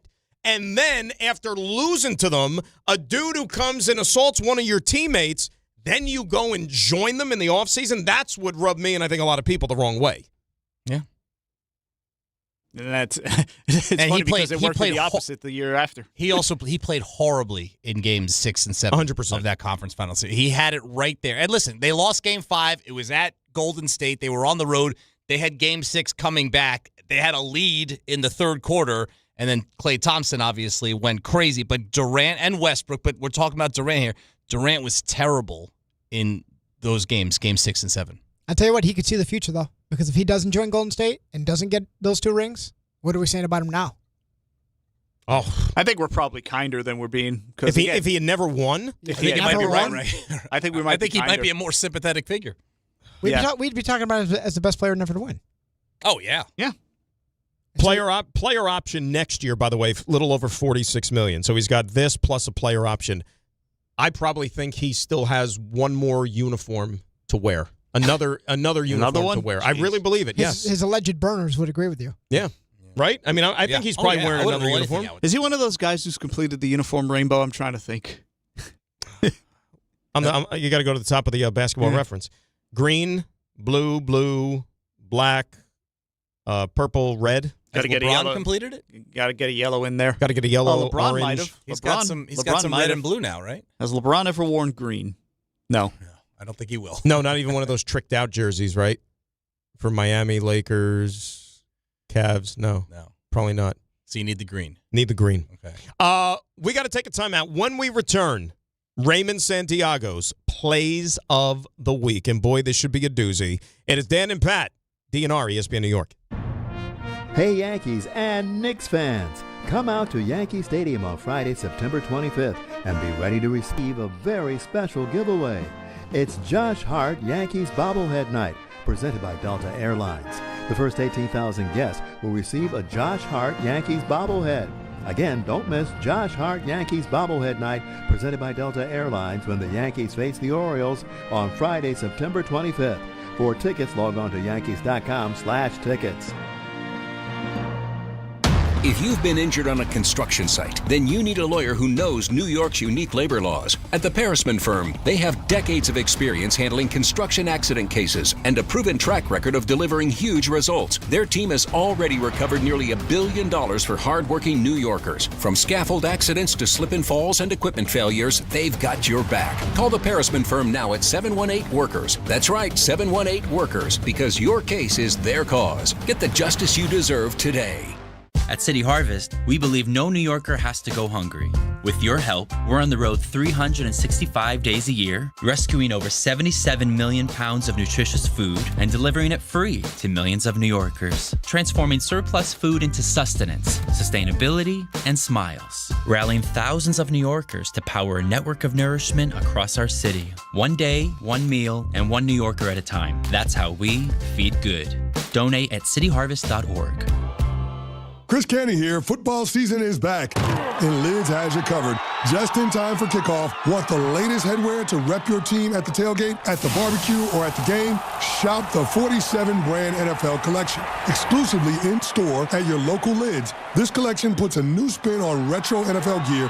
Lids has every fan covered with all 32 teams, featuring the big time hits and alternate team logos. You'll find the perfect fit for every Sunday. Selection may vary by store. Kenny here to help you ignite your taste buds with Firework Freeze 5-hour energy shots. Juicy cherry, citrus lime, and blue raspberry. It's that iconic freezer pop flavor, but with none of the guilty sugar aftermath. The perfect summer kick. It's a delicious, portable, zero sugar energy shot bursting with flavor. Bring on summer with Firework Freeze 5-Hour Energy Shots. Available online at 5hourenergy.com or on Amazon. Congratulations, New York. The Knicks did it. Through battle after battle, they dominated to become this year's NBA champions. Day in and day out, the hard work paid off, and you were there every step of the way. Enjoy the crown. Own it, because this year is your year. A part of your legacy that will never be forgotten. So celebrate this moment, show your pride, and shop the largest selection of official NBA gear at NBAstore.com. A Fanatics experience.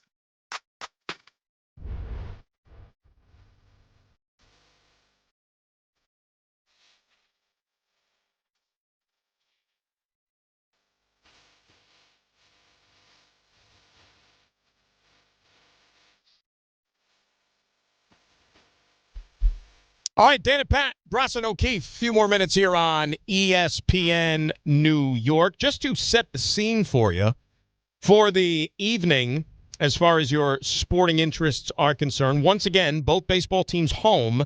Mets now get to tangle with the Astros for 3 games here this weekend, beginning at 7:10. Our coverage right here on ESPN 880 starts at 6:30. It'll be Christian Scott against the best of what the Astros have to offer in Hunter Brown. Yankees begin the first of 4 big series in the Bronx against the Sox. That'll be a 7:15. If you're looking for the game, you're going to have to stream that bad boy on Apple TV. Cam Schlittler toeing the rubber against Patrick Sandoval. We put a bow on the preseason, at least locally, coming up tonight over at MetLife Stadium, 7:30 kickoff for the Giants and the Jets. I'll talk to you beginning at 6:30 over on Q for the pregame show. And, yeah, U.S. Open gets underway on Sunday, which will just add more traffic and congestion to that general area. So, summer winding to a close, my friend. I'll be at the stadium tomorrow night for the second game. Now, that's 2 gates, right? It's 2 separate admissions? I think the first one is a rain out from earlier in the season. So tomorrow's the original game, and then the rain out makeup is the day game. The matinee. Yeah. So, and this could change.